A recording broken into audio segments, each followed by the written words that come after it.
Hi, good afternoon. Hello, Amir. Hi, who am I talking to? Hello, Amir. Yes, I think there's an echo in your voice from your side, or is it my side? I have corrected it. Can you hear me now?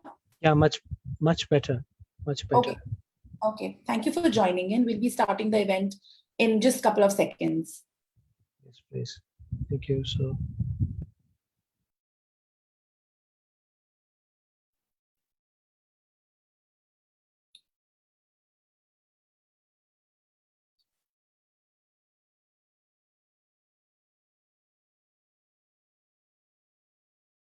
Ma'am, I want to take you. Hello, everyone. Good afternoon. Good evening. hi, good afternoon, Professor Good Vibha. evening. How are you? Good evening, man. How are you? I'm fine. Just a boring Sunday. Now it's getting exciting. Yes. I know it's a Sunday. It's a real difficult day to do this. No, usually It's a good day usually Sundays are good, but unfortunately with all this COVID and all, so it's become really unfortunate. Really unfortunate. Right. So, ma'am, with your due permission, we already have 119 participants here with us. Yeah. Apart from that, we're also Facebook Live. So now is the time. Shall we start? Yes, I think we should be on time and we can begin with the program. Yeah. Dr. Prahlad, are you there? Yes, I'm there. I'm here, Laura. Okay. Thank you. Thank you so much. So I would request all the participants and the panelists to switch off their mic during the session when it's going on. Thank you so much. So one second, let me start with my video. Yeah. So I welcome everyone. Thank you for joining us for today's webinar. My name is Professor Dr. Laura Mishra. I'm an IACDE EC member, and I'm also faculty of Institute of Dental Sciences, Bhubaneswar, Shiksha Anusandhan University. And today we all are gathered here to hear four eminent speakers to share their knowledge, insight, and research in this adhesive dentistry colloquium. So we have to start with digital lamp lighting. That is the traditional way of starting the event. So I would invite all the panelists to switch on their video for and as well as the speakers to switch on their video during this digital lamp lighting.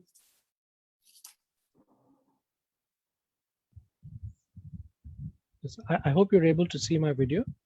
Yes, I'm able to see. Thank you, Mayor. The rest of the panelists can also do the same. Hi, Laura. How are you? Hello, Arvind sir. Good to see you. Hello, Dr. Arvind. Thank you. Hi. How are you all? Hi, Vibha. Good afternoon, everybody. Good afternoon. So good to see you all. Yeah, good afternoon, Jagat. Yes. Good afternoon. Neelam ma'am, Mahalakshmi ma'am, I hope you are there. Dipali ma'am. Yes, hello, good evening. Hello, good evening. Yeah, so I'll just start with the digital lamp lighting. This is the new way of doing it.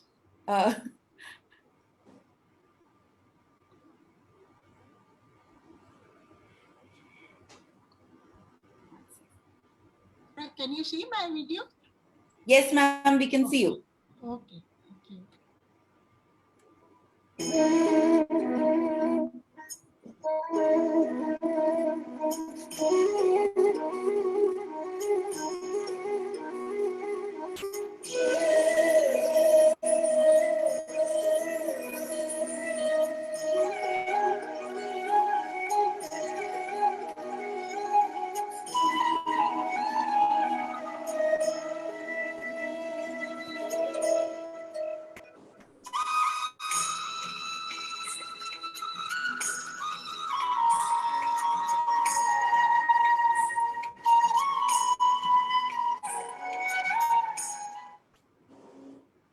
So thank you all for being part of this digital lamp lighting session. Now we have, one sec. Yeah. So now we have welcome address by President IACD, Dr. Vibha Hegde. Ma'am, can you just turn off your video, please? One sec. Yeah. Once it's done. Yeah. I'll reinstate.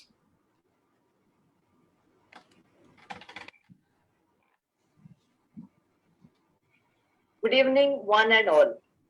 It gives me immense pleasure to invite all the esteemed members of the fraternity of IACD to this prestigious event today. We have been fortunate to put up the SPARK initiative by the head office, the Adhesive Colloquium, which has been the vision of the head office towards the academic contribution of our association for the benefit of all the members.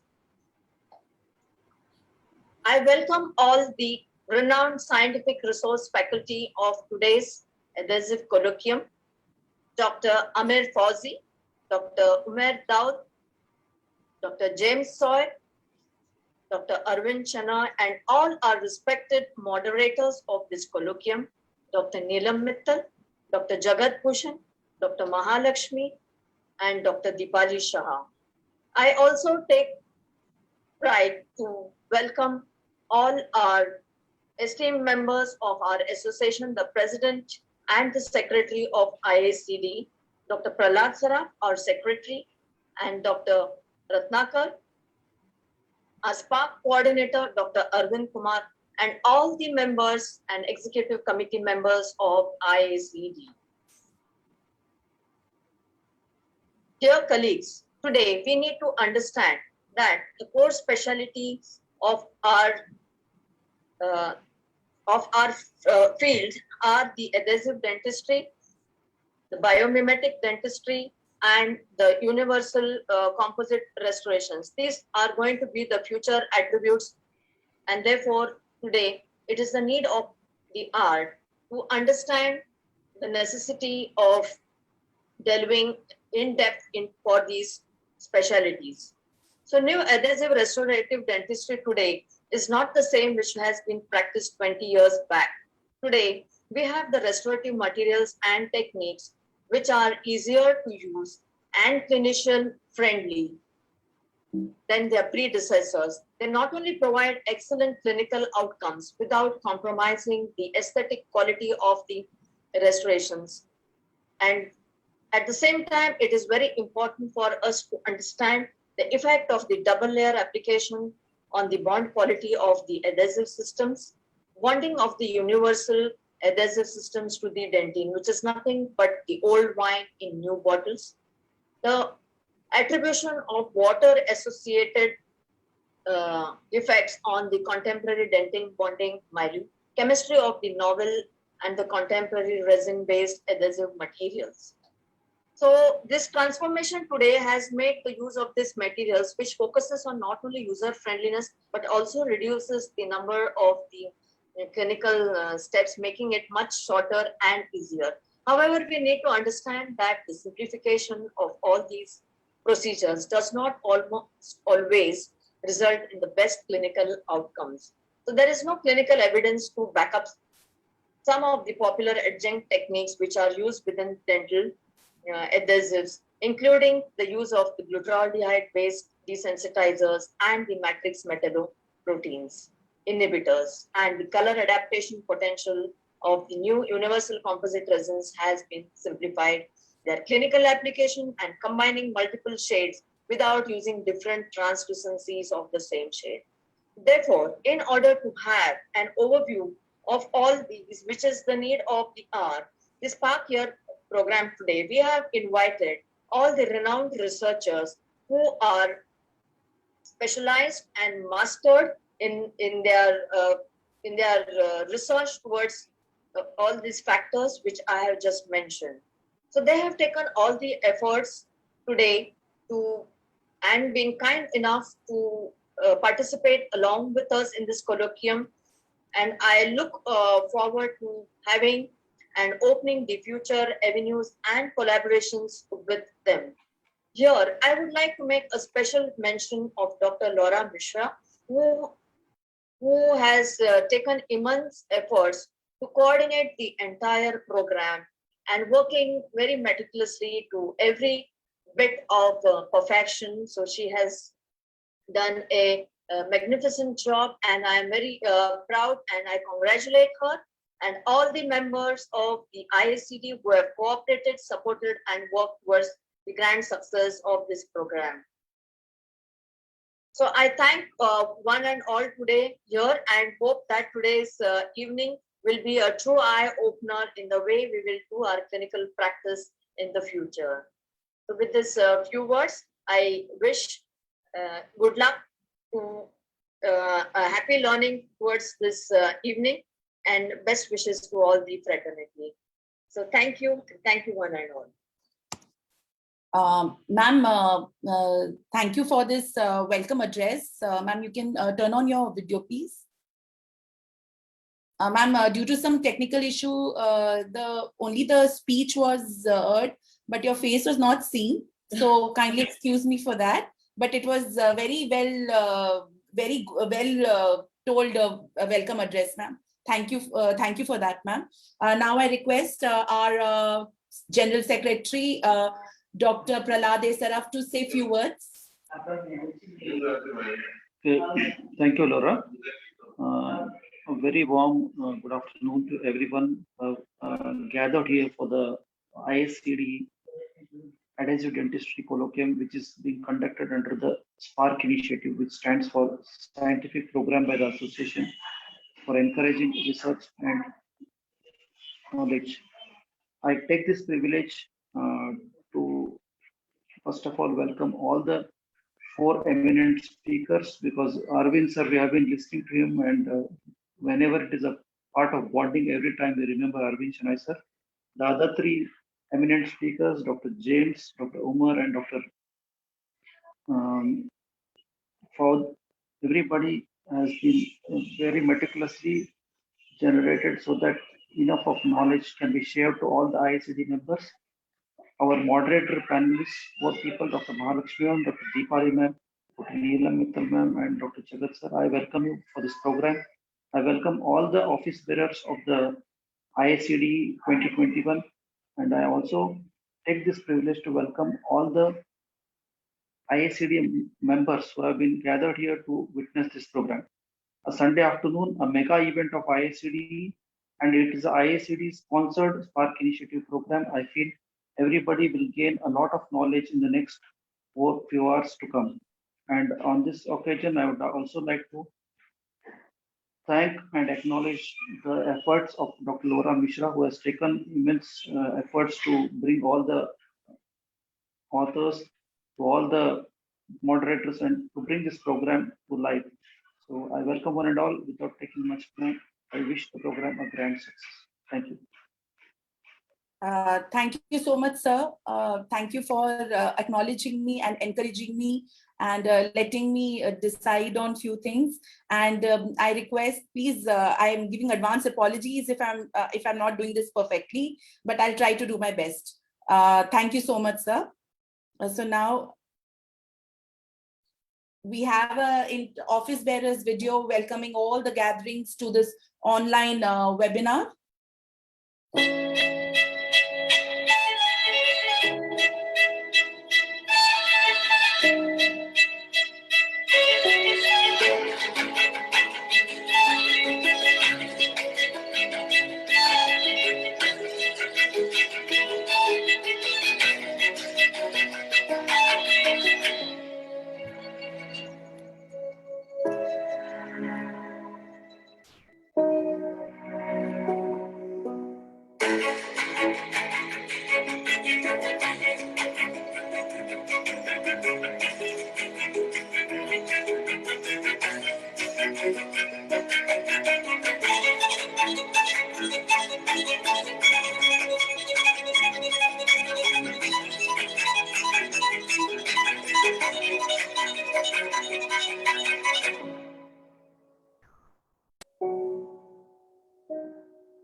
So thank you all for being gathered here on a Sunday afternoon to join us, and everybody was on time. And I think we kind of finished the inaugural function much before the scheduled time. So we will be having our speaker next, whom Dr. Mahalakshmi ma'am will be introducing. Ma'am, Dr. James Soy, since because of the time difference, he'll be joining us soon, ma'am. Just give me a couple of minutes. He's already here, I think. Yes, ma'am. So I will ask Dr. James Soy. Sir, are you here? Yes, I'm here. So, hello, Dr. James. I know it's in Korea. You are much more advanced timing than ours, and you have utilized your Sunday to join us and give us your insight on ceramic bonding. Now, I request Dr. Mahalakshmi ma'am to introduce the speaker. Hello, everybody. A very good evening to one and all. It is my privilege to introduce Dr. James Soy. His curriculum is very long. It's roughly 2 pages long. So I'm really going to shorten it so that I give him more time to present his lecture. His academic qualifications includes an BSc Honors in Applied and Analytical Chemistry from the University of Hong Kong in 2002. In 2007, he finished his PhD in Dental Material Science from the same university.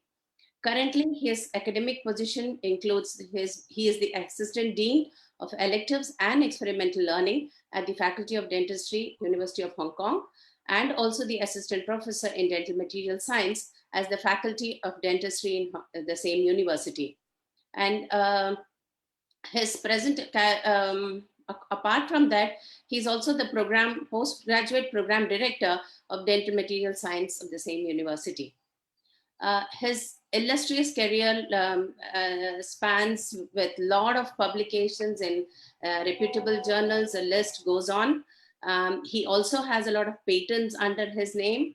And to specify a few awards that he has won, the IADR Pulsar Travel Awards in 2019, the Jonathan Shipp Award by the IADR Geriatric Oral Research Group in 2018, the IADR Lion Dental Research Award, Salivary Research, IADR Salivary Research Group Award 2018. Every year, 2017, again, the IADR SEA Division Research Category Award of the Oral and Maxillofacial Surgery and Oral Pathology and Oral Medicine in 2017. And in 2015, the IADR SEA Research Category Award of Dental Materials Laboratory Research. And again, the last was the IADR Herius Kulzar Award, Travel Award in the year in 2014. I can go on and on regarding his achievements, but I'll take up most of the time of his, so I better hand over the podium to you, Dr. James. Welcome. So thank you so much for the very nice introduction, and it's not very strange for me to speak in India, right? Because I've been to India for many times, so more than 10 times in my these few years. So yeah, I hope we can establish something very good, and particularly I would like to thank you, the association IACDE, inviting me to speak in this important topic. Right. Although I am not a clinician, so I think I can give you some more idea about what's going on. Okay. And also I will present something that's what our university is doing. Right. So that's why we have this platform here. Okay. So can I share my screen? Yeah, James, I just want to introduce to the moderator. The person who's moderating you is no person less known in research field. She is the head professor and head of Department of Conservative Dentistry and Endodontics in SRM Dental College, Chennai. And she was also the past president of IACDE. And she has herself single-handedly handled many conferences, international and national repute both. And she also has keen interest in adhesive restorative dentistry. journey. She has published numerous papers in highly impact factor journals. In fact, every month we see her research team publishing in impact factor journals, not less than 2 or 3. So she's been a source of inspiration to many of us. And I want to tell you that she was also one of the examiners in my final MDS. For mock exam she had come, and you know how examiners are, and she was very diligent, and she asked me very good question, and basically she prepared me for the final exams, how they're going to be. So our association goes way back, I think more than 11 years. And since then, I have seen ma'am growing, and she has not only grown individually, but she has made our community grow as well. And she encourages the budding dentist, MDS specialty, to pursue this field very, very seriously. I could have given a more academic introduction to her, but it is well versed in, if you open her Google Scholar, basically it will have very good H index and high citations. So I thought I'm going to give a personal introduction to Mahalakshmi ma'am, so that everybody here around knows that, ma'am, we really admire the work you are doing, and you have been a constantly source of inspiration for each one of us. Thank you, ma'am, for being the moderator of this session. I could not have think, or we could not have thought of any better person moderating this session. Ma'am, kindly unmute yourself. Thank you so much, Laura. But I think now James has to take over. Yes, we are still 10 minutes ahead of the schedule. And since many people are joining in, I'll just stop sharing, James, so that you can start sharing. Okay, James? Okay, so James, thank you. you can share your I'll do that. screen. I'll do that right now. Just a sec. All right, let me try. Yeah, you can do it now. You can do it now, James. Right. So can you see my screen? Yes. Yeah, we can do that. Right. I just Yeah. hear that it will be recorded. Okay. So so I can speak a little bit slow, right? That means You can speak some more, so you have a lot of time, little more time. yeah. So I try to speak a little bit more, more point to the point. More important point, I will try to say it out. Okay. Yes. So yes. So today I'm going to talk about the adhesion on the dental ceramics. And in particular, my background is not a dentist. So I would like to share more or less about the research. And currently, I'm changed my work from the elective study to innovation. So the faculty is very pushing forward with regards to any kinds of innovation. So making the reality from the idea. Okay, and also I just recently got a promotion to associate professor. So it's very, very tough in. So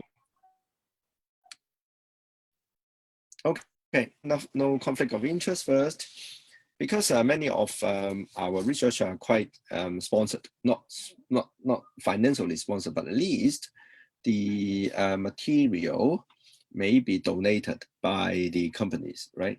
So we've got quite a good connection with all companies. So maybe shall we start with this basic science recap? So what is adhesion? So let's try to think a little bit in basic sense. Adhesion, that means the dissimilar objects or surface cling, adhere, or bind with each other at the intimate contact. And there's another word, cohesion, which means the attraction between similar objects. And the bond in the physical meaning is the tendency of two dissimilar materials hold together, right? So we sometimes we say chemical bond or physical bond, right? So physical bond is nearly similar with the adhesion, right? So if you have two substrates, let's say in this point, so perhaps you put some adhesive, okay, within these two substrates. And what's more critical, it's these two interfacial layer, okay? So these are critical in terms of doing all kinds of adhesive, not only in dental adhesion, but also in any kind of adhesion. Just like you do a epoxy resin to stick on certain stuff at your house, okay, or using the wood laminates. You have the wood veneer to paste on the plywood. So you have a certain interface and adhesive that you need to use, right? So the interface is very important for successful bonding. And the surface, we need to be cleaned up, dry, in order to get rid of the contaminant and create the proper bonds. So these we call adhesive joint.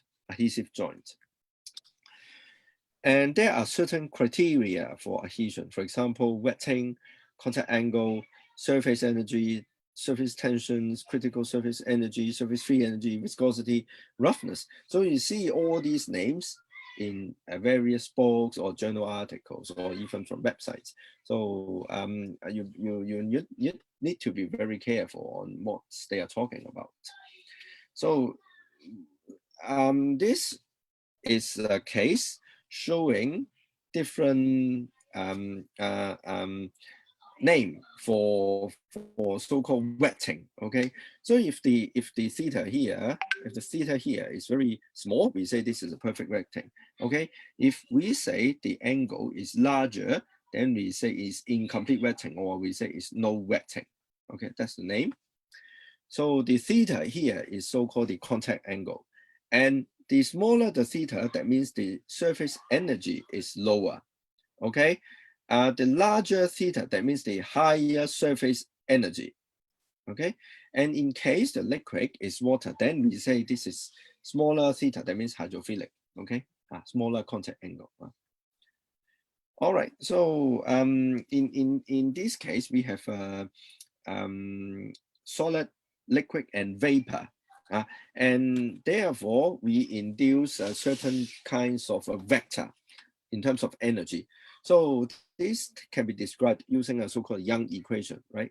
So these are the energy tensor, and we define these surface energy at interface, which is the specific work of formation of the surface at given environment. So you have to create a surface, because if you have a one drop of liquid on any kind of solid surface, then ultimately your surface, you will have three phases, right? Vapor, liquid, and solid. And there is a certain kind of energy, so-called work of formation. Right, and if there is no liquid on the surface, we call this is a surface free energy of the solid substrate. So if we, under a certain solid, if we have four liquids, different kinds of liquids, because each liquid have a certain specific surface tension, okay? So we can just plot it in terms of a Zisman plot, and you've got the critical surface energy here, okay? This is quite easy to do. Sometimes I let the student to use different kinds of liquid and then to plot certain graphs, and it will give you some more information so that you can try to explain something more easily. So this is a copy from a book. So lower surface energy liquid will readily spread over the high energy surface substrate. So for example, the hydrophobic resin composite will not stick on the hydrophilic surface. That's why you need to modify the surface so that it can wet or to spread on the surface. The surface roughness is also quite interesting, because this is not only a macroscopic scale stuff, it's also, if you have a microscopic or even nanoscopic scale, you also have so-called intrinsic or apparent contact angle within the micron size or nano-sized roughness. Okay, so more and more technique are going on to identify so-called the roughness. Yeah. So there are various kinds of mechanism of adhesion. For example, mechanical, physical, chemical, molecular entanglement, dispersive adhesion, electrostatic adhesion, diffusive adhesion, so on. And quite a number of the adhesion are depends on the mechanical interlocking, right? So because this is the most strongest compared to others. And of course, if you look at some other newer definition, so the adhesion can be even more finely divided into, let's say, the van der Waals interaction, suction force, even the magnetic force is also kinds of adhesion. Someone defining all these. So maybe you can have a look on all these articles. Right, so now I'm going to talk about the ceramics. So you see that from time to time, previously you are doing the gold crown, and then the life is changing. You are going to do the PFM, and then nowadays one of the norm is all ceramic crown. Okay, so ceramic is changing a lot because of its aesthetic or mechanical properties, or even the biological properties. So there are lots of stuff you can play around within the ceramics. Okay, so in terms of, let's say, this idea is a crown. So the natural teeth, you need a crown. The implant teeth, you also need a crown, right? So the reliable is certainly required. Otherwise, you don't want to say something, it can be debonded easily, right? Okay, so in of stuff, for example, bond strength, there are certain met force effects, suitability to fit certain system, and also the papers are more or less commonly they use different surface treatments, okay, to see what are the outcomes on ceramic, resin, or on other thing else, right? So normally they do a lot of combination of various ceramics, resins, metals, dentine, etc. Okay, to make a so-called adhesive joint. So first of all, we have to see a little bit on this. So this is so-called the surface treatment.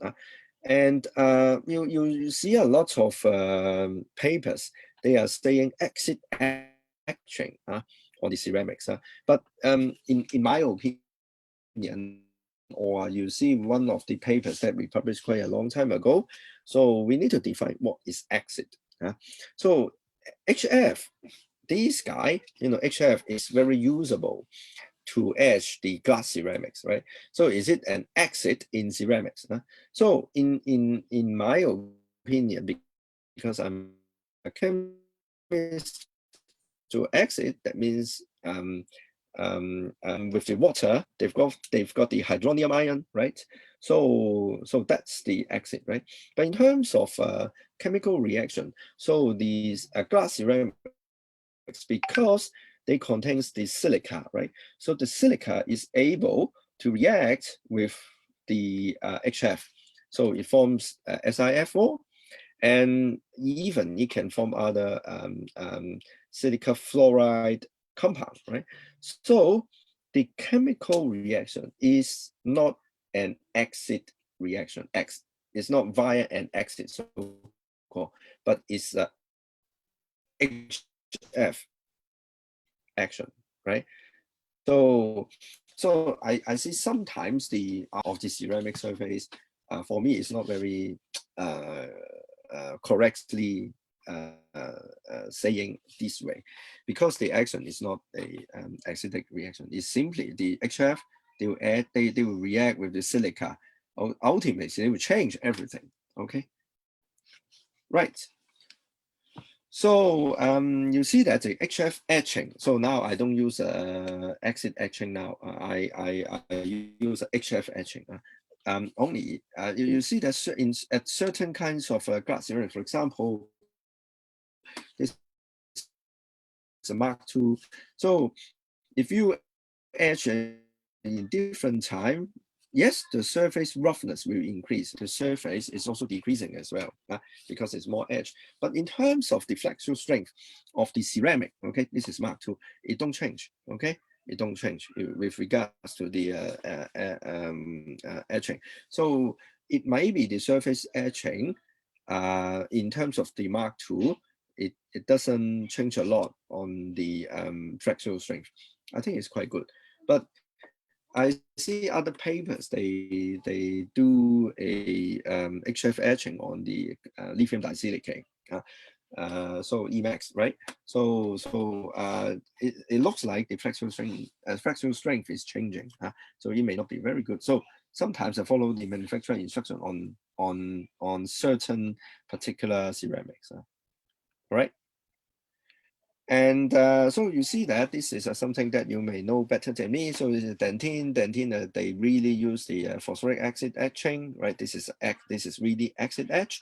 And you see that Emax, you see that before and after, the surface roughness is different. The enamic is another kind of a so-called hybrid ceramics, right? So so before that, you see a lot of hole already. You see a lot of hole already here, right? So let me see whether I can. So you have a lot of hole intrinsically. So not very happy, right? And the afterwards you see a lot of roughness, okay, even on the surface. So in other kinds of supinity, you also see a lot of roughness. The white stuff is a zirconia. Okay, zirconia is added into the supinity. This kind of basically you see some roughness. And in terms of the bond strength, you see that this is a Mark II data that I previously shown. So you see that the bond strength, it doesn't look very, changing a lot. But you see the Weibull modulus here is changing. So in terms of Weibull modulus, this is very, very important. Why? Because nowadays we are promoting to use Weibull modulus if your sample size is sufficient, sample number here is sufficient. Okay, so the Weibull modulus can give you the idea about whether the bond is reliable. Okay, if the Weibull modulus is higher, okay, here you see that here, the Weibull modulus is higher. That means the bond is quite reliable. Okay, because the data are not that scattered. Okay, because the data are not that scattered. If you see something like this in another value, that means the bond reliability, we can say, is lower. Okay, so in terms of research, I suggest you try to increase the sample size. You can do more statistics. Okay, so in terms of publication, it will be easier. So we also did a variety of the the resin cement, and then so this is the ZLS material. And then we do a different etching time, and then try to do a water storage. You see that the some material, just like here, is a variable length, gives a quite consistent result even after 12 months. After 12 months water storage, the bond strength is still there. No change. But you see that some may be quite, and also different resin cement, they behave differently. So if we compare with a different ceramic here, Emax, Enamic, Supinity, you also have a different kinds of results. So what's the take-home message here is, in this study, we try to see the bond strength. You see that it looks like the bond strength, tensile bond strength, after 3 months looks quite consistent. Okay, and the supinity, this kind of material, have a better bond strength than Enamic, even better than the Emax CAD. And in terms of the resin cement, the variable length is better than some of the Victor Duo, or even better than the SET, right? So anyway, these are, I always say these are the lab study. So clinical study is more important, but also depends on the test method. Okay, how to evaluate. This just gives you the idea. Okay, on whether the bonding is reliable or not. So in terms of different etching time, So we try to do different kinds of bond strength tests here. So previously, I just mentioned to you is one thing is so-called tensile bond strength test. Tensile, that means something like this. You have the specimen here, is you pull it, okay? But so you have a two ceramic here, and you put the resin here, okay? But we are not satisfied. We are not satisfied because of the data are quite scattered, okay? So I don't love it too much. Then I try to ask the student using the same specimen, but you just place in this way, on this way. So this is a flexible bond strength. We do a 4-point bending on this specimen, okay? And what you see that, very good. The right, this is lower, this is higher, scattering. Here, if you can see the Weibull plot here, so the Weibull plot here, this is more reliable. I mean, in terms of the data, are more reliable in terms of the test. So this one is not that reliable. So and also in here, what's the take-home message here is if you do different bond strength tests, okay, because the crack behavior are different, okay, so it will be more sensitive to some of the parameters that other test method do not give you. For example, the tensile bond strength test, in this case, you may check that the bond, because the bond strength looks nearly the same on all the groups, so may not be easier to detect water. But if you do a flexible bond strength test here, then we are thinking of whether the storage time or the etching time would have more significant results, okay? Is sensitive enough to detect these kind of difference, okay? So different tests will give you different judgment of your results, okay? And this may be also even more clinical relevant. So in terms of these, you need to be equipped with certain scientific minds. First, how to fit the linear line. So I always talk this with my student, because the students are always using Excel or using some SPSS, some program to fit the line, okay? But do you know what the program are doing? Sometimes doing linear regression is not easy, okay? So if your sample is large enough, of course you can do using least square method, right?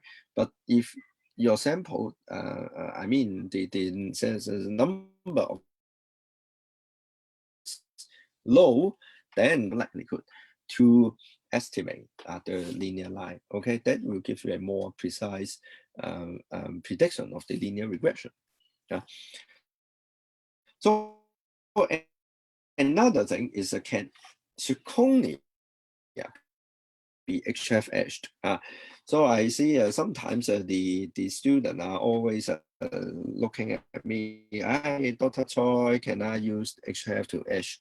So using HF to etch zirconia is nowadays available, but not working in clinically, okay?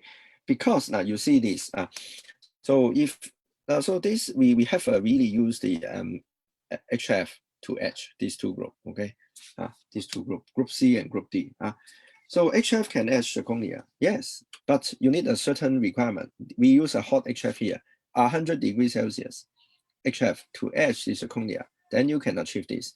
So this technology has now using in zirconia implant. So zirconia implant, you need to have HF etch to roughen the surface nowadays. So they heat it up and then they etch the zirconia screw parts of the surface. But never do this in your clinic, okay? Your clinic, you cannot do this, okay? And also we use a HF here, so that we give some Mars or Moon. So let's see that. I'm always involve certain kinds of machining, so-called, and different sintering temperature will give you different. After you milling it, and then you use a different temperature to sinter it, right? So the surface will be different as well. So what I want to say is the surface is very sensitive, okay, to everything. Temperature and also the milling bits here used is so-called the grit blasting. Very interesting paper. So we use a different angle spiking on the zirconia and titanium. In this paper, we also use titanium. So yes, different angle and different distance of the grit blasting will give you different results, right? But does it related to the roughness? So someone say, is it more rough? Then you give a better adhesion. I don't think so. I don't think so. So this is a dual shear bond strength in this case. So so they don't have a direct relationship, okay, within the roughness and also the bond strength. This is my message to you. But at least different angle, they really give you different bond strength. Okay.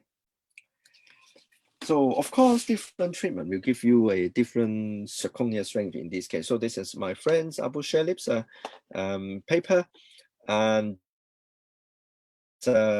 what he see in the very early beginning in 2009, I cannot remember. So the different surface treatment will affect the zirconia strength. So this is something very important to know. And of course we can also use laser to treat the zirconia surface. So what we see here is sandblasting is not good to zirconia, because sandblasting will give you a monoclinic phase. So that means originally it is a tetragonal phase and transform back to the monoclinic phase. Okay. So it's not good. And so then we use a laser. So using the laser, you don't have a monoclinic phase on the surface, which is quite good. And this is also another study that we have been trying to is using different grids, okay, different sandblasting grids, okay, to surface blast the surface, see whether they have some different, and why we are using SiC or boron carbide. SiC and boron carbide, these two grids are very hard in terms of the hardness, harder than the normally used alumina or silica coated alumina, right? But using a very hard material to spike on a zirconia, in fact, is no good, in my opinion. So sometimes a little bit soft, it also okay to spike on the surface. So I mean, the dentistry is very interesting. We try to mix and match everything. And something that's also important related to the bonding is the micromechanical retention. And we just have a look on the HF etching and the grit blasting and the chemical surface activation. And perhaps if you do a grit blasting on the zirconia, then if your grids it's alumina, then you need to use MDP as a chemical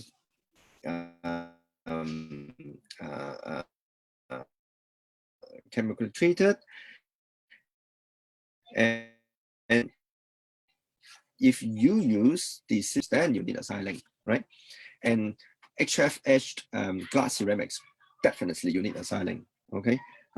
And different kinds of ceramic, you perhaps need different kinds of surface treatment, okay? because they will affect your hydrophilicity or hydrophobicity, infiltration, even the fracture toughness. Okay, so some relevant to the surface. And we also doing, sometimes we do some very interesting, I'm not sure whether it's interesting, but so yeah, in here we try to compare the bond strength using as our C-grade model, C-grade chamber. Okay, C-grade chamber here, they will degrade the bond. Okay, they will degrade the bond. And what we have found that yes, smoking will will decrease silica-based ceramic. However, in terms of zirconia, it is increasing and increasing. It is very quite interesting in our test result. Although we don't have a clinical study to back up us, but there are certain scientific knowledge behind it. Zirconia is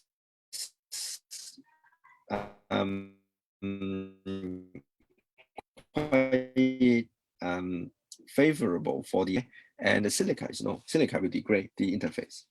So maybe you can ask your patient if they are smoking, they use a zirconia. Right. So we also try to have a look on another kinds of bond strength test method. So so for example, this one we try to cut these three CAD/CAM block with different thickness, and then we try to do the shear bond strength. But in here we are doing so-called the enclosed mode shear bond strength.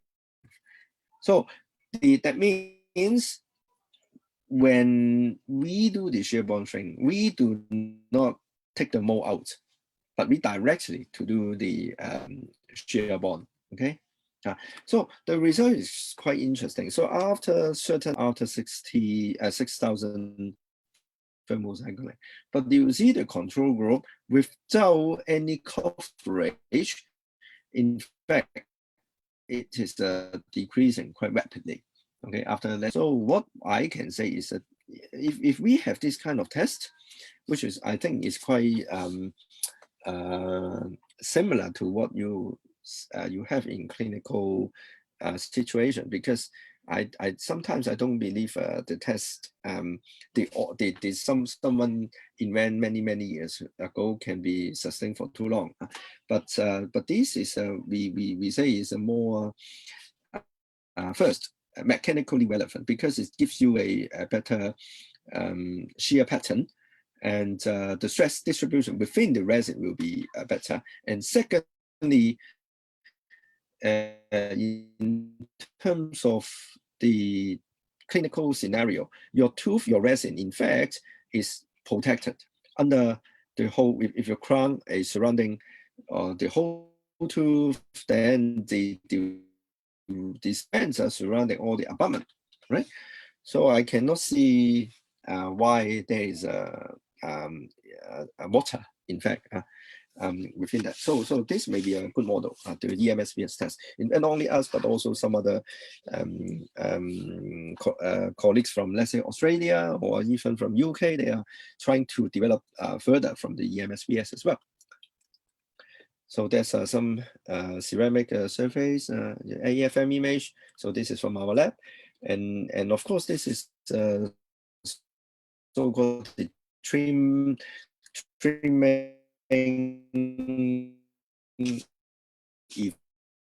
effect on this zirconia, right? Strength and the grinding relationship.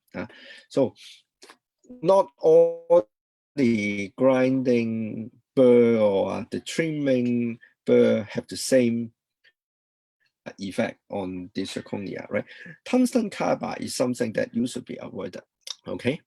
Because it will damage to zirconia, okay? So if you want to trim, use the diamond burr. And in terms of the, on the other hand, in terms of the, the bond strength of the zirconia, sometimes we are going forward to see any other advanced method to do the coating that will give you a better so-called the bonding. And you see that so normally the zirconia surface in here, after let's say the grit blasting, the surface is not that good. But then now we do a PVD here, the high silica PVD, the physical vapor deposition. So we deposit the silica directly on this kind of surface. So the roughness is very very low, but in terms of the bond strength, in fact, is high. Okay. So you see that here we try to do the PVD, and then you see a bond strength. Even after thermocycling, although both of them are high, but the roughness is low, and we don't have any T2N transformation that the sandblasting will give you. Okay, so we are doing a little bit different invention on this kind of surface treatment. All right. So I just mentioned to you the resin adhesion and bonding. Now I'm going to do a little bit very interesting stuff. It's about the biological substance. So maybe you don't, you maybe normally all of you are endodontists, right? Or are doing conservative dentistry, right? So perhaps you know something about bacteria or something about the microbiology, right? Or I'm not a microbiologist, but what this is something that I copy from internet. So if you place a crown, then you section it from your patient. Sometimes you see some bacteria, okay, at this kind of region. In fact, in the failed tooth. So this is something quite interesting to me. Well, you in the inner surface, let's say in this case is the crown. So you need to view here. Am I correct? So it gives me some interesting thoughts on this. So in this case, so previously we tried to analyze, okay, what kinds of surface roughness will induce or any kinds of bacteria. But firstly, we need to try, we need to see how easy. It's not that easy. And in this study, we try to see what kind of sterilization method will change the zirconia color. And we originally find that we think we use a gamma ray is good to sterilize. However, it changed the color to brown. And if you use UV, it will change to yellow. Okay. So finally, in the test, I mean, in the further test, not in this paper, we try to attempt to use dry heat. Okay, dry heat, because it also gives you comparatively lower SA and PG. That's some of the study that we are pushing, and also how to sterilize a zirconia implant, right? Now, I'm not sure what others are doing, but I know some of the manufacturer they are really doing the dry heat to sterilize, okay, or they use a EO, okay, ethylene oxide. So sometimes what you see here is the lab study and the clinical study may not have the same kinds of result. So you see that zirconia implant surface may reduce statistically the biofilm formation in the lab test. Okay.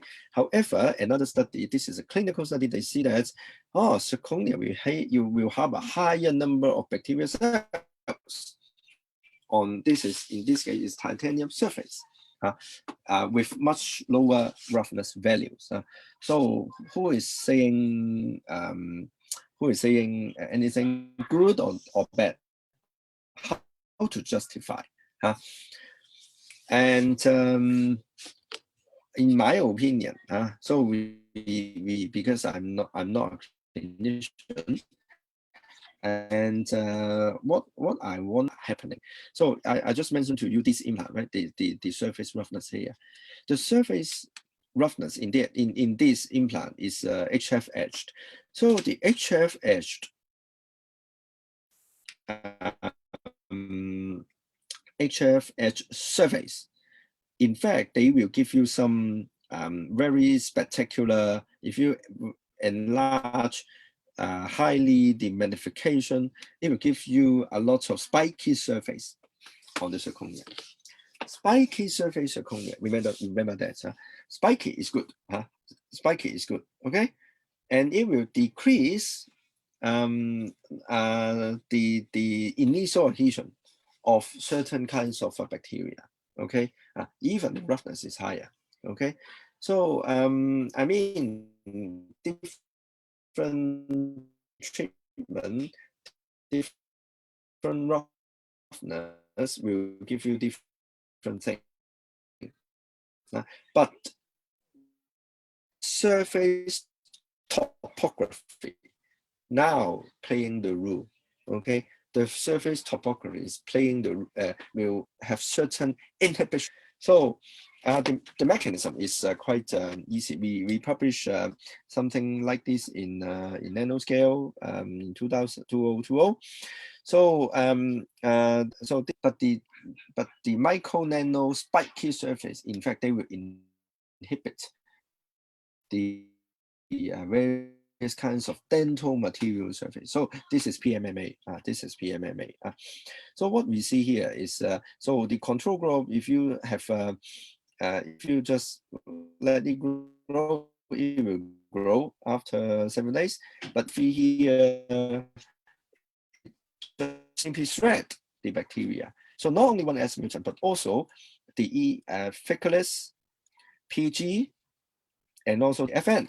So all these have a significant on the biofilm using a simple topography. And remember that the bacteria is smaller than the cell, right? So the cell does not have any effect on this kind of nano surface. It will not shred the cell, but it only shred the bacteria here. So that's a very interesting study. And in fact, we are learning from the natural, okay? This kind of spiky surface is happened on the gecko, okay? So we just taking from the natural and then just place it on our material, okay? Right. So besides surface topography, anything that we can use, for example, this is we use a siling, right? Because you know, we sometimes the material need to have a certain siling, okay, on the bacteria on the material, so as to improve the resin bonding, right? But how about the effect on the bacteria? In this case, this is a candida. Okay, this is candida. And what we find here is a different siling. They also give you different interesting effect. For example, this one, the MPS siling, it gives a CFU count comparatively lower. However, the another kind of ACPS, they will give you very high count on the candida. So what you can see here is a different siling. They give different performance on the bacterial adhesion. Okay. So nowadays we also use initial. We try to evaluate the bacterial adhesion using machine learning. So we try to. That's very simple. We just grow bacteria on the zirconia, and then we try to take the SEM, and then we use a machine learning area because it's already learned. So this can identify which part is a bacteria, which part is not, and then ultimately we see the PG and FN, they have different area. But I remind you that it is only capable to study the initial bacterial adhesion. Other than that, because the bacteria has already becomes a 3D material, right? But here, because it's SEM image, we can only have the SEM. So the initial adhesion, yes, we can try to do, but for the mature biofilm, we cannot do on this way. So we try to see the initial the initial bacterial adhesion within these two bacteria. Yes, we can find the linear relationship within the area and the time. Okay, so it is quite interesting to realize there are certain bacterial functions, okay, on the surface. And the bacteria, in fact, is also affecting on the zirconia on strength. Okay, so in this study, we see that the XRD we didn't see the PG. Okay, in this case, PG will affect the zirconia. Even you see that the water contact angle, the control group is quite hydrophobic, but you see that after you soak it into the broth, or you see the broth together with the PG, in fact, it becomes quite hydrophilic. However, the PG is able to release the zircon. We can detect the zirconia element on the broth. Okay. So, but if we just soak it into the broth, we cannot see an increase on the zirconia element concentration, right? So the PG, and also it also reduces the biaxial flexure strength of the zirconia. So bacteria is something very not good for zirconia. Okay, this is my opinion. If you want to have a further study, please do so. Okay, this is something I of course want to let everyone to know. So I spent a little bit of time to introduce a little bit of our faculty. Okay, so our faculty website is here. You can you can go to here, facdent.hq.hk. There are lots of information. I briefly introduce what we are talking about. So our faculty is the comprehensive university. We are one of the 10 faculty. We are one of the 10 faculties at the Hong Kong U, and this is our vision. We need to be a global leader of oral health science, education, professional care, delivering impactful innovation in the disciplinary and internationalization. So you see that we have quite a number of staffs coming abroad, and currently we have 39 professorials and 29 clinical teachers. So clinical teachers are specifically for only teaching clinical stuff. And we have around 200 part-time clinical staff as well. They are taking, because we are doing a small class teaching at the clinic setting. So we need to rely on them, and also together with our professoriate to work on the clinical teaching. So that's a simplified summary of our faculty. So we have 5 divisions. So applied oral science, community dental care, OMFS, pedo, perio implant, and also restorative, right? So the applied oral science, community dental care, we have the DMS, which I'm teaching, and oral biology, radiology, and also dental public health. And restorative dental science, we have proso, endo, and cardiology. So our curriculum is undergrad and postgrad. So undergrad, we have BDS only. And the postgrad, we have a BDS, we have a MDS, MSc. MDS, that means the 3-year clinical training, and also MSc is the 1-year or 2-year part-time program, non-clinical normally. And also we have the research, which is an MPhil or PhD. So the hospital is related to the clinical affairs. So hospital is not belong to us. Hospital belongs to government, and the BDS and teachers need to deliver the clinical patient care at this hospital. But the MDS nowadays, they are doing multi-specialty clinic, which is not in the same hospital. Okay, we have kinds of separated, not VIP clinic, but a very good setting, newly decorated clinic for all the MDS, so-called multi-specialty clinic.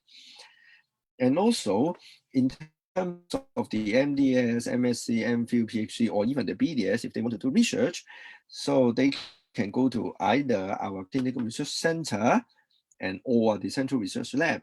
We are hosting now 5 research themes: population, oral health, oral cancer, oral microbiome, craniofacial regeneration, or clinical AI. So clinical, I'm the leader of the clinical AI now. So if you want to ask something more, we can further develop on this. And also we also have an initiative of the Global Dental Canvas. For example, we are running our MOOC MOOC courses and also the CME/CDE courses to the local dentist. Right, that's something.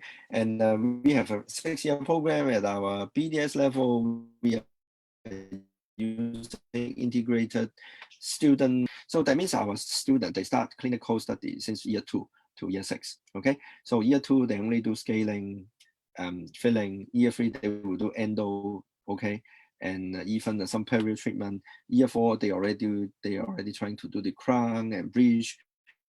Year 5, they are going to do the pedo and the denture, and year 6 will be OMFS. So every year they are doing more tutorials, lectures. It's a very few, SimLab, DT Lab, etc. And we have a lot of assessment, written exams, key skills, case portfolio on many years. So they need to achieve they are not achieving the number of number of procedures, but they are achieving number of patients that they need to finish, okay, which is a competency-based curriculum. And also we have a TPG and an RPG. The top postgraduate, MSc, MDS, you see that the number of years and the composition fee. So the MDS needs to be compliant with the first 3 years of the Hong Kong specialty training, because in Hong Kong, if you want to claim you are a specialist, you need to have 6-year training. So the first 3 year is a MDS. Then you need to have a higher training. Okay, becomes a part-time tutor. Let's say, and we have our MSc program in dental material science, and 1 or 2 year part-time, 1 year is full-time. And we also have a research postgraduate. Normally it's coming with scholarship, which is a non-clinical program. So we have MPhil and PhD. Right, so I guess I need to finish here. So thank you so much. So if you have any question, you can feel free to ask now. Am I correct? Yeah, James, thank you so much. I would request Dr. Vibha ma'am to kindly say some few words before we start with the moderating session. Hello, everyone, and thanks, Dr. James, for the wonderful presentation. The vision and mission of the Hong Kong University was very impressive, and it is nice to know the course and the programs that you are all running. Definitely, a lot of students can look forward to be a part of these very sophisticated and programs. Yes, I'm sure there are many people who would want to be a part of the Hong Kong University too in due course of time to come. Sorry, I missed connecting to you visually in the beginning because of some of the technical hurdles that we had to face. So I thought I'll take this moment to connect back to all of you. And yes, I would like to put on record the efforts of the association to contribute to this academic interest, which the association always looks forward. We like to cater to all these interests of the students, and in due coming, in the times to come, this is going to be a challenge. The core competencies are going to be a very important part, and I think all of you should make all the efforts towards all these research oriented programs, which are very important. And what is very interesting about Dr. James is that he being from the material science had given us very, very insightful inputs. I'm very happy for that. And for all the members or the IACD members who can avail the benefit of watching the recordings on YouTube and the Facebook page of the IACD, I just urge all of you to make the maximum benefit of this program. So thank you again. And again, best wishes to all the team IACD members who have put tremendous efforts towards this program. Thank you so much. Thank you, Vibha ma'am. Now I request Dr. Mahalakshmi ma'am to moderate the session and ask a couple of questions if it has been put up by the audience side. Yeah. Thank you, Laura. How much time do we have for question answers? Because there are quite a lot of questions. So I would like to know how much time we have and how much time Dr. James has to answer for that. Ma'am, we have at least 5 minutes. Will it be enough? Yeah, I think so. Let's see. Yeah. Dr. James, I think a clinician wants to know how to, this is regarding the option that you gave that hydrofluoric acid cannot be used for etching zirconia. And even if we have to etch, we need to increase the temperature, right? So how to etch zirconia in a clinical situation? So I don't think we need to etch zirconia. So if you bond the zirconia, let's say the crown or nowadays we also do veneer, what's the commonly used protocol doing the sandblasting? Okay, sandblasting either alumina or silica coated alumina. Okay, so if you do a alumina, then you try to use a NDP coupling agent to surface treat and dry it. So if you do a silica coated alumina, which is a tribochemical system, 3M, so then you use a silane. That's sufficient. Okay, so sandblasting alone, along with without etching, is enough. Yeah, do not do etching. Do not do etching. Okay. And how to repair a zirconia crown in a clinical situation? I don't think you can repair zirconia, right? Because now removal zirconia is also very difficult, right? So every time you have when you remove the crown, fractured crown, made of zirconia have a lot of sparks, right? You can repair the zirconia ultimately, in particular for the case with the porcelain glazing, right? Porcelain glaze of the zirconia. Then this kind of fracture you cannot repair. What's the option? I suggest is removal. Actually, zirconia does not have much of flexural strength. So preparation wise, we need to do a lot of preparation when we do a zirconia crown, though it's more clinically. Is there any advancements in zirconia wherein, you can sort of reduce the tooth preparation a little more and maybe have minimal tooth reduction for zirconia crowns possible? I think nowadays there are certain zirconia, they can even use a thickness of 0.5 or 0.7 nowadays, right?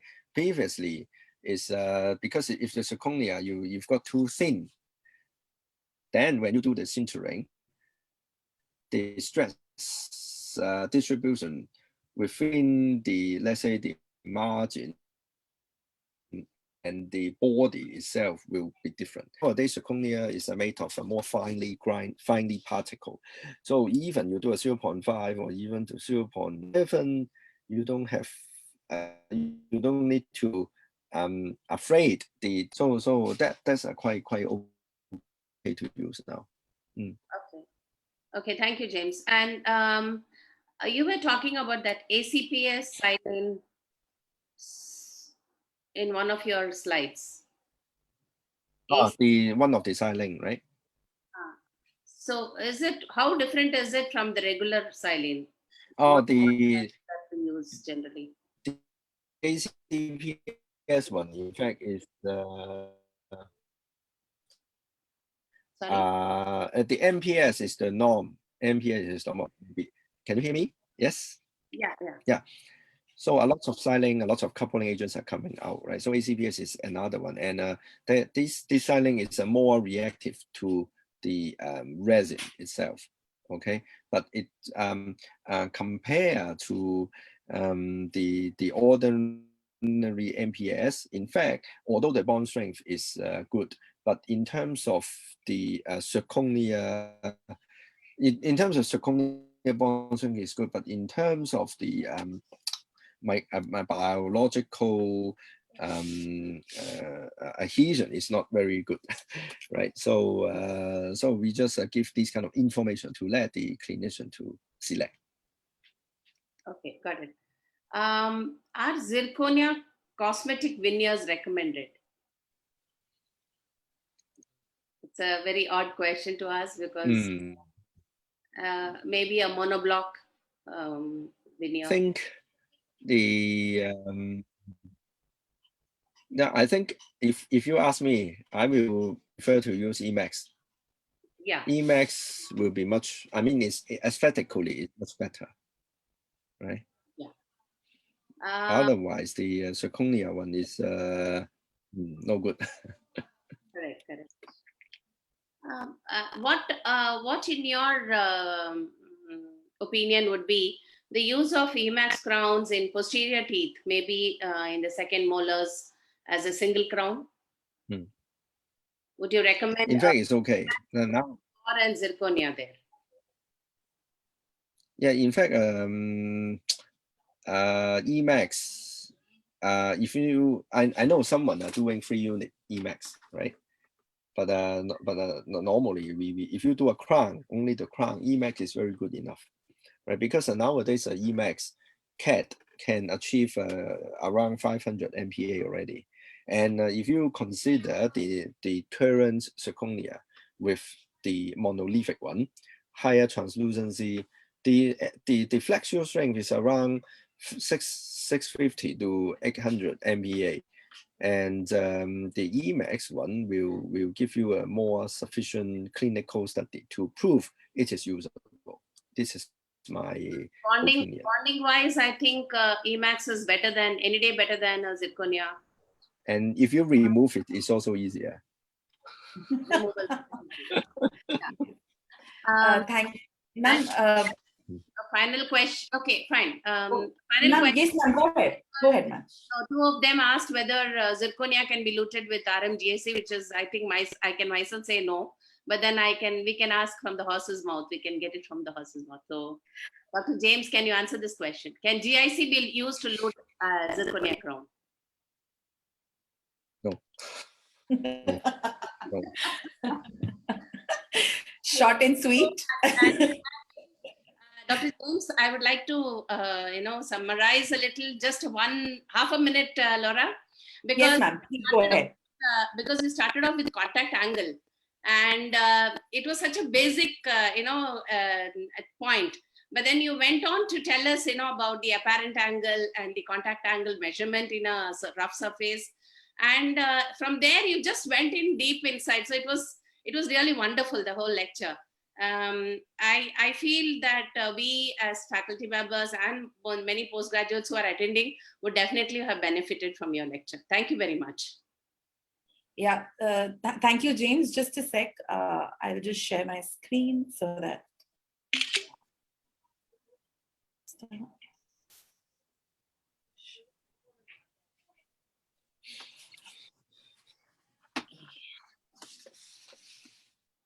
Just a sec.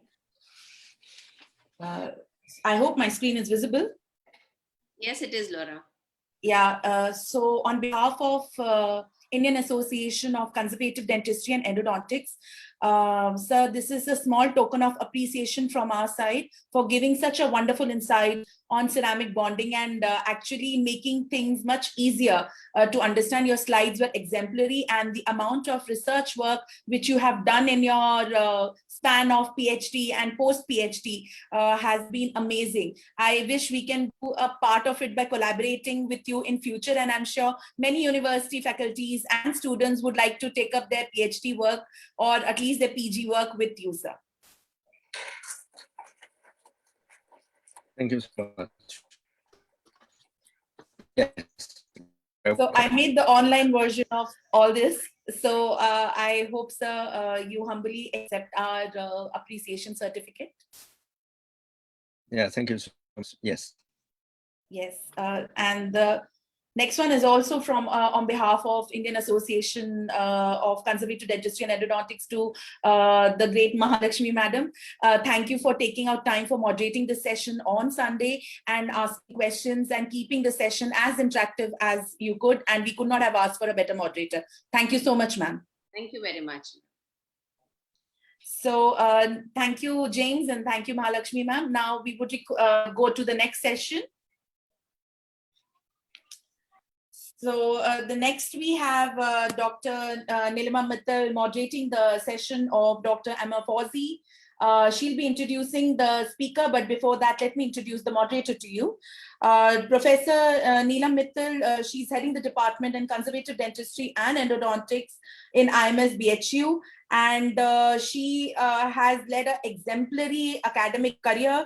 She has been awarded with the Commonwealth Fellowship in year 2000 to 2001, WHO Fellowship in year 1996, Fellowship from International College of Dentists, Fellowship of Pierre Fauchard Academy, and Fellowship of Academy of Dentistry International 2019. And she has held many positions in a lot of important scientific bodies, and her academic activities also involve conducting workshops in both national and international level. She's editorial member board of our official Journal of Conservative Dentistry, Journal of Endodontology, Indian Journal of Dental Education. And she has guided many postgraduate students and PhD students under her able mentorship. I welcome you, ma'am. Thank you very much, Dr. Laura. I'm very much thankful to all IACD office bearers for giving me an opportunity to moderate this wonderful session. And now as Dr. Fawzi is there, so it is my proud privilege to introduce a great researcher, Dr. Amar S. Fawzi. Basically, Dr. Fawzi is a clinician scientist. Presently, he is working as head division of restorative dentistry at the University of Western Australia. After completing a Bachelor of Dental Surgery, Master's degree in Prosthodontics and PhD in Biomaterials from Cairo University, he had worked there for some time and then shifted to National University of Singapore and then to University of Western Australia. His researches mainly leads to biomaterials and nanodentistry. His research work on nanocarriers for drug delivery to dentin resin interface, and biofilm removal from dental hard tissue through ultrasound was extensively published, twice on the cover of reputed journal, that is Journal of Dental Research in 2012 and 2017. Presently, he is working on many funded research projects with very high impact research output and numerous publications. The list is very long. I stop here to listen a great teacher and researcher, none other than Dr. Amar S. Fawzi. Sir, I invite you for the presentation on nanotechnology and high intensity focus ultrasound, future potentials in adhesive and restorative dentistry. Over to you, Dr. Fawzi. Thank you so much for the kind presentation and invitation to the Indian Association of Conservative Dentistry and Endodontics. It's the first time for me to present in India. Unfortunately, I'm not there physically, but it's a pleasure to present in this great country with a great civilization. So allow me to start sharing my screen, please. Sir, you can do that, sir.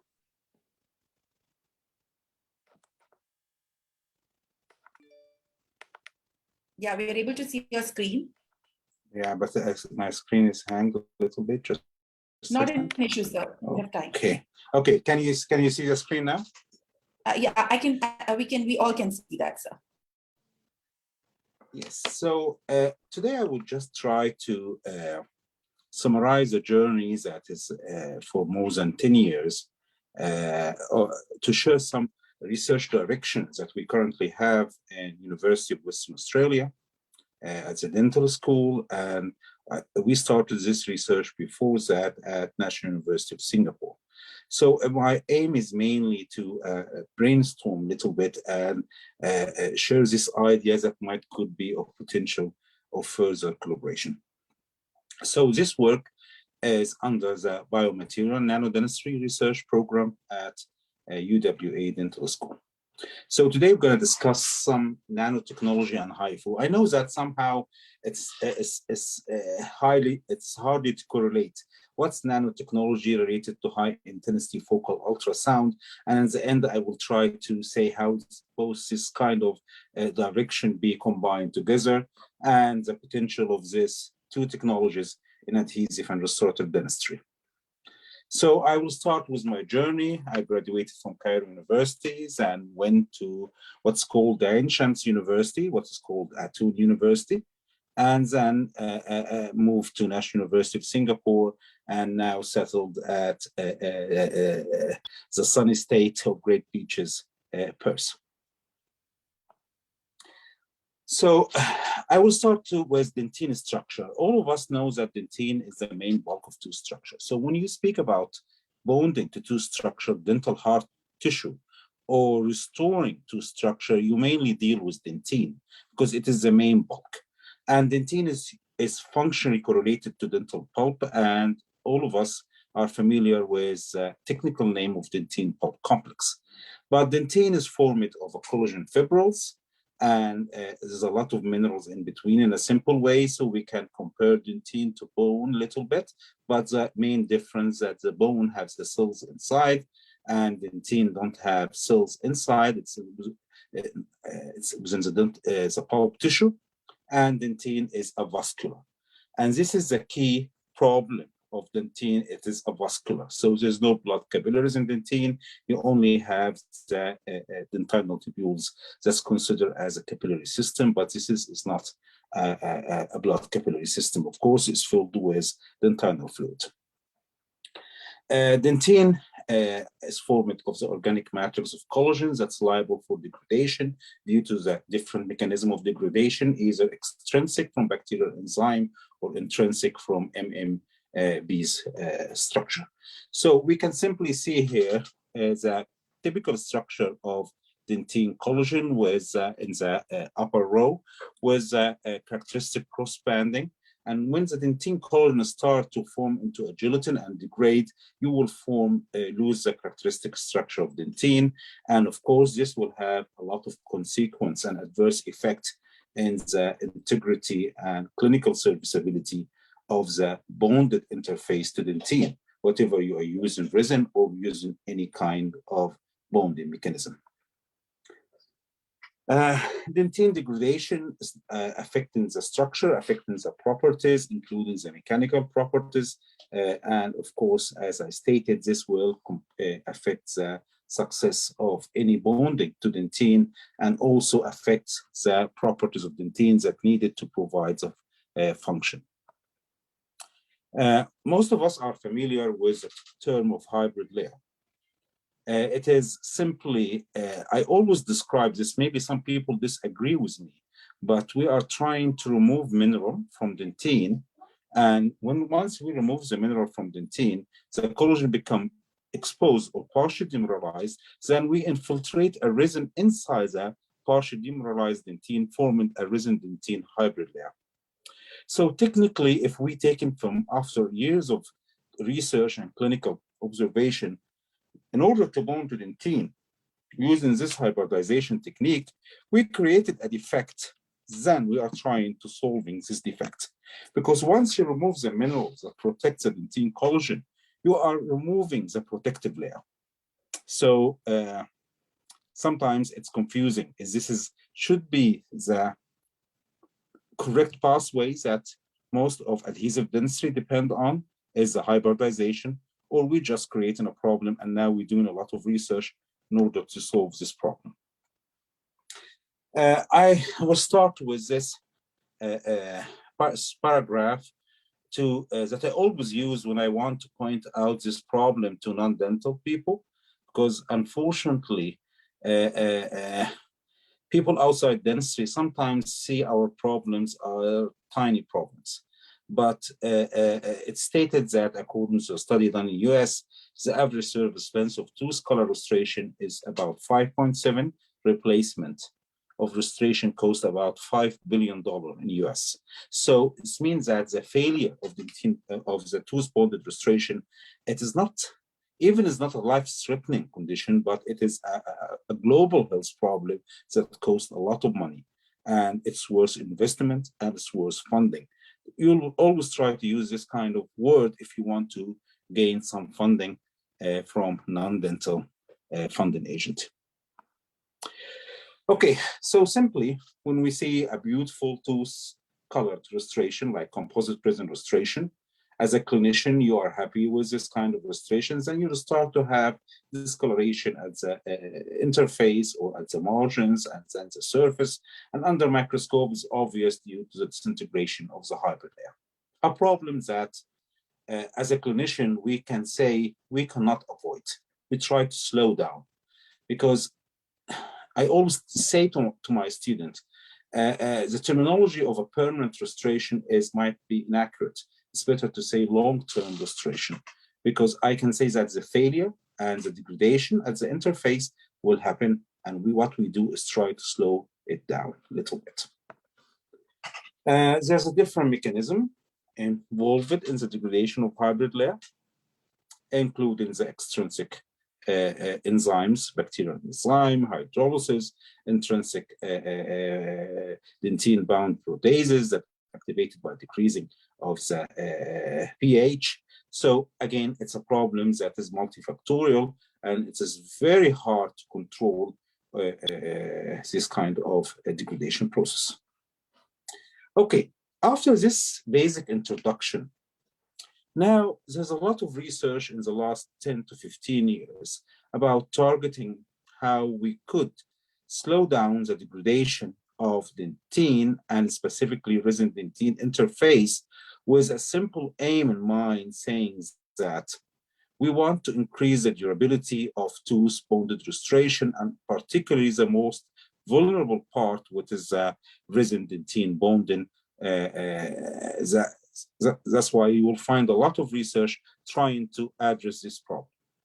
So if you just review most of these researchers, you will find that it is either try to prevent or slow down the activation of the intrinsic dentine-bound proteases like MMBs, using an MMB's blockers, or you start to cross-link the collagen to make it more resistant to degradation, because once you remove mineral, you create an innate collagen. That's why you want to cross-link the collagen.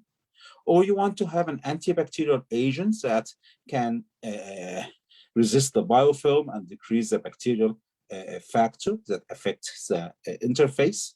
And finally, try to fill the gap that you created by having a bioremineralization strategy. So simply, this is the 4 strategies that people are doing research in order to fix a problem that they are created. It is stop the enzymes activity, endogenous enzymes, cross-link, or antibacterial, or remineralization. But now, before go in details, I will just try to point out some examples that I personally, with my group in US and Singapore, we investigated as chlorhexidine, that is a potent antimicrobial and non-specific MMB's inhibitor that's used widely in dentistry, and riboflavin that gained some intensive research in dentistry after it's proved its efficiency in the corneal collagen type 1 cross-linking using ultraviolet or using blue light that lead to an activation and a collagen cross-linking effect. And finally, it's trying to use antimicrobial agent like chitosan, for example, that can reinforce the naked collagen structure.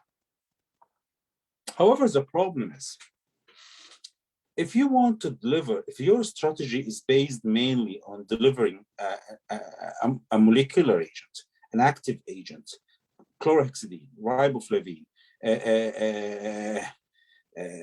whatever you want to deliver, how are you going to deliver this to the dentine structure? It is a vascular structure, and you are limited with clinical scenarios that you have. So you are also affected by the hydrophilic nature of the dentine, the dentinal fluid, the pulpal pressure. So it is not easy like we do in the in vitro. We just bring a sample of dentine or dentine disc and just put it in a cross-linking solution for hours, 3 hours, 3 hours, 6 hours, 8 hours, or even for a week, because this won't be possible to happen clinically. And even if you try to apply before applying the restoration, you're also limited by many factors. So the principle of drug delivery to dentine, it is a bit complicated due to the lack of a blood capillary or any routes to supply drugs to dentine. So we started to have develop a new platform based in nanotechnology that to deliver this kind of drug in form of loaded nanocarriers that can penetrate through, I'm speaking about demineralized dentine. If you see here in the schematic diagram, once you demineralize dentine, you expose the dentinal tubules by removing the smooth layer. You demineralize the intertubular dentine, having the collagen fibrils that presented by the yellow color like a noodle structure. And the dentinal tubules capillary system are connected by the axillary tubules. So you have, this is the only route that you have if you want to apply from the coronal direction. So if you loaded the drug inside a nanocarriers, and I'm going to speak later on what I mean by nanocarriers, and you start to deliver through the dentinal tubules, it can use this route in order to deliver to the dentine and resin dentine interface. And later on, the nanocarrier will start to disintegrate, releasing what is inside over a period of time.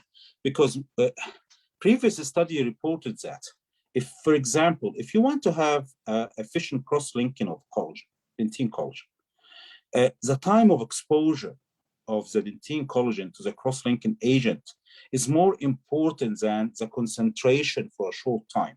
So it's a matter related to having small doses, but with a continuous exposure. This might have a more effect rather than you have a high concentration for a short time, and this high concentration might interfere with other clinical further clinical step, like the polymerization of the resin monomer, because some of the cross-linking agent can inhibit the free radical polymerization. So the term nanocarriers here are very broad. It could be in a form of nanocapsules, simple like the antibiotic capsule we are taking, but it's very, very tiny in size with a drug load inside.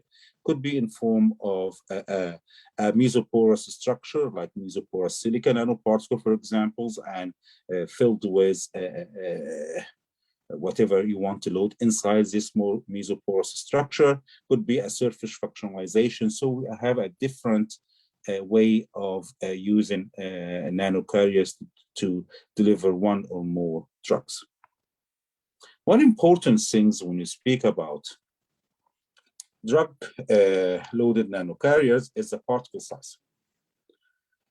Because I know that as a clinician, you might find at the beginning, it is a bit hard to say that how could I, after etching the dentine surface, exposes the dentinal tubules, apply something that can go inside the dentinal tubules and move with the dentinal fluid against the pulpal hydrostatic pressure? How is this kind of small, tiny balls, I always describe like playing a golf, and you want to put your ball inside the hole, how it will be forced inside the dentinal tubules and retained there in place for some times, and how to interfere with the subsequent application of any bonding agent or restorative materials. So in this case, particle size, the surface charge is very important because the electrostatic charges between the nanocarriers and the demineralized dentine surface is very important key parameter. Also, the ability of the nanocarriers to be carried in waters, carried in organic solvents that are able to displace water. This is a very important without going for much details, because I know that I need to run a little bit fast because the time I don't believe that 45 minutes will be enough for all of that. Another point is for how long this nanocarrier is able to disintegrate and release the content inside, and what are the parameters that affect this disintegration rate. It will be an initial high release, or it will have a steady continuous release, because one of the targets that we are aiming is having a continuous steady release for more time as much as possible. Current progress. Honestly, I should change this slide because it's not current now, because some of the work here is already published more than 5-6 years now. So I should shift this slide a little bit in front. So whatever you're going to encapsulate inside, it can encapsulate a cross-linking agent, MMBs blockers, antibacterial agents, any drugs with biological factors, or even remineralization. So the idea was to develop an experimental setup that simulating dental pulpal pressure and the fluid inside the dentinal tubules. So this was the previous experimental setup that we used. It was very important to know that the pulp pressure is a very important factor regarding if you're going to penetrate inside the dentinal tubules or not. And then, so I'm just trying to show a plate form. I don't want to speak about a specific study. And then it was in this plate form we was able to deliver a different combination of nanocarriers based in a different nanocapsules, mesoporous particles, surface functionalized nanoparticles, carried in a different kind of vehicles, alcohol-based or water-based, gel-based or modified inside the primer. And the drug inside was for a different target, ranging from antibacterial, collagen cross-linking, MMBs inhibition, and recently we are working in remineralization. And then we're able to study this and compare this kind of properties change due to this platform of drug delivery on dentine in terms of structure integrity, biochemical stability, resistant to biofilms, MMBs inhibition, mechanical integrity, surface properties, and a different protocol as a function of time, storage condition, pH, and collagenase and temperature challenges. The third part of this platform is to able to load this drug-loaded nanocarriers into a more clinically friendly resin primer to be applied in dentistry. It's hard in a clinical scenario to apply something using a micropipette. You cannot do that in the clinic. So if proved efficiency, it needs to be delivered in a form that can be used in everyday dental practice in a form of a resin primer that is modified with a combination of nanocarriers, and then to see how this is going to affect the bone strength and bone durability over time using the microtensile bone strength, study the interfacial nano leakage and the interfacial integrity. Later on, you can go for the in vivo work, and that we are doing right now. So let's go and study our publication regarding that. We studied first chlorhexidine was used as a model drug with PCL as a shell material to encapsulate chlorhexidine. And once chlorhexidine was encapsulated at the different ratios, this is SEM and TEM. It's easy to see in the upper left, the blank PCL. And when you add a different chlorhexidine, you have a core shell structure. It's very obvious in the TEM images. And then to confirm the drug conjugation, the loading efficiency, and particle size, zeta potentials. These are typical parameters that's used for any when you load a drug, and then to study the antibacterial properties versus a free drug, or a free chlorhexidine form, and see which with time how it will be this antibacterial or antibacterial activity will be potent for how long, because again it's very important that we have an effect for a specific time or a durable time in order to have a more sustainable effect. And this is a key word for this kind of objective of this research, is the sustainability. And then we study how it can penetrate inside the dentinal tubule with a different suspension media based in water, alcohol-based. We labeled it with a silver tracer to see the nanocarriers with the resin tags. It's very obvious in the upper right images, and it can be penetrated inside the dentinal tubules up to 10 and 15 micrometer depths, and its association with the resin tags. And also the studying the drug release and what is the parameters that affect the degradation or disintegration of these nanocarriers or nanocapsule in order to release the drug that's related to a lot of properties of the shell materials. Later on, we try to optimize this work using a different type of biodegradable polymer, what's PLGA, in order to encapsulate the same drugs as chlorhexidine. And we find that PLGA is much easier for us in order to optimize the structure and the size of the nanocapsules. The drug loading increase at its conjugation of the drug, and the release and degradation of the shell polymer, biodegradable polymer, is much optimized. And this is reflected by higher antibacterial properties, and it can be retained over the dentine collagen, and that's why it will be retained inside within the dentine matrix. I don't want to go for much details, but this shows that drug release was more optimized when you are using a different kind of shell materials when construct your nano capsules. And also this optimizes the ability to infiltrate inside the dentinal tubules and its loading within the structure of the resin dentine interface, including surrounding the resin tag area.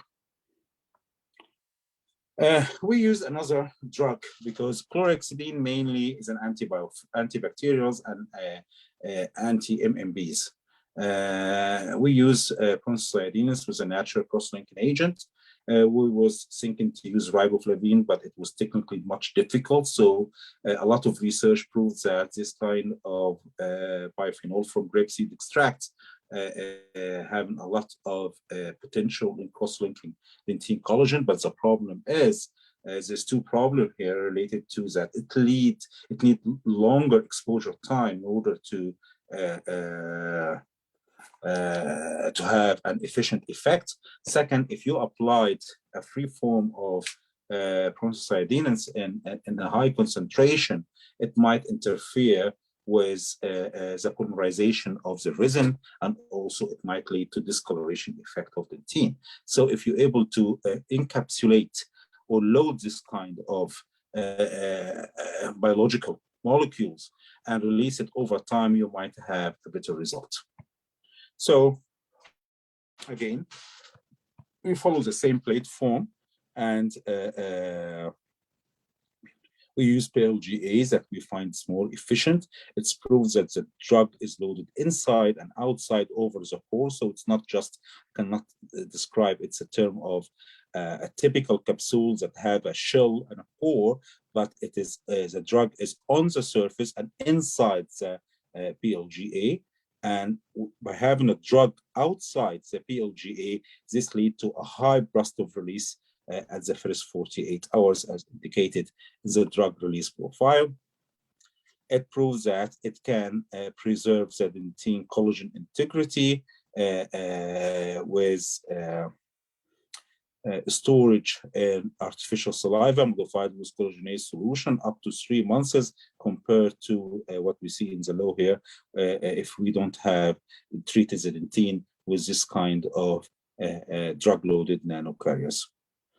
And as the size will be much smaller, so you can increase the drug load. I don't want to say the words of drug load of those remind me with a virus load, and it's a very bad word to say nowadays. And I hope all of you will be safe in this pandemic, but this will increase nanoparticle dose or loads that can be delivered inside the dentinal tubules. And of course, this will affect the amount of drugs that can be released over time inside the resin-dentine interface. Later, we continue this work here in Australia, and we use mesoporous silica. And this mesoporous silica was modified and was a gatekeeper materials in a way that to be a pH sensitive. Means that I don't want to use my loading of drugs just immediately or without need. So when there's a decrease in pH due to, and usually when your pH decrease means that there's something wrong. There's a bacterial enzyme, there's an acid, there's something that decrease the pH. So I found that the release will be increased with time due to the decrease in pH. So it's become pH dependent delivery of chlorhexidine. We used a different way if we load it with in a mesoporous silica. So you can find in these two references or two published work, recently published work, detailed how to fabricate. This is a pH sensitive mesoporous silica, but it is dependent in the same principles that we used before. And then just to confirm the structure, the mesoporous structure, the loading of the chlorhexidine inside. And then this table presents normal, usually the usual parameter that in any drug loading we study is a degree of encapsulation, drug loading percentage, nanoparticle recovery, zeta potential, Z diameter, and polydipepsy index. So we use a different concentration of chlorhexidine and with modified MSN mesoporous silica nanoparticles or non-modified MSN, the ones that can just release without pH or the ones that is modified to be a pH sensitive. Of course, the results show that when we have a pH sensitive nanocarriers, this will be more, we will have a more efficient release. And this will be reflected in terms of antibacterial. Just I want to see where's our antibacterial work here. Just yeah, it is here. Yeah, especially with a change in pH. So we try to challenge and see the release of the drug with or without modification inside resin primer at different pHs. To see that if it's work or not, because it's very important to have a smart releasing material. We technically say a smart or environmentally controlled releasing material. So I don't want to repeat what we said before, but it proved to have a potent antibacterial effect. It gave us much better results than we had before about 5 years back when we used a biodegradable polymer. This is a typical cell viability and also degree of conversion, because we use this kind of drug-loaded mesoporous silica to modify an experimental adhesive and see how it's going to affect the degree of conversion or the polymerization, degree of polymerization of the experimental adhesive. And finally, we used again a streptococcal mutant. And we found that yes, it is releasing for some significant time. Yes.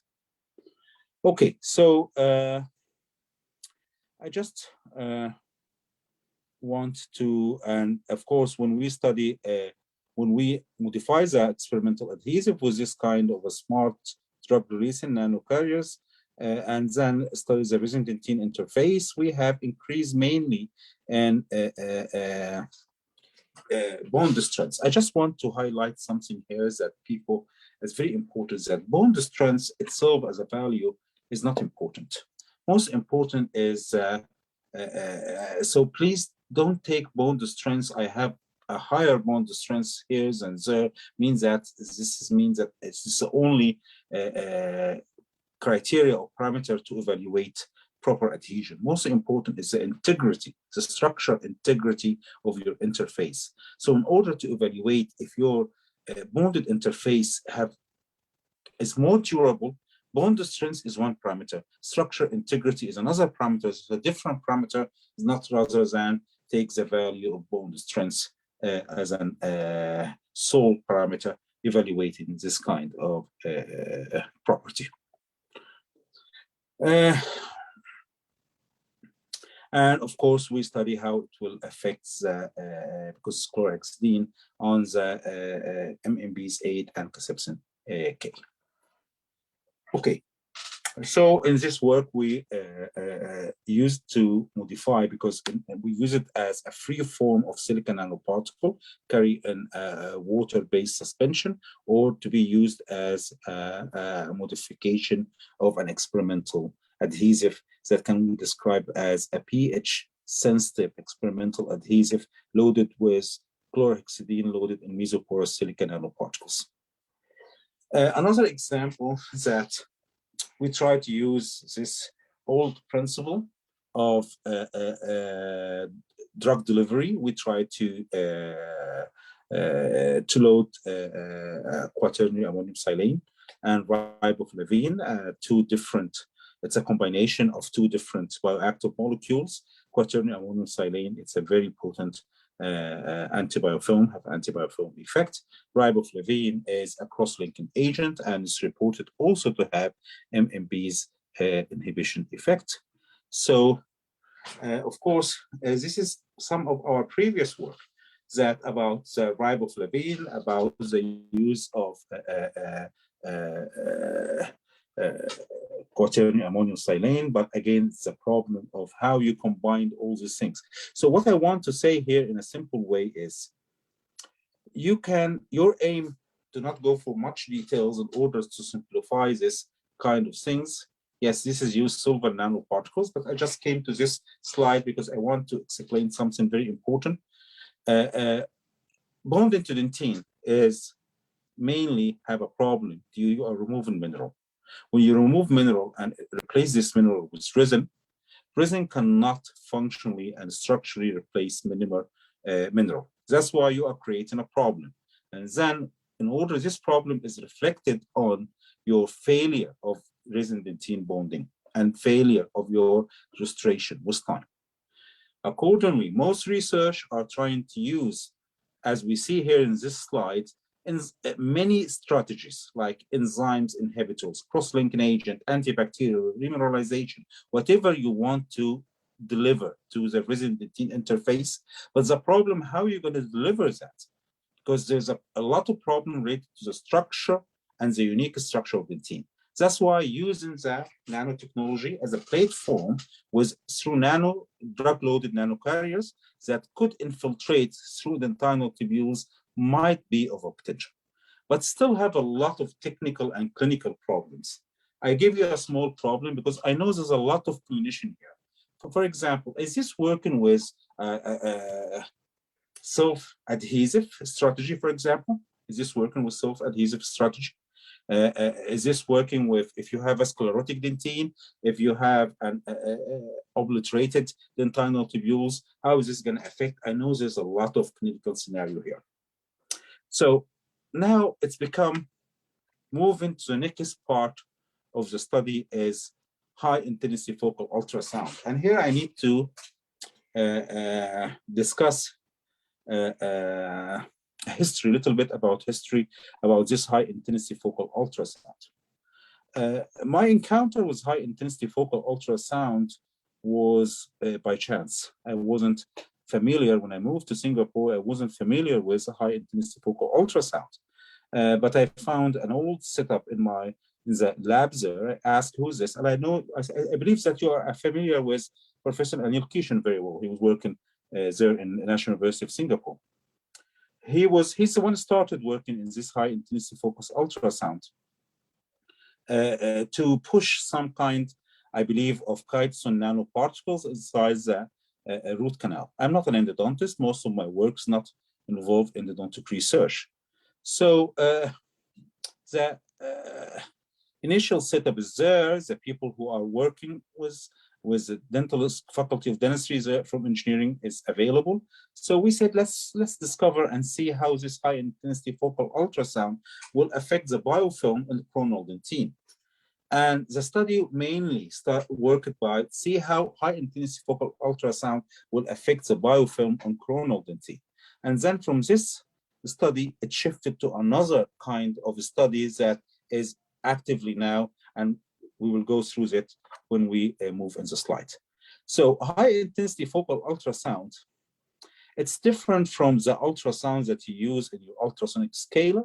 That's why the transducer is usually a concave shape, so the ultrasound will be focused. So this reminds me with this, people who start working in 1990s, the laser in dentistry was a famous thing, and it was dependent on a principle of having a small focus that could have a lot of effect. But the difference is this is a mechanical wave, laser is electromagnetic wave. So high intensity focal ultrasound creating at the focus an intense cavitation. This cavitation can lead to expansion and collapse, leading to a shock wave and also creating a thermal effect or a heating effect. So this is a cavitation system form a micro bubbles in the tissue fluid that will oscillate and then leading to a bubble explosion, creating a strong mechanical shock wave. So high intensity focal ultrasound is not far away from medical application. It's well known in medical application, and a lot of beauty centers using HIFU technology in order to stretch the skin, make the skin more soft and stretched and smooth. So it's have a lot of applications. So the idea of using this technology in dentistry, and it's an affordable technology, non-expensive technology, is very promising in my opinion. So this is from a medical application. So when you have the HIFU, is a focus ultrasound, focus in, let's say, a tumor inside a liver or something like that. So you're creating a heat and mechanical energy that could lead to the ablation of the tumor and tumor destruction. In medical applications, this is coupled with an imaging facility in order to know where you're going to focus. But in dentistry, we might not need this imaging facility, but it can be used if you are later on considering for a subgingival application like a periodontology application or implant planning or something like that. The innovation in HIFU technology created that you might have a transducer with a micro transducer creating a multi-focus. So you can accelerate the process of creating an array of focal points that can lead to tissue destruction or tissue ablation or mechanical effects and shock wave generation at a wider surface area. And this is suitable to dentistry. And nowadays, there's a lot of HIFU system that is handheld and in a size of, let's say, light curing it. So the idea that we use in dentistry is, can we use this high intensity focal ultrasound to replace any kind of acidic or chemical conditioning of the dentine surface? Because in the previous when we start the presentation, we start by speaking about hybridization, the principles that started by Nakabayashi and David Pashley of having a demineralized dentine surface, then infiltrate resin, whatever it's based in a self-etching or not self-etching, but it's depend on demineralization and resin infiltration. So if we try to change the principle a little bit, if we can simply remove the smeel layer and create a rough dentine surface through mechanical effect, not chemical effect, that lead to a micro roughness, and the dentine will be still mineralized, have a high content of mineral, This could be of important things to solve the problems that we have in dentistry. Because as James said, we speak about surface energy and contact angle between the adhesive and the adherent, and it's very important things. And we know very well when we demineralize the dentine and remove the mineral phase, the surface energy of dentine change. So if we have a mineralized surface, highly mineralized rough dentine surface, free from smooth layer, can this be better bonded by a more hydrophobic and more stable resin? This can be achieved. So this is the idea of using HIFU in the current research that we're having now. Although HIFU application in dentistry, it is very broad, and we're still exploring a lot of other potential. So this is a historical setup that was in National University of Singapore, that it was a cup-shaped transducer, very big transducer. Now we are using transducers that less than 5 cent coin size, about 5 millimeter to 10 millimeter diameter, or even less than that. So it can be used for more clinical application. But this was the original setup that we used there. And then we started to culture biofilm. And then we started to see how HIFU will affect the biofilm. Can it have a bactericidal and or can remove the biofilm, detach the biofilm from the dentine surface? And it proved, yes, it removes. It's not something strange or shocking that mechanical wave is able to remove a biofilm attached to the dentine. But the most important part is once you remove this biofilm, yes, it's proved to remove biofilm, and we have a published work for that. And there's a lot of work about different application or anti-biofilm effect of HIFU in a different medical application, not only dental application. But the most important is when we started to culture the biofilm over cementum and dentine, we find that it is also have a tissue conditioning effect. It changes the texture, the surface of the hard tissue, whatever cementum or dentine. So we started with our first study was to see its effect on cementum, how it changed the surface roughness or surface microtopography, how it changed the nano indentation properties. So we said, can this be used if we're going to use it for dentine? Can we get rid from the simple, I don't know how long left for me for time, but I can say, give me a 5 to 7 minutes, I will finish. In order to change the concept of adhesive dentistry away from using a chemical agent. So if you can see here, this is a very important slide. The one on the right is a typical dentine surface of acid demineralized dentine, a typical noodle-like structure of collagen with a clear interfibral structure and open dentinal tubules. This is a typical surface that you want in order to have the resin to infiltrate inside, creating a resin-dentine hybrid layer. But this is a very poor in mineral. These collagen are naked, not protected, and resin, for many reasons outside the scope of this lecture, cannot cover or coat the dentine collagen in a way that protects the dentine collagen as the mineral were protecting the dentine collagen. If you go for the other one, this is a HIFU treated surface. It's completely different. You can see even traces of collagen fibrils that's covered with mineral, what is technically known intrafibral mineral. So I can simply say that's much richer in mineral, and this is very important. If the surface of dentine having a rough surface that's rich in mineral and still have a high mineral content, specifically intrafibral minerals, there's a lot of properties related to the bonding will be there, like surface energy, like ability to be hydrophilic or hydrophobic, and resistant to degradation of the organic or collagen phase of the dentine. So from here, we shift the work from biofilm to see how it's affects on dentine. And for clinicians, they are well known that clinical wise, you don't have this clean dentine and sound free from any kind of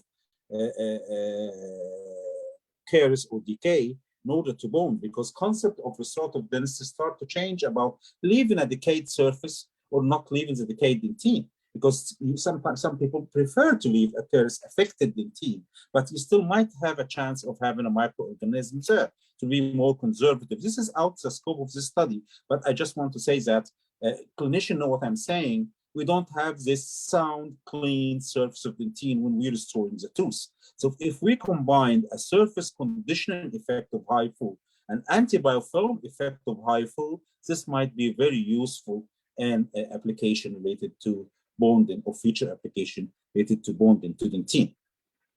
A high magnification view of how the dentine will be looked completely different if exposed to HIFU at different time and exposure parameters in terms of frequency, pulp intensity, power density, pulp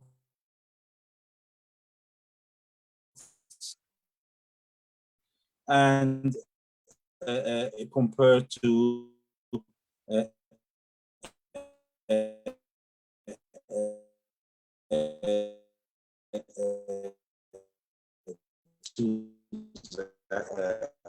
acid etchant dentine. If you see here, it's completely have a different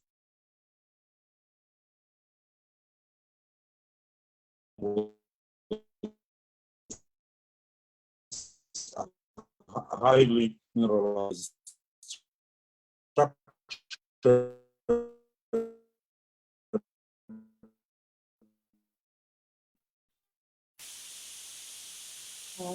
Hello, Dr. Amal, your voice is breaking.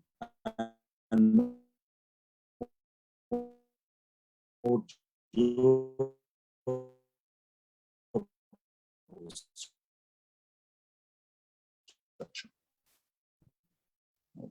Oh, 1 second. Just a second. Okay. Now it's better. So now it's better. When we studying, or okay now? No, now it sounds better. Make you slide finish. So when we try to study how will be the chemical composition and chemical mapping of the HIFU treated dentine, of course,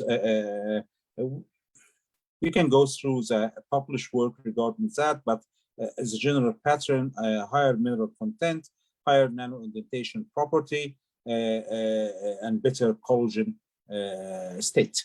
So in the current projects that we already have here in University of Western Australia and working with a collaborator in Dr. Dawood in Malaysia, is trying to see how this HIFU will used as to condition dentine surface. We are trying to use and combine this with nanotechnology, is trying to use a ultrasonic gel as a media, and it can be filled with a different drug-loaded nanoparticles in order to have a combined effect between mechanical waves, and HIFU can be also used as a mechanism for pushing nanoparticles inside the dentine. I won't go for much details, but this is simply an idea about our current project that's funded from Australian government, is to understand what is the parameters needed in order to optimize the interaction of HIFU, aiming to have at the end a prototyping of a device that can be used for conditioning of dentine surface. So I would like to thank you again, and just to acknowledge the fund of the previous work from Australian National Medical Research Council, Australian Dental Research Foundation, UWA funding, and also from previous work from Academic Research Fund, National University of Singapore. I hope that this to be a start for a future collaboration. Please feel free if for any potential research and education collaboration with the Division of Restorative and Rehabilitation Dentistry at University of Western Australia. And thank you again for inviting me. Thank you so much. Neelam ma'am? Yes. Hi ma'am. Yeah. Ma'am, are there questions for sir? Yes, I think. First, thank you very much, Dr. Fauzi, for a very interesting lecture. Bonding of resin to tooth is always a challenge, and dentin resin interface can be changed or can be modified by application of these two techniques which you have mentioned, that is application of nano carriers and HIFU technique. So definitely bonding will improve. And now I have a couple of questions from the audience. One is that you have used proanthocyanidins, that is grape seed extract. So I can't hear. Neelam ma'am, you've become inaudible. Sir, now? Yeah, No, Can you sorry, I did not now hear. you're audible. Yeah. Okay. So our audience, they've asked that proanthocyanidins, that is grape seed extract, which you have used for your study, how it affects, whether it has some antibacterial effect or it has some, it modified this collagen tissues, how it affects bonding. Proanthocyanidins can be from grapeseed extract and other sources. It's a natural cross-linking agent, collagen cross-linking agent. People who started this work mainly in dentistry from Indiana University in the US. And there's a lot of work about this kind of antioxidant. You can even buy it as a supplement from any pharmacy and take a grapeseed extract that's rich in proanthocyanidins, that it is safe for aging because it improves the health of collagen. That's why collagen found in the skin, that's why it's a very important part of preserving young shape. So proanthocyanidin is mainly cross-linking collagen. Again, when you acid etch dentine, or when you apply acid over dentine, you are removing mineral phase. In order to understand, collagen dentine collagen is related with two types of mineral. That's called intrafibral mineral, that is related to the collagen structure itself, or in between the collagen fibril that fills the interfibral spaces. So the one that preserves the mechanical properties and the integrity of the collagen is the intrafibral mineral. So once you start to remove this kind of mineral, collagen becomes liable for degradation. So an essential way of making collagen more resistant to degradation is to cross-link the collagen fibril together. Cross-linking is a technique of enforcing, like I give it much easier. We know that polymethyl methacrylate that we use in dentistry, we construct a denture from polymethyl methacrylate. If we use a pure polymethyl methacrylate, it won't be hard. That's why the polymethyl methacrylate that we use in making denture-based materials cross-linked polymethyl methacrylate. So it is almost similar principle of cross-linking that increase the properties and degradation resistance of dentine collagen. And my second question, whether these nano carriers which you have used, are these available commercially? Of course not. Not of yet. course not. Okay. So when we expect? No, it's still early because again, it's to translate something to clinical application. It's not only about science; it's also about feasibility of these things. So nanotechnology I believe that HIFU have more potential for translation and to clinical practice more than nanotechnology approach is more complicated, yes. Because again, dentistry are a simple word. People don't want, when I graduated, I'll give you a small story. I graduated from Cairo University in mid-1990s. And at this time, they opened in Cairo University a new laser center for biomedical application. Well, people know Dr. Zuwail, he Nobel Prize winner, and femtosecond laser in 1998, something like that. And he's originally from Egypt. That's why after he took the Nobel Prize, they opened, people who work in the US, of course, they opened this laser center. So I went there to study. And laser was at this time a very famous in dentistry. Reviews most of the laser research and etching of dentine, Nd:YAG laser, erbium YAG lasers, a lot of laser work, carbon dioxide laser, and 1990s, early 2000. So it's already translated? No. Just to translate something, it is not only about, it's about feasibility. Dentistry have a unique nature. It is, you cannot commercialize a sophisticated, expensive things in dentistry without having a direct and very significant benefit. Thank you very much for highlighting your research work. And it seems it's quite promising also. So we'll expect some better results in near future. Thank you very much. Thank you. Thank you so much, Amir, for giving us such a wonderful insight on something so new and which we had not heard of. And though certain things are written in the research papers, but when you hear it directly from the researcher, it definitely has a different effect. And as far as Indians go, we also have a lot of research potential in our universities as well as in our postgraduate institutes or PhD institutes. So any idea which you think we could work with any or any university feel that they can work with Dr. Ahmed, they are most welcome. He has shared his email ID, and I hope there is a lot of constructive research coming out of this group. And hopefully whatever research has been happening, it is translated clinically as well.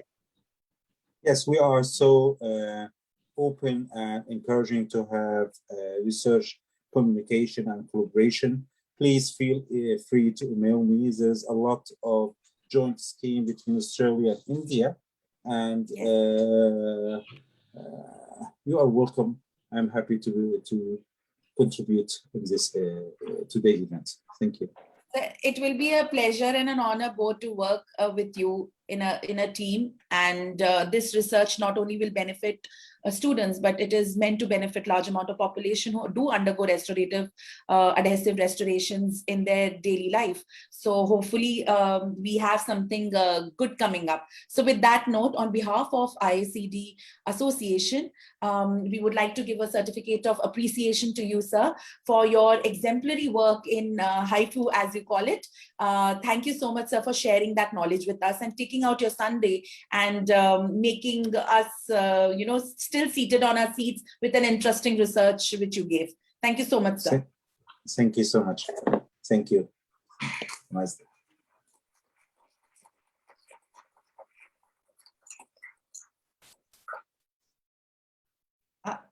One sec.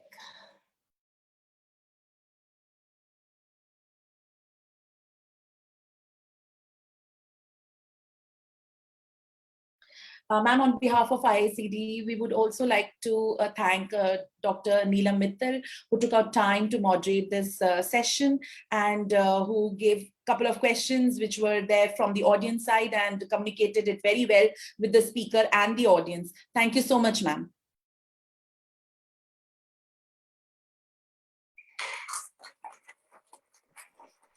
Thank you so much.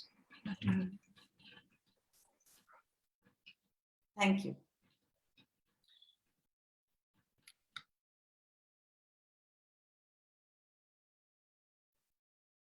So next, we move to the next session. We are running little 10 minutes late from the session which we were scheduled to start. And our next speaker is Dr. Umair Daud, and the session will be moderated by Dr. Dipali Shah. One sec. Yeah. Hello, Dipali ma'am, are you here? Yes, I'm here. Yeah. So Dr. Dipali Shah is currently working as a professor and head in the Department of Conservative and Endo at Singer Dental College and Hospital, Pune. And she has a keen interest in research and research methodology. And she has spearheaded and served as a resource faculty in more than 15 workshops in research methodology. And she uses her educational technology for both undergraduates and postgraduates teaching and learning process.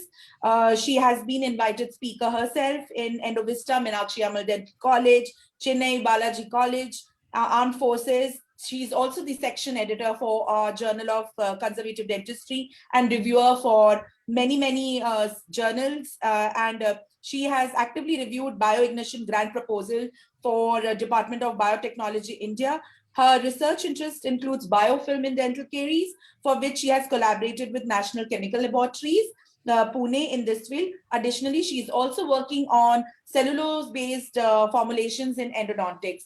I know Dipali ma'am personally. She has given me also opportunity to come share my 2 pieces of whatever I know till now in her institute. She always encourages young faculties to come up with their ideas, and she's very, very open about it. Thank you, Dipali ma'am. I would like you to introduce our speaker. Thank you, ma'am. Thank you. Thank you, Laura, for your kind words. Thank you, dear.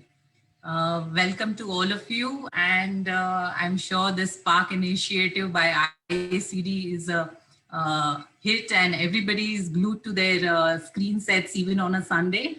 And I thank the office bearers for initiating this program on adhesive dentistry, which was much needed. I thank Dr. Vibha Hegde Madam, the president of IACD, the secretary, organizing secretary for IACD, Dr. Prahlad Saraf sir, and Laura, thank you for curating this program, and also your coordinator, Dr. Arvind Kumar sir, I thank him. And welcome, Dr. Umair Daud sir. Hello, hi, Professor Dr. Dipali. How are you? I'm fine. How are you, sir? I'm fine. Dr. Omar, please keep it that way. Yes, I want to introduce a person who has been a dentist, a clinician, and he has dedicated his life, his profession to the field of biomaterials and dental materials in dentistry. And it's a great honor and privilege to read your CV, sir. Dr. Omar. I'm sure everybody will know why we have chosen him for this topic on the new generation of adhesives, that is the universal adhesives, because he's been so much involved into academics and research. Dr. Umair Daud graduated from the Buckeye Dental School in 1999, and subsequently he has taken up 2 master's programs, a Master of Science in Oral Sciences and Biomaterials from the National University of Singapore, as well as an MSc in Dental Materials from the Queen Mary University of London. He has obtained his PhD from the Prince Philip Dental Hospital at the University of Hong Kong. And being interested in academics and research, he's also interested in history and cosmology. And I think so he's using these interests into his research here also. And he has made a great research work, and he has a lot of experience in dentistry, which is adhesive dentistry, which is allowing him to solve the clinical problems that we as dentists face. Dr. Umair Daud believes in providing new insights in the field of dental education, and he has conducted high impact research which can solve many of our clinical problems, especially in adhesive dentistry. To his credit, he has many international high impact papers and owns various patents to his credit. He has special interest in dental biomaterials, disinfection and endodontics, tissue engineering of the dentine structure, quite an interesting topic, and developing new adhesive and aesthetic restorations.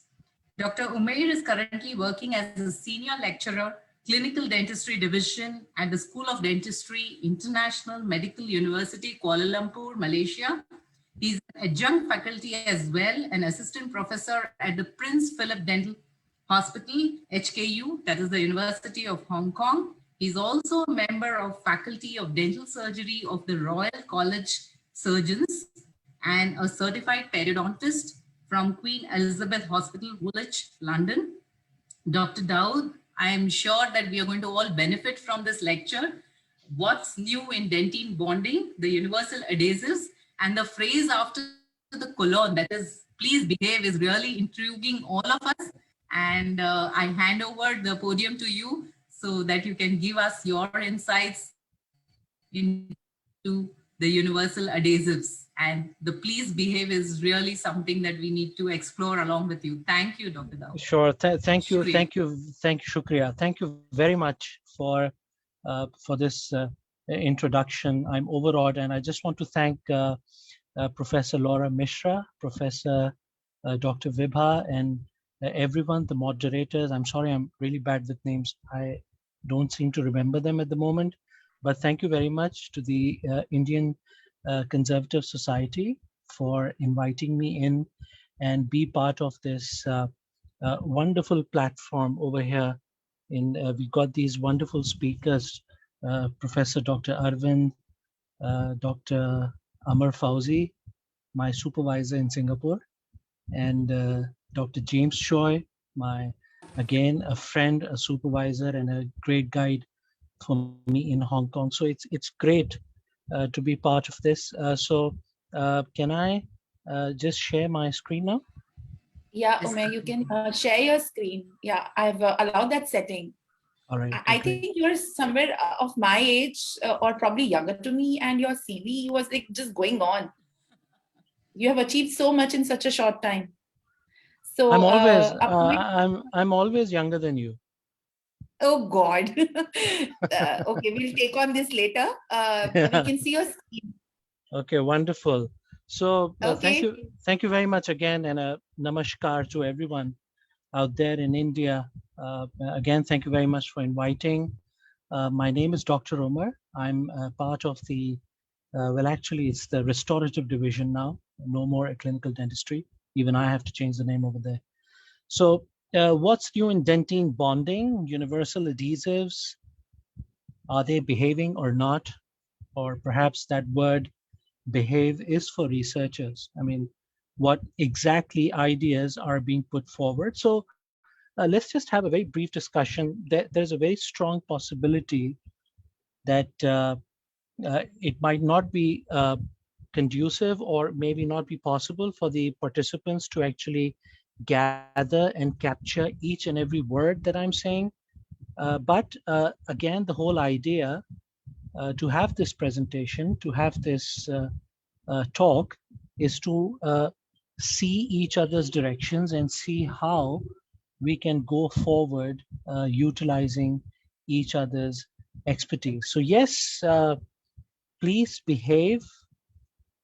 The universal adhesives have to behave. There are a lot of things happening, going on. There are a lot of controversies. There are a lot of myths. So we need to have some myth busters, right? So we need to see how these universal adhesives are responding to the clinicians, or what else can we bring about the changes. So the idea is to introduce whether we can bring about some changes inside the universal adhesive. And from there, I'll just scale everyone towards a very brief profile of our biomaterials expertise here at Kuala Lumpur. I'm a proud graduate of all these universities. That's where I was given the enlightenment of how so much can be done with dental biomaterials. I did my MSc with Dr. Amar Fauzi at the National University of Singapore. I did my another MSc at Queen Mary University of London, and I still thought that I still need to go on. And I believe after doing my PhD, I still feel there is a lot more to do. I'm part of this very prestigious faculty at the International Medical University Kuala Lumpur. And we have a lovely oral health center where all the clinicians and the students are providing very high state-of-the-art treatment to all the patients who come to our university. IMU has been a hub of a lot of events.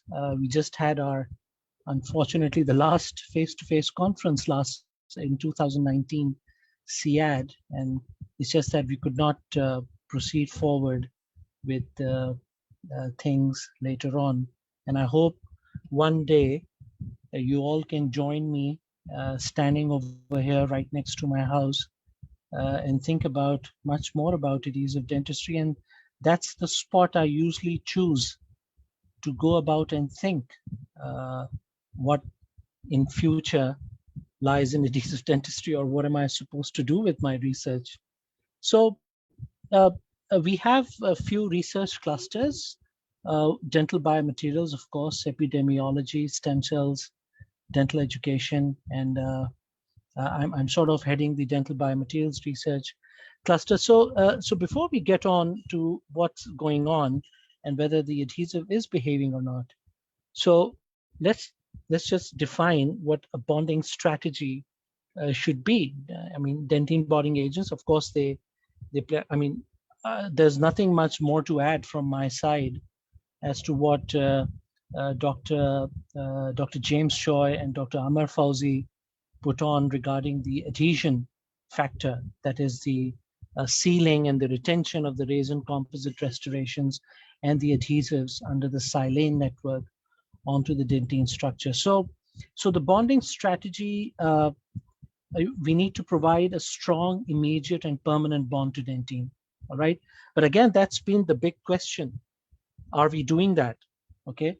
Certain myths of doing the etchant onto the dentine surface.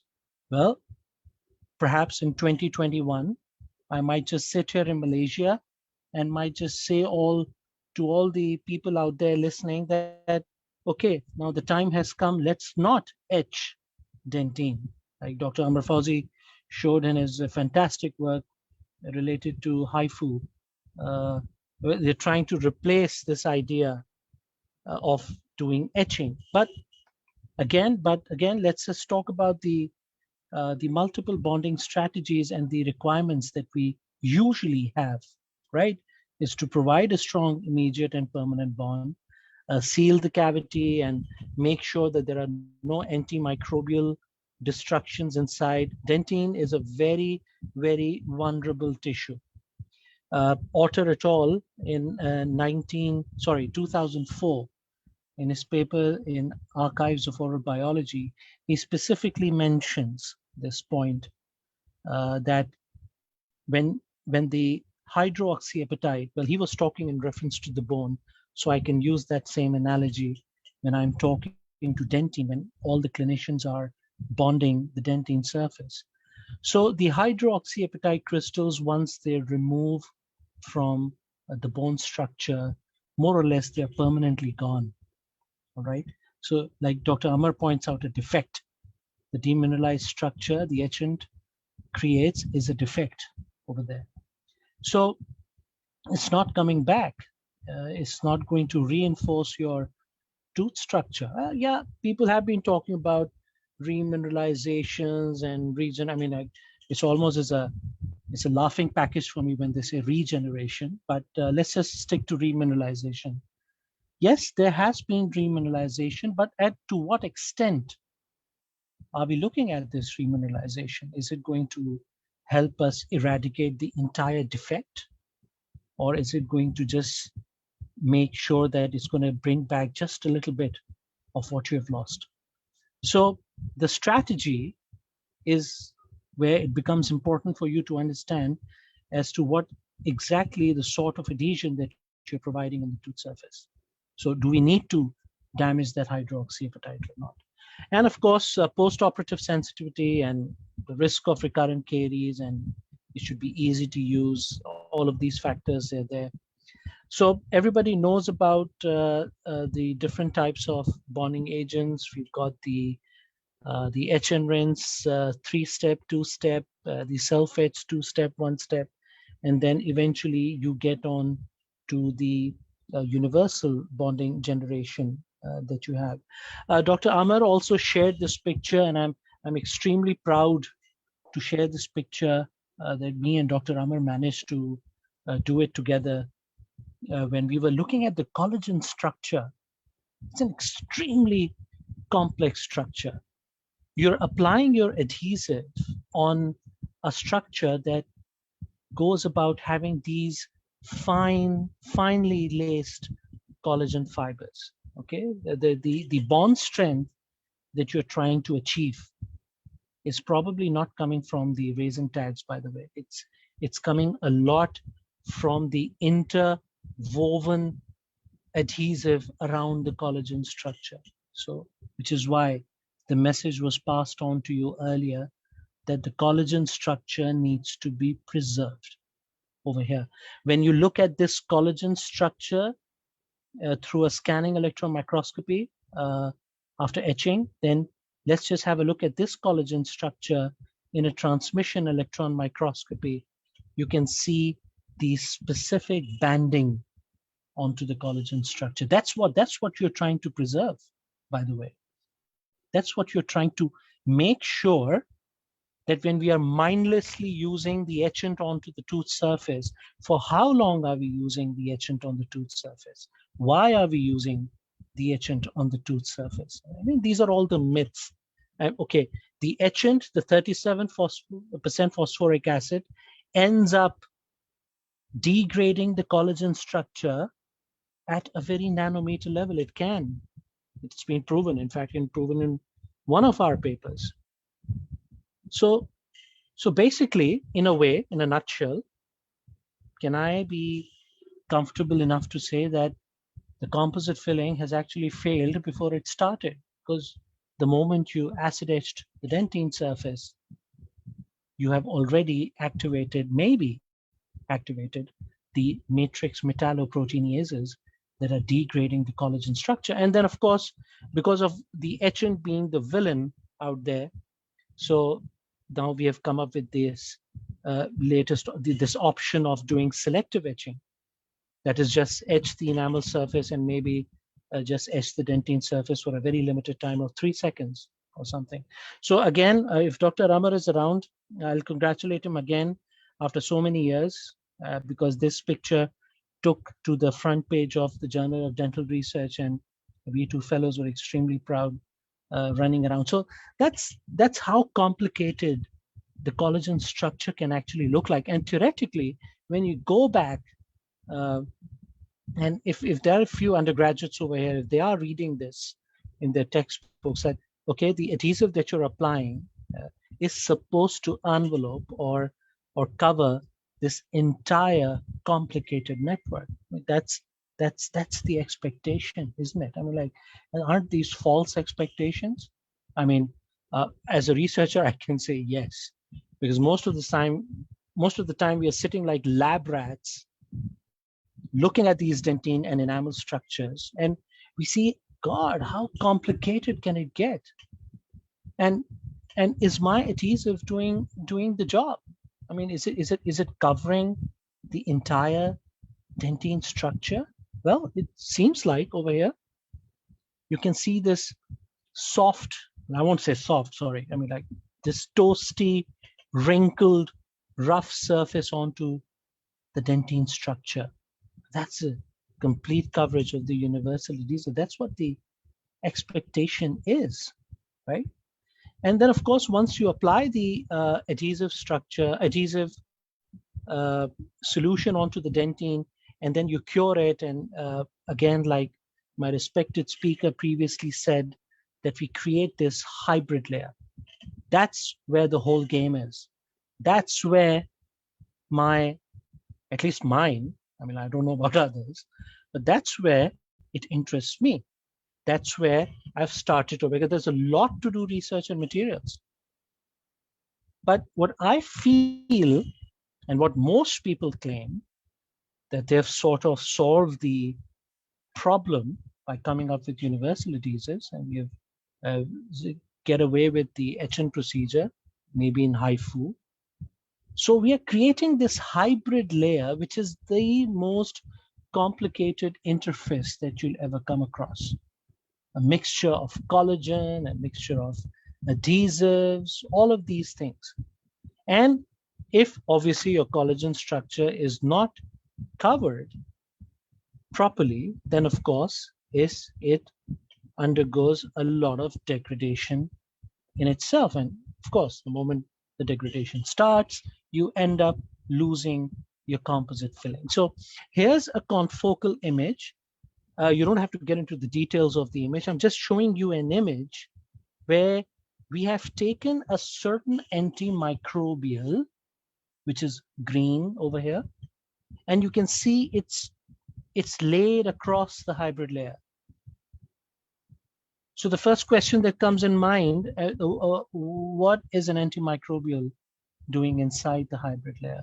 I mean, already there's so many complications over there. In order to make sure that we do not have recurrent caries, in order to make sure that the biofilms is not formed, in order to make sure we have enough immotile antimicrobial substances that's going to make sure that they cover the microbial bit in a long period of time to increase the longevity of the restoration. That's an extremely important thing to understand. Yeah, I know a lot of products that have come from Ultradent. They are introducing all these different kind of antimicrobials like clohexidine and all that. So it's very important. So our lab takes this initiative to study the hybrid layer, the adhesives, and their interaction with the tooth structure by using these contraptions like confocal microscopy and all that. So one of the most important, whether you're using a total etch, whether you're using a universal adhesive, whether you're using a self-etch, one step, two step, the most important bit for everyone that they need to understand is that there is an acid base resistance zone, which is a combination, which is a combination of dentine and the adjacent hybrid layers. It's somewhere around here. It's known as a super dentine. And unfortunately, I might as well very confidently, I can say that the total etch plays its wonderful part in destroying the super dentine. Okay, it's right adjacent to the hybrid layer, and that's the idea of it. That's what we need to preserve and make sure that we are not destroying the super dentine. Where is the strength going to come from? So anyways, so universal bonding agents, they're capable of being used in whichever etching mode and the operator considers appropriate. Total etch, self-etch, or selective enamel etch may be used for direct and indirect dentistry. I do not represent any product. I do not endorse any product, but some of the universal bonding agents that you must have come across in the market, 10-NDP is the molecule that we need to talk about. Scotch bond, considered as a gold standard, along with all bond universal viscose, not far behind. So these universal adhesives in a single bottle, no mix, fine, sounds really great, can be used in total etch, self-etch, selective etch, I mean, like, it's there, it's doing the job, it's cutting off the time for the clinician. All right, that's the idea with which universal adhesives came with a bang into the market, and everybody has started using it. So how does actually the universal adhesive look like? So in one of the papers, they call it as a peanut butter spread on toast. It really looks like one, peanut butter, right? It's spread all across, really peanut butter. And one very important point that Dr. James suggested was the surface energy. It's so important to bond. The more the surface energy, the more the wettability, the more the adhesive is going to spread out. So you can see this toasty appearance of the adhesive, and you can see how rough it is on the top.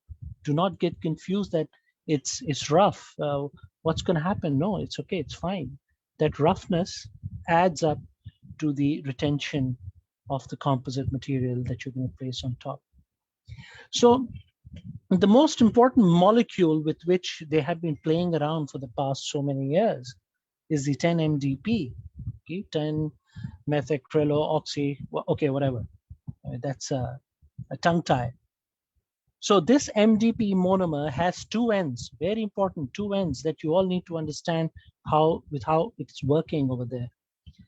The phosphate group, the blue one, the phosphate group, and the methacrylate group. Okay, the methacrylate obviously bonding with the methacrylate-based restorative material that you're placing on top.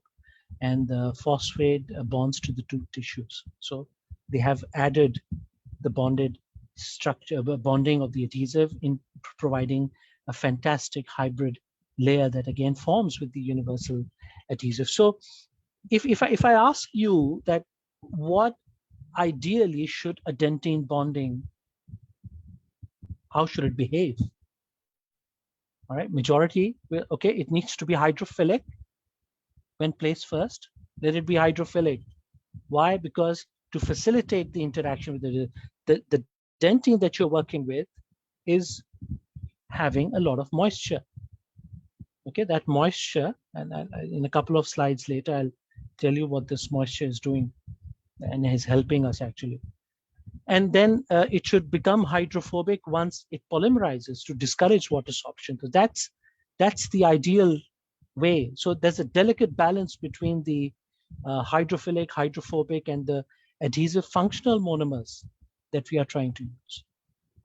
All right. So well, in my opinion, the pH has always been a puzzle.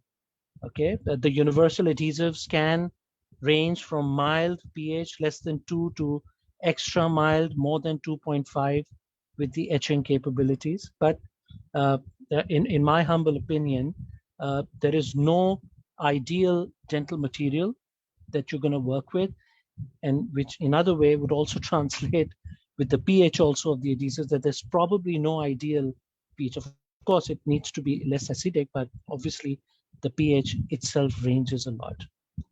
So the big question that arises in everyone's mind, let's switch to a universal adhesive. Let's just forego the total etch and everything. So they conducted a study.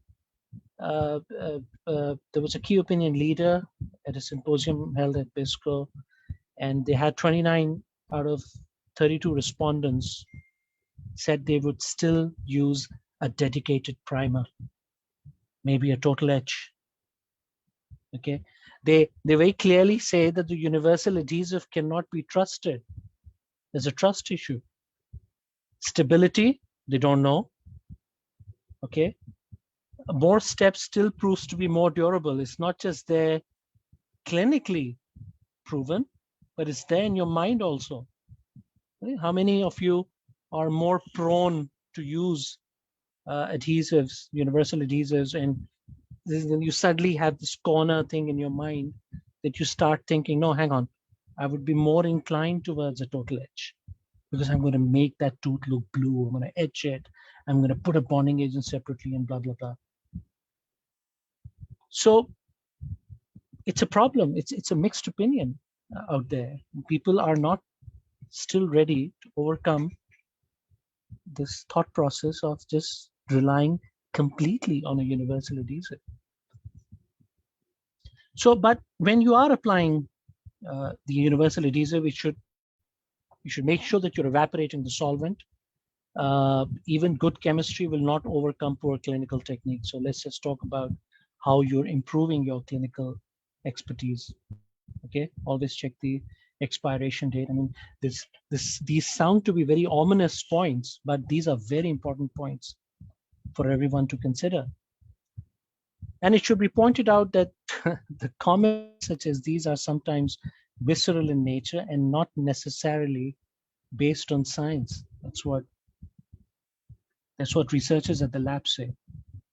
That clinicians won't take science into consideration, but again, it's a huge debate. The effect of universal adhesives on dentin collagen. It's a very good paper. Everyone must read this before they go to bed tonight. Okay, it talks about the behavior. It talks about the idea of what universal adhesive is actually doing inside the dentin collagen. Okay, so what they found out that the universal adhesive, when they used in the self-etch mode, induced none to minimal changes to the collagen structure. Oh, a 2021 paper talking about this idea that the dentin collagen structure is not damaged, not hampered. Okay, so it becomes it's a good point, right? It's not damaging the collagen structure, which we are trying out there to save it. So they've established this point, okay? And the hybrid layer, this is the universal adhesive that I placed onto the dentine structure, and I was trying to look at the penetration of the adhesives, so it went off pretty well. So there was no minimal damage to the dentine structure, and well, you'll see a lot of pictures that are kind of overlapping between me and Dr. Amar, and but that's because of the idea. We have worked very closely, and we have learned a lot from him, and we have done. I mean, I must say, I was privileged to be part of these papers and come up with this idea that if universal adhesive has a trust issue, so why not just modify it? Okay, let's just modify the universal adhesive and make it more probable to have a long-lasting effect. So if you can look in this side of the picture, look at the collagen structure. The collagen structure appears very lacy, thin. It appears thin, right? But I'm showing you these images as an example that how a collagen structure would suddenly transform itself if you are doing something to the dentine structure. And what is that something? So in this project, what we did was we took the riboflavin. Well, we in my days with Dr. Amar Fauzi at NUS, as part of my project, we used riboflavin as a cross-linking structure. Fine, it's great, it's doing the job. But let's just enhance the effect of the riboflavin. How are we going to do that? So we took the vitamin E, alpha tocopherol, and we used it with the riboflavin. We used a synergistic effect over here. We took the riboflavin, we took the vitamin E, and then we worked on it. Because again, the VETPGS has a function. That has a function of enhancing the riboflavin uptake towards the collagen. Let me repeat that again. It enhances the cross-linking towards the collagen. I mean, here the cross-linking agent is riboflavin. So that's a quantum leap over here I'm talking about. We have been, Kova and Franklin Tay and everyone's been talking about riboflavin, but let's just talk about enhancing that effect. So this idea came from that. Now, over here, if there are any young undergraduates or students over here, now try to understand where this idea came from. But this was known to produce the same effect in a lipid, in a lipoid kind of tissue. Fats. It has never been tested on a structure that is similar to bone. Here we go. We tested it. It came out fantastically well. And in fact, before this, we actually, before putting it inside the universal adhesive, we first tried it directly onto the dentine structure, and then we put it inside the adhesive. So again, the trust issue, the universal bonding agent has some trust issues. That's what the clinicians are saying, right? So we're going to make sure, okay, let's just go back old school. Let's just try putting in again riboflavin at a different concentration. Works out well. 0.1% riboflavin improves the biochemical and biomechanical properties of the defect Dr. Amar was talking about. Good job. So I came across this systematic review. And so the conclusion of this review regarding universal adhesives is that the enamel bond strength of universal adhesives is improved with prior phosphoric acid etching. However, this effect was not evident for dentine. That's where the problem is. That's exactly where the problem is. This effect was not evident for dentine with the use of mild universal adhesives with etch and rinse strategy.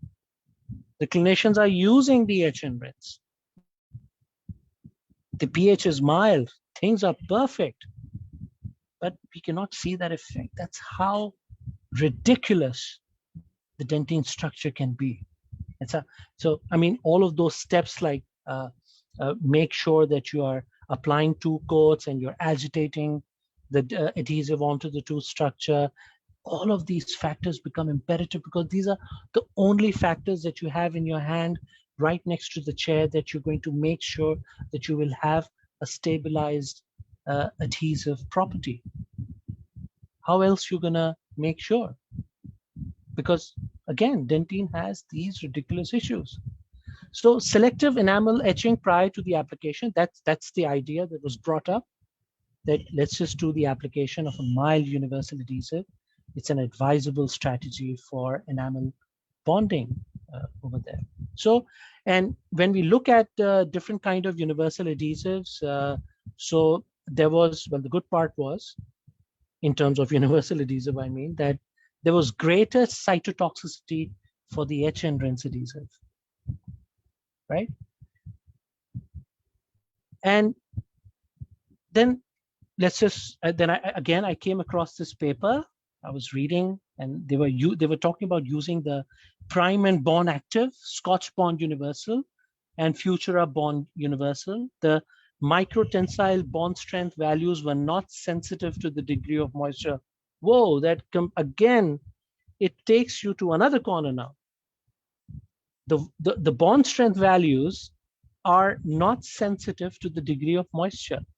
It's not sensitive to the amount of moisture that is there onto the dentine structure. There's something for us as a clinician to look at, whether that moisture, how that moisture is behaving, and eventually inadvertently letting the universal adhesive behave over there or not.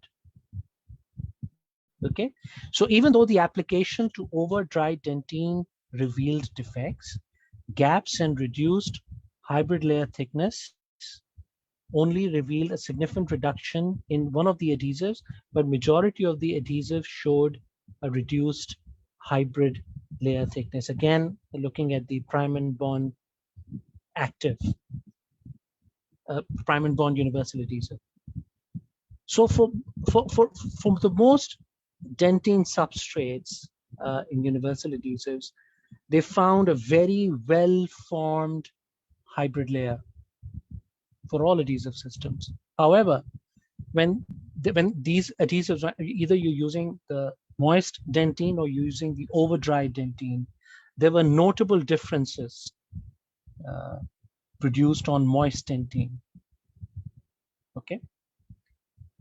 So I mentioned a very important molecule, the 10-MDP molecule, and when you look at the atomic observation, atomic level observation over there, so these MDP molecules have this ability to nano layer themselves. They're not just nano layering inside the adhesive, they're also nano layering within the dentine structure. That's a very imperative point here in the evolution of the adhesives that we are talking about. And once the nano layering happens, so of course, this nano layering leads to a much more organized or stabilized structure. So why does this nano layering happen over there? I mean, there's a purpose. And that's where we need to find some ideas to actually need to look inside more after reading this paper. What can we do? Okay, so this MDP might have reacted with the hydroxyapatite of the dentine. Okay, I mean, that's one of the most important points, because we spoke about the phosphoric acid, phosphoric end, which is interacting with the calcium ions or the calcium salts within the enamel and the dentine structure. All right. So they used the single bond universal adhesive system on the primary dentine, and the caries affected primary dentine could achieve similar bond strength as normal dentine. So again, I'm trying to lift up the trust that has gone amongst the clinicians, whether to use it or not. To be honest, even at one point of time, even I did not trust the universal adhesive.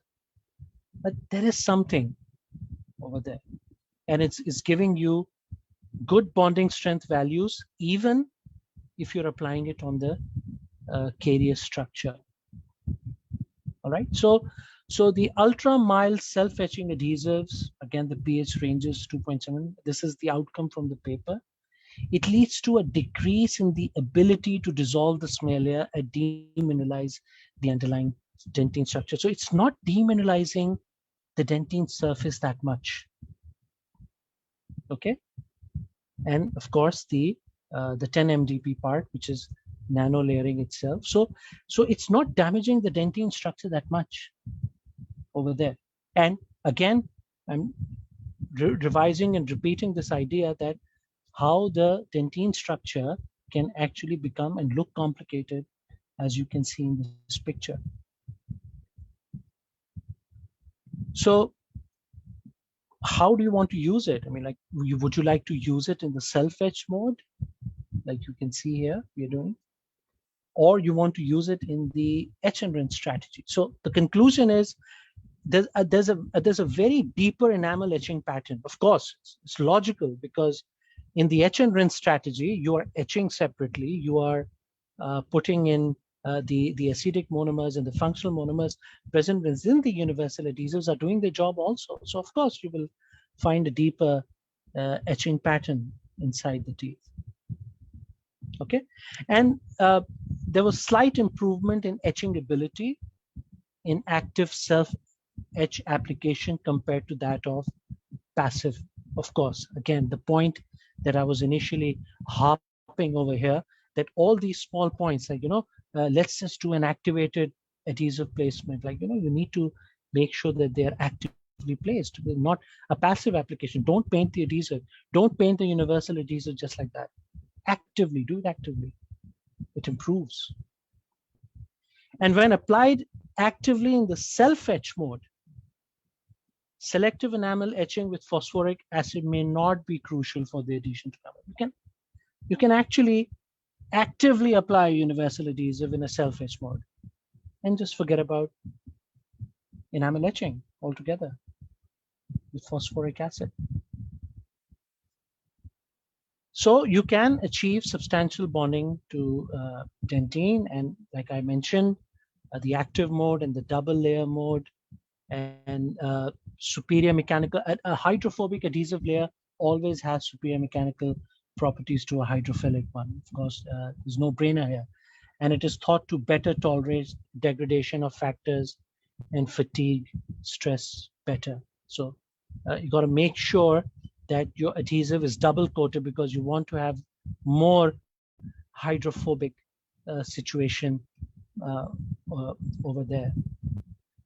So there were different conclusions whether you want to go ahead with producing a universal adhesive in a self-etch mode or a etch and rinse mode. So that's how difference in results have been over the years. And in terms of when you speak to a clinician, obviously they have their own suggestions. So again, instead, I mean, I do understand that we are talking about the self-etch mode can be useful. Then again, at the same point of time, we are talking about the etchant mode, in which we are doing selective etching, or even if we are doing total etching. So the idea over here doing a bonding procedure is to make sure that this is a very technique sensitive procedure. So you got to make sure that the bonding that you are doing, you are following all the protocols properly, because again, that becomes a very important factor. So in the influence of a hydrophobic resin coating in the 3 universal adhesives, the conversion of one-step self-etch. Now, this is very interesting over here. The one-step self-etch to 2-step self-etch may increase the bond strength. So you took the universal adhesive, instead of using it as a 1-step, you used it as a 2-step selective etch, and the degree of conversion also was good. So all of these factors, they are there, they are approachable, they need to be practiced, they need to be seen.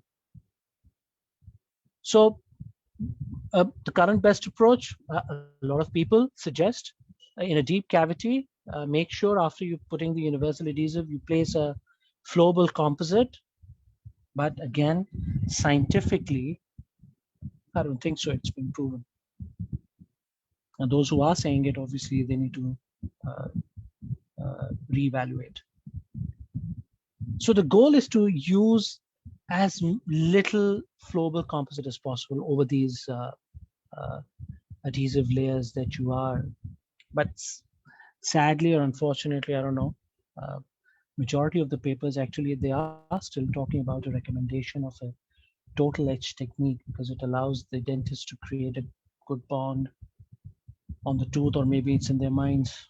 You never know. So what do we do with the sclerotic dentine? What exactly do we do with the sclerotic dentine? Can we still use a universal adhesive? Okay, well, we can recommend phosphoric acid to the affected dentin areas for 15 seconds and then use the universal adhesive, the self-etching system.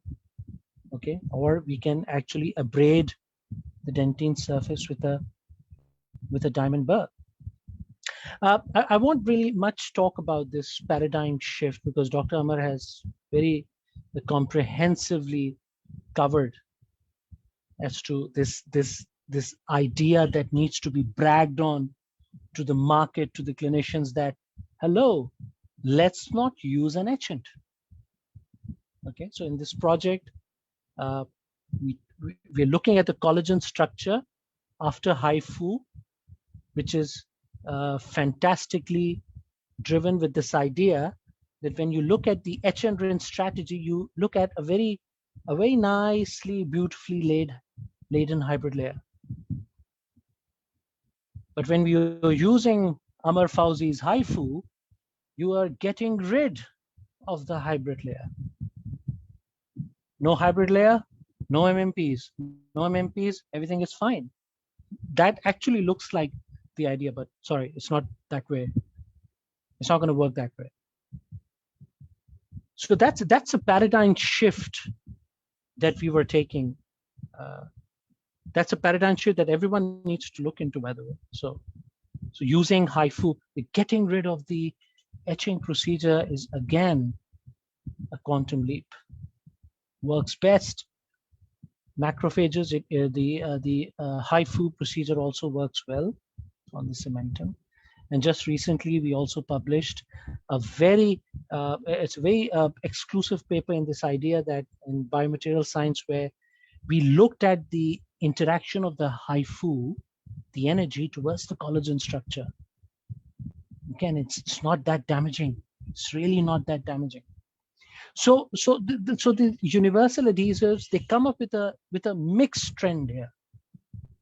They come up with an analogy where maybe sometimes the clinical setting may also be one of the reasons how you would want to make a decision whether you want to use the adhesive or not.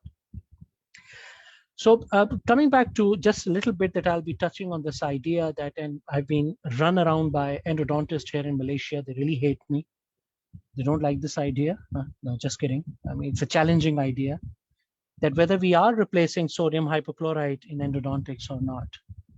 So we also use this antimicrobial compound inside adhesives also. We are using it universal adhesives.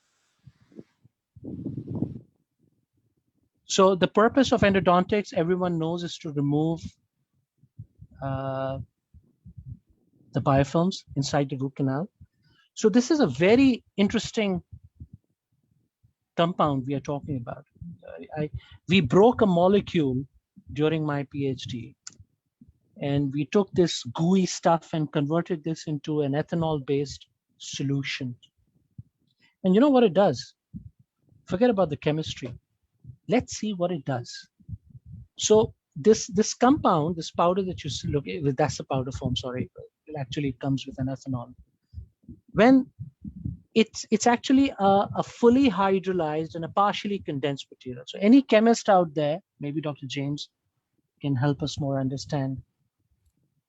It is partially condensed. It means it's not condensed completely in its inactive form. So the moment we apply it on the dentine surface, this antimicrobial, this condenses itself on the dentine surface. Look at this carpet of this antimicrobial compound on the dentine surface.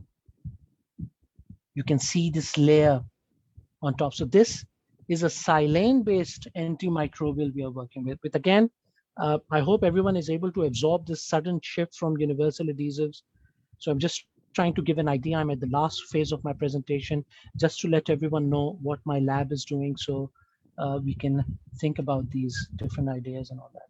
So you can see the moment we apply, that's the dentine. That's the moment we apply it on the dentine structure, it forms a coating on top. Very nice coating.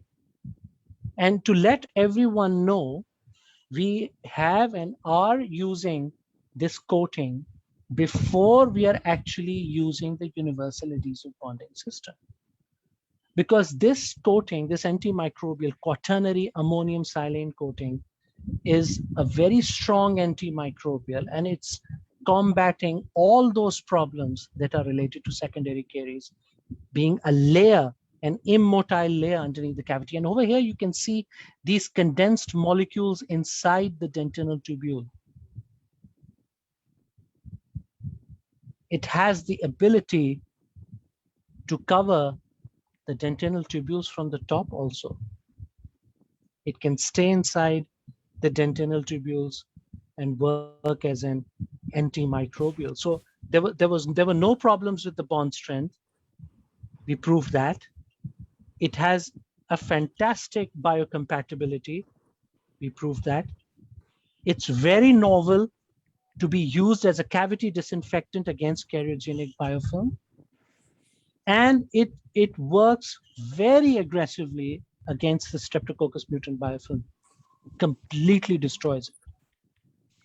It said FDA approved. You can use it underneath your universal or etch and rinse bonding systems and everything. So it's out there in the market. But now here's the paradigm shift, that now we have taken this compound from the coronal cavity now towards the root canal. So we want to transform the turbidity, the surfactant ability, the antimicrobial ability to be used this antimicrobial as a root canal irrigant. And initial studies did prove that it is feasible.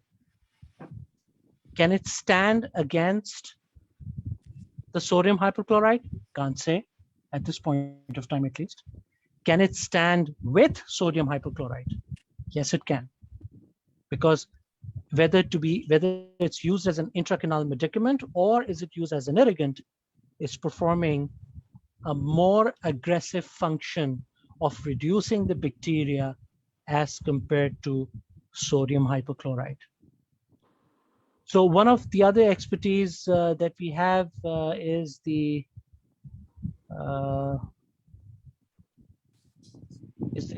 we use the compound to actually, well, sorry, I can't play this video for some reason.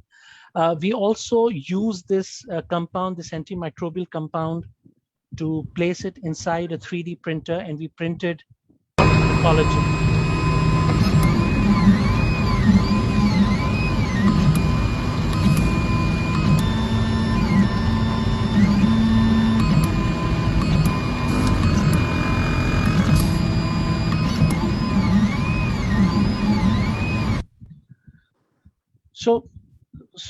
So we had a fantastic achievement. I mean, like, there's something. Have a look at G and H.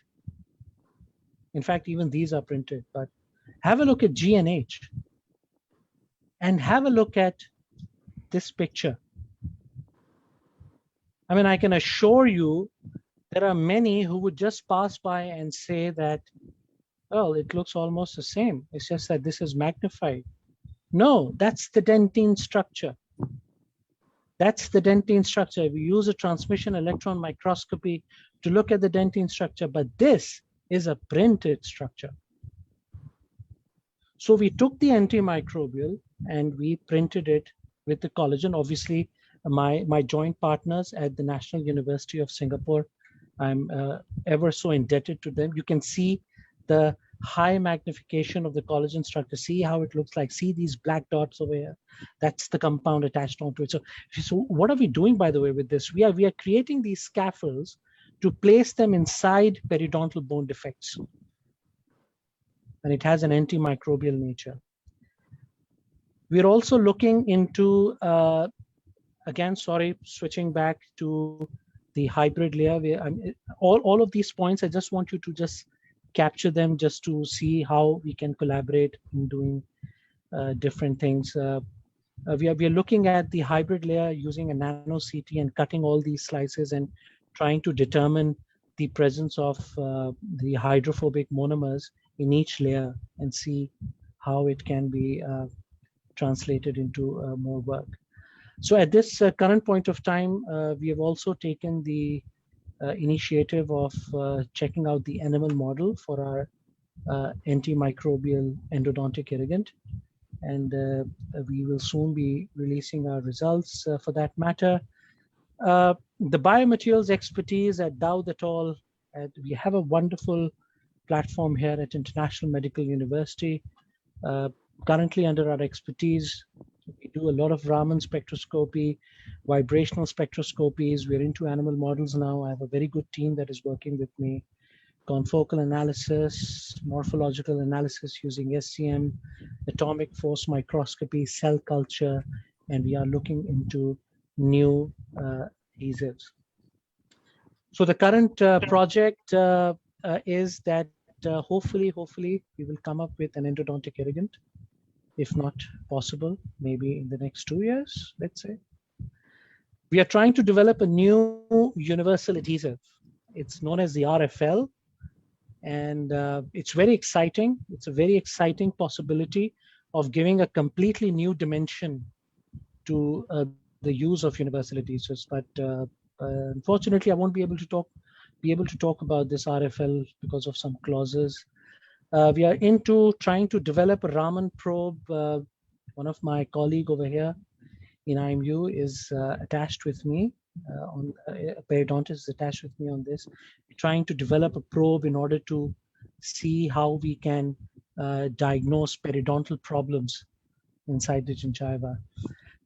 Like Dr. Fauzi's lab, we're also trying to develop new cross-linkers and see how things are. So cross-linking has also been our mainstay, and I've done a lot of papers on cross-linking.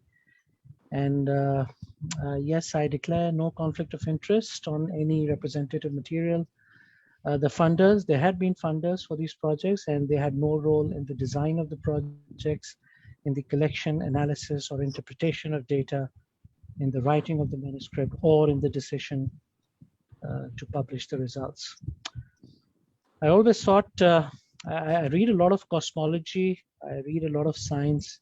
I always feel that the scientific mind does not so much provide the right answers as ask the right questions. So we all need to ask these questions to ourselves. I mean, the etching procedure that we are doing, the traditional myths that we are following, whether these myths are suitable for the coming generation, and whether we are doing academically the right job to teach them just the mainstream thing, or just sidekick them with the true mythbusters of the 21st century. That's my contact. I can be reached over here. I'm really looking forward for any collaborative ideas that your platform has, and I'll be more than happy to be part of that. IMU, International Medical University, is a great, exciting, vibrant university. And someday I hope you all can come and visit me and we can take things from there. Thank you very much, everyone. Thank you, Umar. Dipali ma'am, please I'm ask audible? questions if you have. Yeah, there is a lot of rain here, so I was just wondering whether I'm audible. Okay. You are. Thank you, Dr. Amar, for such a Umar. interesting and vivid narrative on universal bonding adhesives. And I was thoroughly floored, and I'm sure all the participants, all the delegates here are impressed with the microscopic, journey that we had of the dentine and the collagen. It was awesome. And definitely, along with the research that you have come in, put up, you have given us the, the clinical implications of using the universal adhesives. That was very, very, I think, so helpful for all the young clinicians, as well as the postgraduate students, as well as all of us. And I'm sure this narrative of yours has made etching the hero for enamel and the villain for dentine. That's very, probably very, very Bollywood people. that's great. I mean, you've put it really rightly, actually. That's the point. I've spoken to so many researchers. I speak to Dr. Amar every time. I hope he's online if he's listening to me. We talk so much about this idea that do this, do that. Everyone is trying to look into the idea that how would I manipulate and modify the materials inside the adhesive? That's fine. It's going to work in one way or the other. But, I've become a little bit old school in this. I would actually prefer going and visiting the tissue rather than actually trying to mess myself inside the bottle, see what I can do. Let me just reduce look into the rheological properties, or looking into the cross-linking properties, look into the hydrophobicity. That's fine. I understand that bit. All the chemists would do that. But there is something, there's a big question mark, because of the fact that dentine, in my opinion, is a ridiculous structure to work with. It is unpredictable. It cannot tell you how it's going to react under which kind of material you're talking about. The last antimicrobial, by the way, that I just showed you, that antimicrobial actually changes its behavior when it comes to the dentine structure. Because we had to do that. We had to keep it partially condensed, because dentine turns out to be so stupid at times, because it's not going to behave in a much more predictable fashion. So let's have a material, let's try to engineer the tissue first. All right. Yes, of course, it's going to be with the material that we are doing. But again, when I say I'm going to go back to the tissue, I want to look into the collagen structure more. There's still a lot that needs to be explored. So we have a lot of questions here. I'm sure you have given a lot of food for thought, and I'm sure many people are waiting for their answers. Exciting, the indictment of ideas. Ideas are so valuable to us. Yes, yes. Thank you for sharing all your thoughts, ideas, and research with us. There are some questions. इजाजत दे तो मैं पूछती हूँ. Please. Provide information about non-vital bonding protocols of your choice. Is this being recorded? Yes. So let's just give a dubious answer over here. Non-vital. Again, coming back to that old phenomena, that the old wives' tale, that the dentine loses its brittleness when it's non-vital. And when you perform the endodontics, it becomes there's less moisture to combat with, and but in that particular case, I mean, to be honest, I would like to answer it this way: that even if it's for a vital tooth or a non-vital tooth, I would be very inclined to use a universal bonding system with selective etching or universal bonding agent as a self-etch mode, both of them.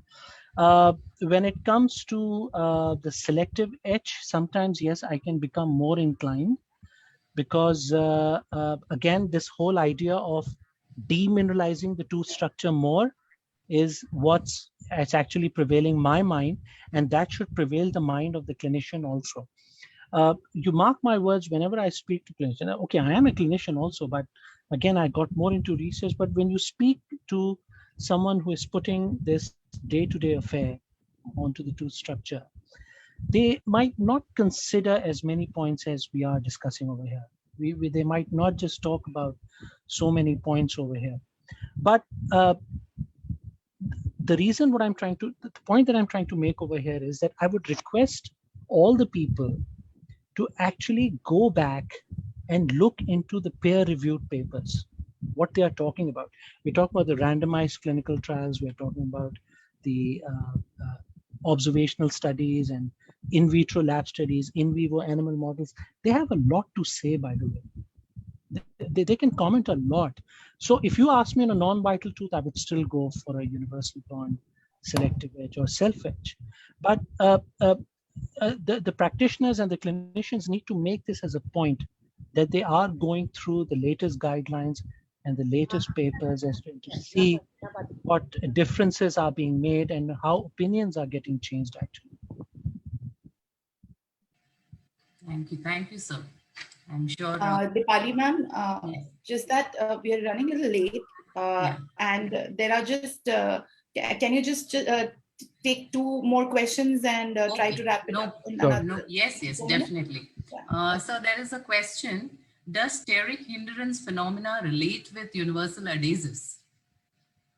Simple answer: no. Okay. And, that was very short. That's nice. No. Okay, sir. Sir, what do you think how the extra mild pH universal adhesives will behave on the enamel bond? How will the enamel bond be when you are using extra mild universal adhesives? Yeah, again, it's going back to the tissue again. It's more or less how the tissue is going to behave. Okay, enamel's organic structure and the protein structure is something not even comparable to what we are facing inside the dentine. So it would work well, but the whole idea is, and perhaps actually even the mild pH or the mild aggressive pH, different kind of adhesives, they actually work equally well in that perspective. One thing that you also need to understand over here is the surface area, the amount of enamel also that is available. If the amount of enamel goes down, or at least it's 1/3 to what the expectancy is when you are putting up inside the cavity design. If it's less than that, then of course, even, trust me, the pH factor won't really be much of a significance over there, because, and obviously that comes under this idea of preventing as much as tooth loss in that particular area when you are using. So it should work well. It should have a detrimental effect over there. Thank you, sir. Thank you. And I think so there are a lot more questions, and I think so sir can answer on his, if you could put it up on his email, sir has. Yeah, please. And I'm so happy. To do that. Yes, and I'm so happy that he's ready to collaborate with a lot of us who have. Please, of course. Newer ideas. Yes, absolutely. You so much, sir. Thank you. Thank you. Shukriya for sparing your Sunday with us. Thank you very much, Professor Dipali, for your moderation. Thank you very much. Thank you. Just a sec before you all, Umair, I know that you're in the office and they are about to close their office. The security guard came thrice looking at me. Okay. He can look more at you because it'll just take me 2 minutes. That's okay. Yeah, so I'll just do the needful. Dr. Umair, thank you so much. On behalf of Indian Association of Conservative Dentistry and Endodontics, this is a certificate of appreciation.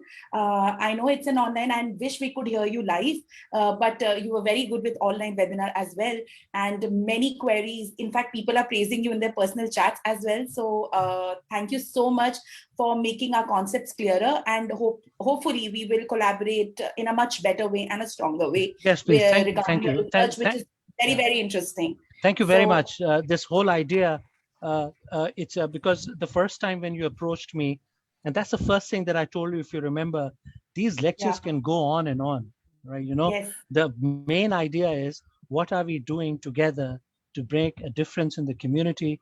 And in my case, I'm very hungry for papers. So sometimes I'm eating up So Dr. I'm eating up Dr. Amar's brain every time, and he hates me for that. So I'm always there. I'm ready to collaborate. It should be a substantive idea, by the way. It should make a difference. And you have my email address. You can put all the questions there also, and people can contact me. Thank you very much. I'm sure people are going to contact you, and your Facebook is going to be flooded with a lot of friend requests. Okay, on note of that, I would also like to just a sec. And thank you to all the professors who have been part of this. Thank you very much for inviting me. To Dipali ma'am, thank you so much for such a lovely moderation. You added glamour, and your one-liners were very, very effective.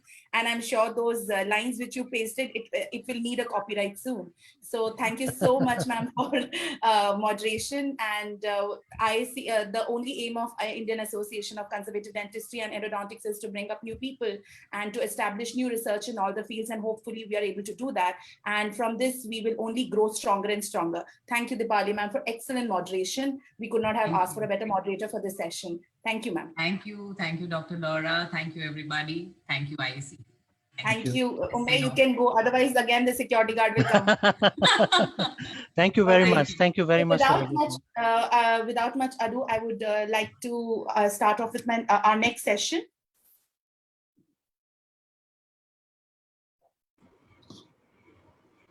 Sorry, sir, for the delay. I hope I'm excused. A lot of sorries for one day, but this happens when online webinar goes off. Certain things are not in my control. So with that note, the last and the final session is by none other than Dr. Arvind Shenoy. He has 30 years of teaching experience in restorative dentistry and endodontics. And the person who will be moderating him is none other than Dr. Jagat Bhushan, who is professor and head of Department of Conservative Dentistry and Endodontics in Dr. H.S. Judge Institute of Dental Sciences, Punjab University, Chandigarh. He's also the controller of examination in Punjab University, Chandigarh, and he's also the member of the Dental Council of India. And he has been invited guest speaker for multiple platforms, and he has a lot of editorial responsibilities in various journals as reviewers. As reviewer, has done contribution in multiple textbooks pertaining to our specialization, and he's also the vice president. He was the vice president of IACDE in year 2016. So sir is also handling a lot of administrative roles in our society as well as the parallel societies. I welcome you, sir. Dr. Jagat, sir, are you? Thank you so much for the generous introduction, Dr. Laura. Thank you, ma'am. Today, Dr. Arvind is with us. Dr. Arvind Shenoy is a very keen academician, clinician, and researcher with over 30 years teaching experience in restorative dentistry and endodontics. He has a very special focus on ceramics and adhesive dentistry. He has been the editor of South Asian edition of Phillips' Science of Dental Materials by Elsevier. He has been a co-author of Endodontics Principle and Practice, again by Elsevier. He has more than 40 publications to his credit. He is a member of editorial board of Journal of Conservative Dentistry and World Dental Journal. He has been a trainer faculty for many courses and workshops. Prominent amongst these are full mouth rehabilitation in collaboration with Manitoba University at Dubai and Bahrain, ceramic laminate veneers course at Faculty of Dentistry, Malacca, Malaysia, ceramic laminate course conducted biannually at Dubai, UAE in association with IDDR. Apart from being a very active academician and researcher, he is a very good human being, and socially he is very active. He is a member of Rotary Club of Mangalore and has been actively involved with Rotary International at various posts. He happens to be a Paul Harris Fellow, a very coveted award. He is keenly involved with Bangalore City Police in trying to develop an awareness program and initiative to reduce traffic-related fatalities. He has been a highly recognized speaker through 30 years of his extensive work in dentistry and naturally has an excellent command over the subject. Also, he has been gifted with a wonderful sense of reaching out and connecting with the audience. I happen to be his audience many times and personally have looked up to attend his invited talks whenever possible. So without much delay, I request Dr. Arvind to share his knowledge with us so that we all benefit.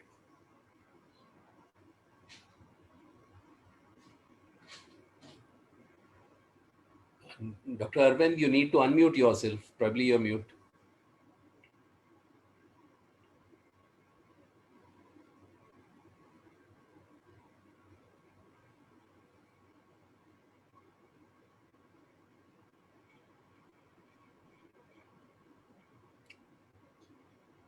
Dr. Arvind, please unmute yourself. Yeah. Yeah, thank you, sir. Dr. Arvind, sir, can you unmute yourself, please?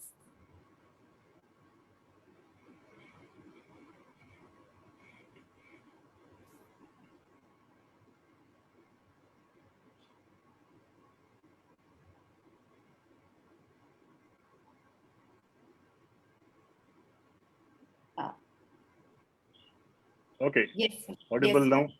Yeah, Okay. great, sir. This is life. Such is life. Not an issue, sir. Okay. So screen visible now? Audible? Perfect, sir. Okay, great. Thank you. So, being the last speaker can always be very challenging. And when you have three stalwarts speaking before you, it is even more challenging. Thankfully for me, one of the things which is different here is that I'm speaking clinical. So I really understand and value the research, and I know how much it helps me in my work, all the work that these guys do, and they have really helped me with what I'm going to speak, because a lot of the concepts are already clear, so I can just get down to the clinical stuff. But before doing that, I would have to put out this disclaimer. I do work with multiple companies and I do clinical research for them. I have worked with the research scientists with some of the companies, especially 3M. But this lecture, I'm not being sponsored or being paid an honorarium. And this is a lecture which is not driven by any economics. So all the literature which I'm citing also is purely based on the research done by researchers. Okay, so if you look down to what we had today, I think there are about 5 areas of research in dentistry in general. The first is basic research. That is the research being done. I was recently reading an editorial by Dr. Meerbek, which he says that Dr. Franklin Tay probably is one of the topmost researchers in any specialty. If you look at the number of papers he has put out. In fact, it's the editorial in one of the issues of the Journal of Adhesive Dentistry. So basic research is really, really very important. And that is what leads to material development. Materials get developed by scientists working for companies based on basic research. So they look at what are our requirements in terms of, I need to have a veneer, a crown, a filling material, a bonding agent, and they actually give us materials based on that. Then there are people who come in and actually evaluate the material, like Dr. Amit, Dr. James, or Dr. Umar were doing. They actually take these materials, they evaluate them, and they see how they can be made better. So these are people who tell us how these materials work, whether they work properly or not, and how they can be made better. And then there are people like me who come in, who actually use it and evaluate it. So this is my role in the whole game. But before I come in, I'm looking at everything that all three of these have done, and then I come in. Now, there is a commingling which happens here. When I'm working with material developers with a company, for example, I'm giving them my input about, this is the problem with the previous generation we had, or this is what I want in the next generation of material which comes. And of course, at the end of the day, what matters most is, does it work? So when we use any of these products, the last and most important question to us is, does it work? And today, what I'm going to talk about mainly is what works and what doesn't work in a clinical context. So this is my role in this, but I really appreciate the value of all the people who have come in and helped me get where I am clinically. So if you look at the top 100 cited papers in dentistry, Bjornokor is right up there. So is Fielder and Davidson with their paper on stress in composite resins. Von Meerbeek and his team in Leuven University, their collaboration across the world, with people like Junji Tagami and their group in Japan, with Hong Kong, the work which James is doing with Silane, along with his co-workers. And then if you look at the total number of citations put forward, so these people working as a team in Leuven, for example, huge number of papers. There is DMUNC also there. But one of the things which you will notice there is most of these papers are research driven. There are hardly any clinical papers in here. So the most impact is by the people who are doing the research. And I appreciate that as a clinician, and I always respect that, because these are the people who are giving us the technology, the materials, the science to be able to create good things in dentistry. And I would consider myself lucky to have been able to work, collaborate a little bit with this lady, Sumita Mitra. I think she really needs to be given plaudits for what she has achieved. She worked as a research scientist for 3M. She is the co-inventor, the inventor of resin-modified glass ionomer, and also the nano cluster technology, which goes into newer generation of nano composites. And she's got, I think, about 100 patents. And I'm very proud. She's an Indian from Kolkata, and I'm very proud for what she has achieved. She just got the European Inventor Award for 2021, and really a proud moment, I think, for all of us. One of the people who has, collaborated and given a lot to the research in dentistry, in adhesive dentistry, Mutlu Özkan from University of Zurich. And she wrote this in one of the papers, and she has made a lasting contribution in multiple areas of adhesive dentistry. But this is something which is really important to me, is that before things are happening, now Umar was talking about universal adhesives and how we need to adopt them, and I agree with most of what he's saying. But the next generation of universal materials is already here. It's in the market, the next generation. So Scotch Bond Universal is going to be replaced with Scotch Bond Universal Plus, which has already been launched in some markets. May take a year to come to India, but it is there. And this Friday, I was lucky enough to be hearing the corporate scientists from 3M and some other eminent speakers talk about this material, which is already being studied, and it's been ranked very highly. The point I'm making is, before we can even study a material in detail, a newer generation is available. And though this particular article, she talks about in concept, her concepts in terms of implants, but I think this generally applies. Even I think in our first edition of Philips, also we had mentioned this, that before enough research is done on a material clinically, it's already in the market. And that is what has led to a lot of failures. And the pace of development is such that there is a lot of haste in putting products into a market. So what is happening is the manufacturers are being driven to a faster and faster pace. Researchers are having lesser and lesser time to study the materials. And clinicians are having even lesser time to evaluate a material before it is already in the market. And I need you all to understand this. I want to show you a couple of cases before we go into any discussion on bonding. So, does bonding work? I mean, this is the question. And for me, I am a man who started practicing dentistry when the third generation of bonding systems were in the market. And we had a toothpaste composite called Adaptic or Concise. There was no light cure composites when I first started. And when I was doing my master's, actually, Kulzer first came in with, we got light cure materials. 3M came in with Scotch Bond Universal, multipurpose, and Silux plus composite resins. So I have seen the evolution as a clinician of these materials right way back from, the EDTA-based materials like Gluma to the wet bonding, the fourth generation, the 3-bottle etch and rinse, the 2-bottle etch and rinse, the 2-bottle self. I have seen it evolve right down. This is one of the cases way back. Excuse me for the preoperative photographs. They were taken with a more rudimentary camera. But, so this was the prep. These were veneer preps, which I had done. Looking back, would I do the same type of preps now? Probably not. They would be more conservative. They would be finished better. My margins would probably be a little different, but whatever. I mean, this is what I did back then. We had lucite-based glass ceramics back then, that is Empress. Nothing stronger was available. Mind you, these had a strength only of about 180 megapascal in terms of flexural strength. And this was the finished product that I delivered back then. 6 veneers to close a diastema. Should have ideally gone in for an orthodontic correction, but the lady was getting married to a dentist, and the dentist said, nothing doing, I want the diastemas closed. And so we went ahead and closed the diastemas. This was 2004. This is now in 2021. That is 17 years down the line. Now, I have to admit one thing. This lady just disappeared off the radar. Most of our patients are under observation. They come for checkups every 6 months or 1 year, which is why we have follow-up photographs of most of the cases. But this lady just took off and went off the radar. And a lot of things happened subsequent to my placing the veneers, including orthodontic treatment on the lower with bracket placement, which was probably interfering with the veneers. But hey, you know what? 17 years later, these veneers are still there.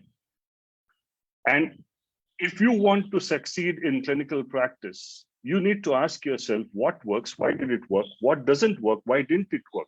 If you don't learn from your mistakes, you cannot become a better practitioner. And if you cannot better what you're doing right, then again, you cannot become a better practitioner. So here we are 17 years later, veneer is still in place, and with no evaluations or checkups, whatever. I do agree there's a little bit of inflammation of the gingival tissue, but hey, nothing so bad. Something that can easily be fixed. I can go in there, do some prophylaxis, and we can get back to normal. But these veneers have survived the test of time, 17 years. But you know what? Look at the palatal, and I want you to show this again. This is the preoperative view, which was taken in 2004. And this is the view taken now in 2021. Now, what has actually happened is that we have lost a significant amount of tooth structure on the palatal because of erosion. And this is very, very common now. So if you're working in clinical practice, two things we have to look out for: erosion and abfraction because of bruxism. So the erosive wear, though present, has not affected the veneers or the margins in any way. You look at the beautiful seal of the margins. Now, of course, it has also got to do with the excellent lab work, but that's how well this bond has survived in spite of all the insult. But do remember, the entire prep was in enamel. Okay, so I agree wholeheartedly with what was said in the last lecture about the importance of enamel as opposed to dentine. But let's look at another case where dentine had to be exposed for whatever reasons. This lady who had congenitally missing lateral incisors had to go for bridge.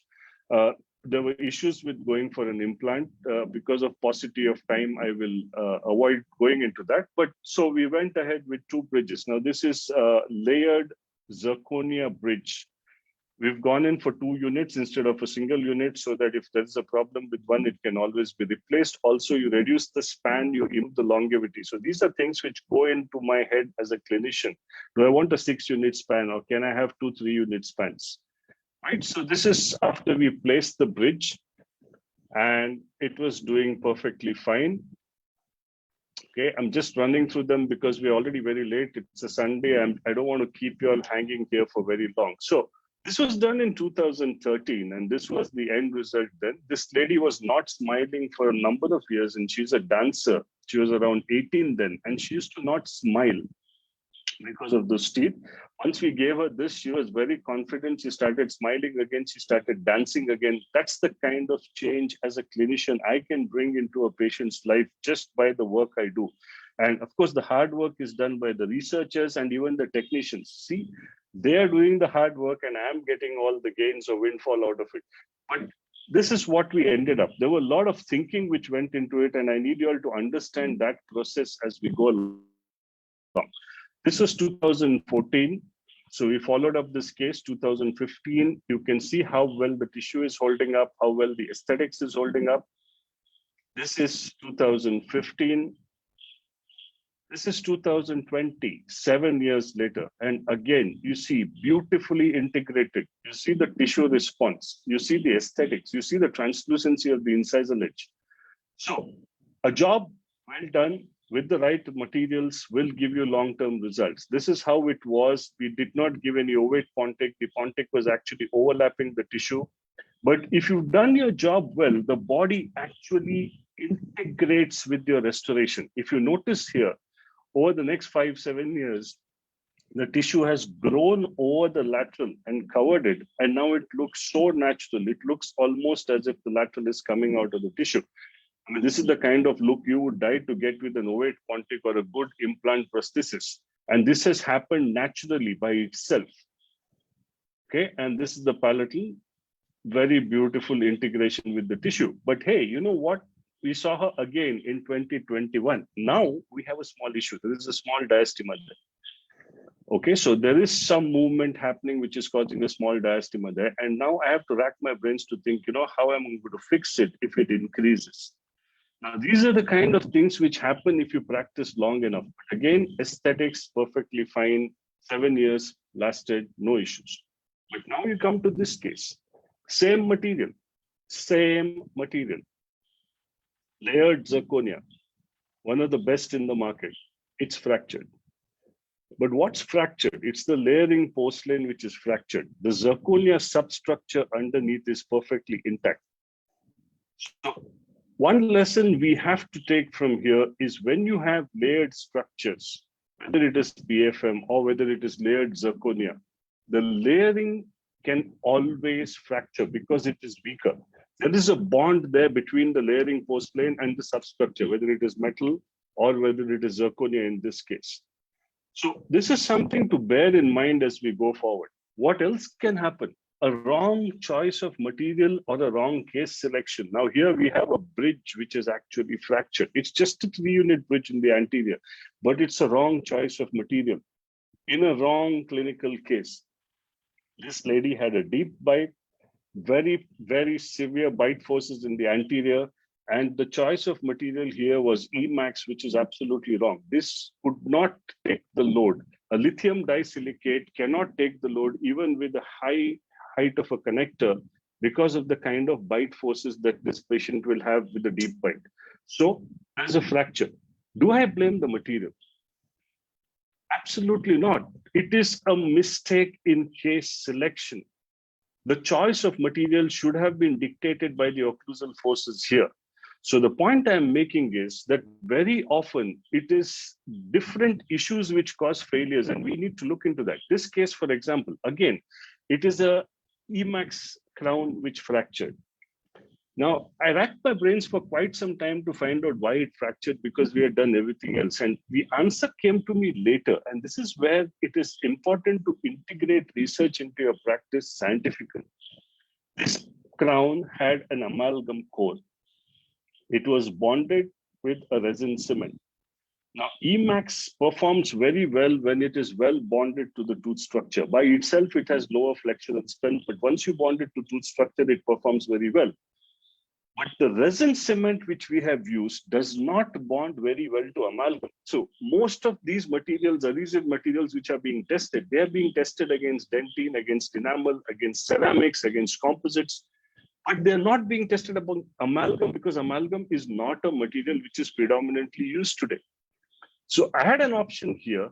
Either I go ahead and remove this amalgam, replace it with composite, and I could go back with another Emax crown, or I could opt for the stronger material. Now, in this case, what I did was I opted for the stronger material. I shifted to zirconia. And then I bonded the zirconia. Again, we'll come to the bonding protocol a little later in the lecture. And now, once cemented, this crown has lasted for 11 years, I think. It is 2018 is the last follow-up I have for this case. Yes, this is 2018. No fractures, no problems. Similar sort of bonding protocol, but change in material. But the problem here was the underlying core, which was amalgam. It's not, again, necessarily the material. So we cannot necessarily blame the material every time for failures. So what are the issues which we have today in dentistry? So one of the things is there is a plethora of materials which is available. If you look at this particular case, okay, let me just get my pointer here. If you look at this particular case, the crowns here at the bottom, the first two, the premolar and the molar, these are layered zirconia. The second molar is a monolithic zirconia. The same patient in the upper quadrant, this here is a zirconia reinforced lithium disilicate, a ZLS crown. So there are three different materials in the same mouth. And you may need to do this depending on a clinical scenario at any given point in time. And I'll give you examples of this going forward. So am I going to use the same bonding protocol for all of these, or am I going to change it based on the clinical scenario? This is the first problem this is the first issue that is thrown up. The second, we are going more and more for non-retentive, tabletop, minimally invasive preps. This is going to be the future. To use a bonded lithium disilicate or maybe a ZLS superstructure on something like this. Now here, if you notice, it is surrounded by enamel, but the central surface is completely dentine, may even be sclerotic dentine. And Umar told you about the issues about bonding to sclerotic dentine. By the way, when we talk about bonding, I need you to understand one thing very clearly. Most research on bonding happens during the development of the bonding. The companies focus on bonding to dentine as a substructure, the dentine being normal dentine. But in clinical practice, a lot of the dentine we get would be caries affected dentine, or it would be sclerotic dentine. And that is very challenging to bond to. I think Umar mentioned about both, but if not, let me reinforce. Bonding to sclerotic dentine and caries affected dentine is very challenging. And there are papers which have looked into this. So the second issue now we have is we have these kind of cases which need to be restored conservatively. And when we restore this conservatively, I need you to get one more concept into your mind. Is instead of being focused on all that dentine here and how it could be challenging to bond to, yes, we will take the self-etch route to bond to the dentine and not etch the dentine, fine. But this enamel here on the periphery, which is marked in blue, is key to success. If you can get your restoration with a periphery entirely in enamel, it is extremely easy to seal. If you seal, the key word here is seal. If you seal your margins, your restoration is a success. It's as simple as that.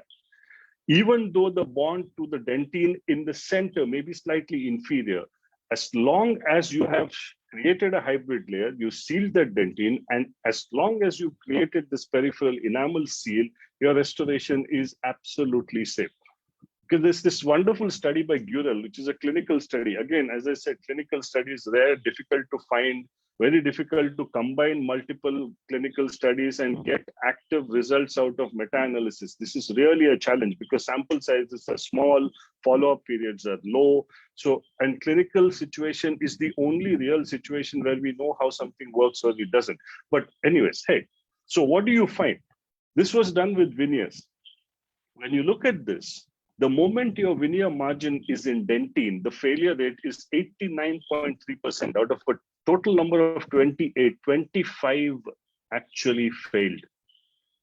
So the moment you don't have a margin in enamel, your risk of failure increases substantially. Not just that, for the veneer, if your tooth preparation is not in enamel, predominantly, at least 70%, and you have a higher amount of dentine which you're bonding to, the failure is more. But again, it's not that much. It's 31.9%, but not as high as the figure for the margin not being in enamel. So this is something to bear in mind. And if you can seal the margin like this, like I have shown you here, this black line is my onlay, which is coming here, or my tabletop, whatever you want to call it, and it is sealing this. This is what gives you success in the long run. This is a labial view of the same case. Let's look at another case. This is why it becomes very challenging. Now, this is a person who had 2 PFM crowns, and he says, hey, you know what? I want something more aesthetic. Underneath there was one cast post and core and one discolored tooth, and it had to be done in a very short time. So changing that or doing bleaching before placing the crowns was challenging.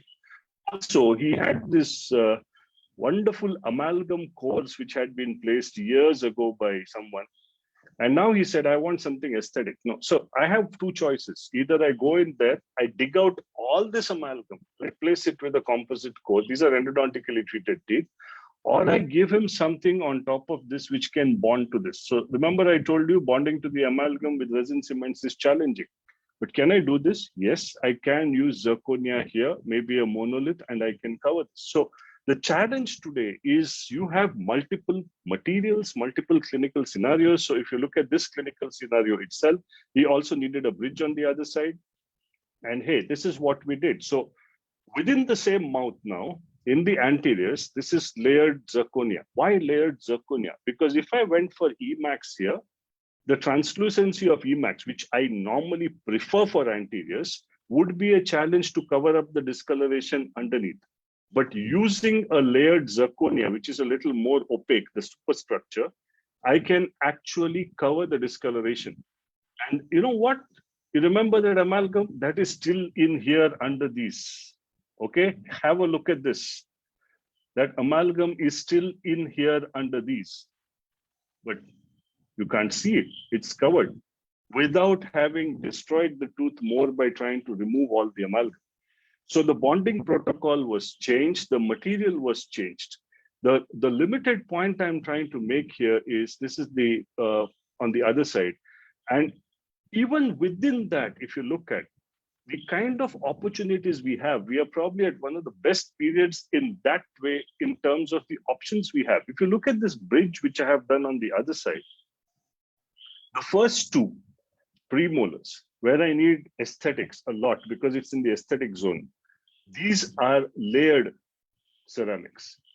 The next one, the molar, is a monolith on the occlusal and palatal and proximal. It is layered only on the buccal. Whereas the second molar is entirely monolith. Now, it is possible to do this because this is a CAD CAM. When you design the CAD for the zirconia, you can create it such that this will be monolith in the occlusal, and here you can leave space for the veneer porcelain. Who decides that? You do. You have to inform the lab. You have to communicate with them. You have to say, you know what, this is what I want. No, why would I want to do that? Because I want aesthetics here. And the forces are low. So the chances of the veneering porcelain fracturing are lower. Whereas when I go to my second molar, the risk of failure is much higher. So I want a monolith. I don't want layering porcelain there. And I can actually integrate the whole thing together by making the right choice of materials. And that is what you need to do. And the last thing today is we are moving into a digital age. So what used to happen earlier at this point used to make an impression. Now, instead of that, you are actually going to go and do a scan. You're going to do a design, and then you're going to actually mill these restorations. So you're going to get a restoration which is milled. Sometimes you can get it almost within the same day and you can fix it there. Okay? Because when you place this restoration, you also need to think about, you look at the premolar next to this crown. So if you look at the kind of occlusal wear there, you need to also think about what material you're using to place this crown. You know what? You don't want this material to be very hard, because then it's going to wear the opposite tooth much more, because this patient already has significant wear. So these are the kind of factors which would go into deciding what you want to do. And when I heard Umar speak, one of the things he was talking about universal adhesives, and he quoted extensively in a paper by Gary Alex in Compendium. The composition and all was from there. And there are a lot of papers which he showed, which I would show if I was talking about bonding to the tooth. Here I'm primarily focused on bonding to ceramic.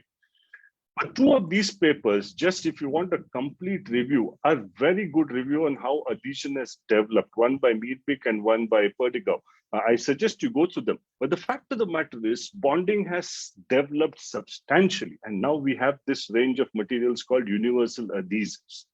And the term universal is a misnomer because they are not really universal. This is a chart which puts out most of the adhesives which are in the market and what they can do and what they can't do. So if you look at Futura Bond, it does everything, which ticks every box. It can be used as total etch, it can be used as selective etch, it can be used as self etch, it can be used as a dual cure without an activator. It bonds to ceramic, which is glass ceramic. It also bonds to zirconia. But if you look at, say, Xenoselect, it doesn't bond to any ceramic without a separate primer. So is that truly universal? So many of these so-called universal are not necessarily totally universal.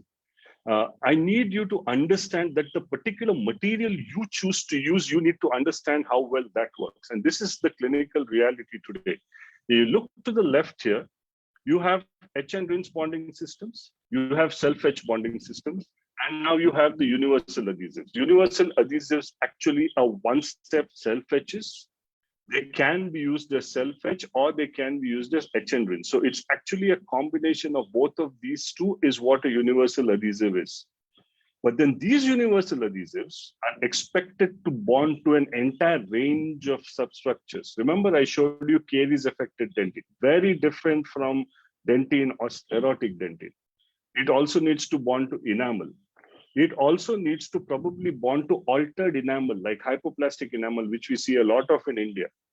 It also needs to bond to a whole range of restorative materials. So you have, the metal ceramics, you have the oxide-based ceramics like zirconia, you have the glass-infiltrated ceramics, you have the glass-based ceramics like lithium disilicate, now you have the zirconia lithium disilicates, and you have polymer infiltrated, that is composites with ceramic in them. So you have a whole range of materials there.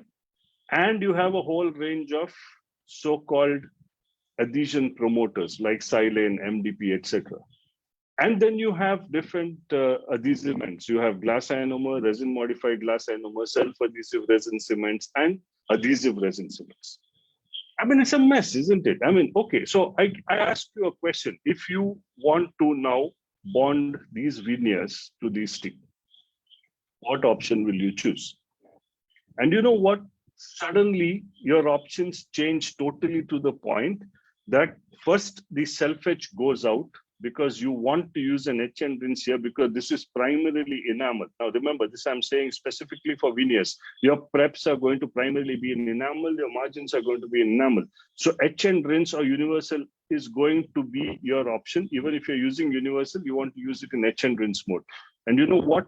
The cement you use is now none of those. It's going to be a light cure cement.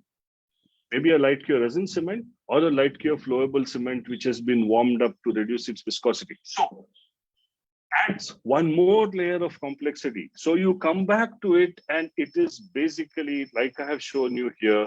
You put your hand on your hand and say, what the hell do I do? That is why it is challenging. To make it success is not at all difficult. If you wrap your head around this, you get this in your head and you select the right materials, and then it is a success. Now, when we talk about universal, we are being told, if you could use one adhesive and one resin cement, you can bond all of the above. Well, maybe in the next generation, what I am seeing, it may be possible, but currently in the present generation, I don't think it is yet a reality. And when you go around asking, now this was a survey which was carried out with clinical evaluators. Now there is more and more of a trend worldwide to incorporate general practitioners into evaluation or testing of materials. So in the US, there is a panel of clinical evaluators. There are more than 300 of them who actually test materials and they evaluate them. Why do you want them to do that? We want general practitioners who are the end users to actually use it and tell you how it works. So when they evaluated them and asked them what were their choices, there is a huge range of options which they give. And I really don't want, you could look into this paper in the Journal of American Dental Association. But the point is, and I see this in India also, there will be a huge range of options that people use. So if it's a dual cure cement, are you always light curing it? Some of you say, no, I don't want to light cure it. I'm scared that it will become too hard. So I wait for it and only do self-cure. But there is a lot of literature which shows that additional light curing actually helps dual cure cements. But going by anecdotal evidence, a lot of people will say, hey, you know what? I don't want to do that. So how are you going to use it? Are you going to use the etch the enamel? Are you going to use a selective etch mode? Are you going to use a self-etch mode? Again, a lot of variables. And more importantly, this paper from Germany, okay, here in the US, at least one good thing was 86% of them are using resin cements, which is great. But this penetration is very, very low in India. And when the previous speaker, Umar, was speaking about not etching, I wanted to have a laugh out loud because India predominantly survives on etch and rinse adhesives. We have not yet seen the merits of self-etch. I hope he has highlighted it sufficiently enough for you today to recognize the importance of not etching dentine. I really do, because it hurts me to see that decades earlier in Japan, when Curare first worked with the NDP molecule, back then they realized the virtue of not etching dentine. And here we are, maybe 30 years down the line, and we are still not recognizing it. So good to see in the US, 86% of them are using resin cements, and 50% only are cleaning the intaglio surface of the crown. So this study from Germany, 15 to 20% of the people there did not know the right protocol, and that figure is much higher in India. So a lot of failures are not getting the right protocol. You know, we were talking in the earlier lecture, we spoke about the importance of active application. So again, how many of us are actually following that? These are the things which lead to success. So as I said, life was much easier earlier. You had few options. One was silicate-based ceramic, lucite-based ceramic, that is Empress. You had lithium disilicate, that is Emax. And you had alumina-based ceramics, and then you had zirconia-based ceramics. But over a period of time, there have been much, much more changes. The main change I need you to understand is in terms of strength. As you go from feldspathic to zirconia, the strength constantly increases. And the lithium disilicate is somewhere down the middle. Now, according to me, most manufacturers are also playing games in all this. And I don't blame them. They need a larger market share. So what is actually happening? Before we go further to the next slide, so the best materials in terms of aesthetics are the lucite-based materials, or even better, the lithium disilicate. So lithium disilicate, if you look at here, is in the 360 to 400 megapascal flexural strength range. Zirconia, on the other hand, a 5 mole yttria, is around 1200 megapascal, very strong, but opaque, not aesthetic. So what is happening now is manufacturers who are predominantly glass, like lithium disilicate, are adding zirconia to make it stronger but maintain the translucency. And manufacturers of zirconia are creating a more translucent zirconia, which will be weaker, something like a 3 mole yttria, which is weaker. It's around 500 to 600 megapascal. Why are they doing that? To increase the range of indications. Now, this is happening because the trend was, and this has been studied internationally, lithium disilicate was used predominantly in the anteriors and zirconia was used predominantly in the posteriors. So zirconia manufacturers want you to start using their material in the anteriors, whereas lithium disilicate manufacturers want you to start using their product in the posteriors. So both are vying to get into that middle ground, which is why there is a whole range of products which is available now. Now this slide is courtesy of 3M. So you now have materials from 100 to 300 to 500 to 800 to 1200. The question is for you to know. I really don't have time to sit here and explain this whole gamut of materials to you. I'll need half a day to do that. The question for you to know is which material you are using and why. Now, as I said, all of these materials could be used in different ways in the mouth and are being used. This is a nice study by Makija, in which it just shows what I told you, that if you talk to respondents, most parts of the world, they use zirconia predominantly for posteriors and lithium disilicate or lucite paste for the anteriors. And that is why manufacturers are trying to bridge the gap and jump on both sides. And that's why we have more materials available today. And the study by Donovan, what I told you earlier, if you look at the number of failures, highest failures would be in layered zirconia, the layering fractures. And also, if you look at fixed partial dentures, remember I showed you that Emax bridge with fix. For fixed partial dentures, failure rates are higher for Emax. So recognize that for single crowns, you would have more failure of layering porcelain for zirconia, whereas if you have longer spans, there would be higher failure rate for lithium disilicate. But if you look at the number of units placed here, if you go down here, if you see these Emax crowns are vastly outnumbered for zirconia. And this figure is probably even higher in India. I don't have any data, but my data meeting dentists across the country is that this figure is probably vastly higher in India. So there is this fear which people have that, Emax is more prone to fracture, which is really untrue. All that Emax needs is that it should be bonded correctly. And if you don't do that, is only then you have these issues of failure. Now, this is how beautifully Emax blends into the dentition. That is why lithium disilicate restorations look incredibly aesthetics. They last for years together. This is the preoperative of the same case, and this is the postoperative. And you can see how well it blends. It is so aesthetic. You can even have margins which are supragingival and they would not be visible. This is nearly a 4-year follow-up, which I showed you. The last photograph which I showed you, this is a 4-year follow-up of the case. Okay, so understand layered and full contour. So for anteriors, you are looking at using a layered crown, whether it's a lithium disilicate or it is a zirconia. There was a question asked to Dr. James a little earlier. There are newer translucent zirconia which are now even being used for anterior veneers. How good are they? How well do they work? I really don't know, but these are now indicated for anteriors also. So this is what is happening. Zirconia is now getting indicated for anteriors. As long as we are not careful, we are soon going to start getting a lot of failures even with zirconia, because zirconia is now getting weaker, but more aesthetic. Now, these are 3 papers to read if you want to have further details about zirconia, but I just want you to understand, James just touched upon this. What happens with zirconia? There are 3 basic phases in which zirconia can exist. There is the tetragonal phase, in which it normally exists at room temperature. When it is stressed, it changes from the tetragonal to the monoclinic. I'm making this really highly oversimplified. When it goes from tetragonal to the monoclinic stage, it actually has an expansion of about 3 to 5%. So if you have a crack propagating, the material gets stressed, it gets changed from tetragonal to monoclinic. When it goes to monoclinic, it actually expands by 3 to 5%.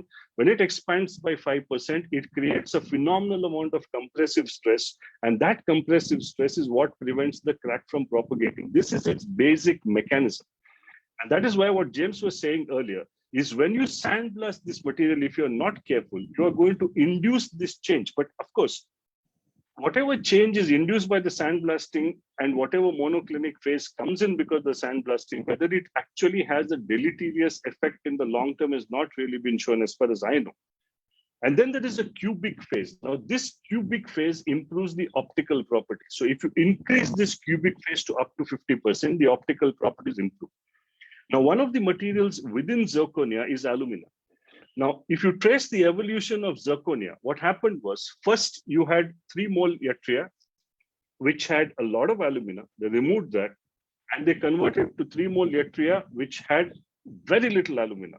Then you went to the other end of the scale and you had 5 mole yttria, and 5 mole yttria actually is highly translucent because it has up to 50% of the cubic stage in it.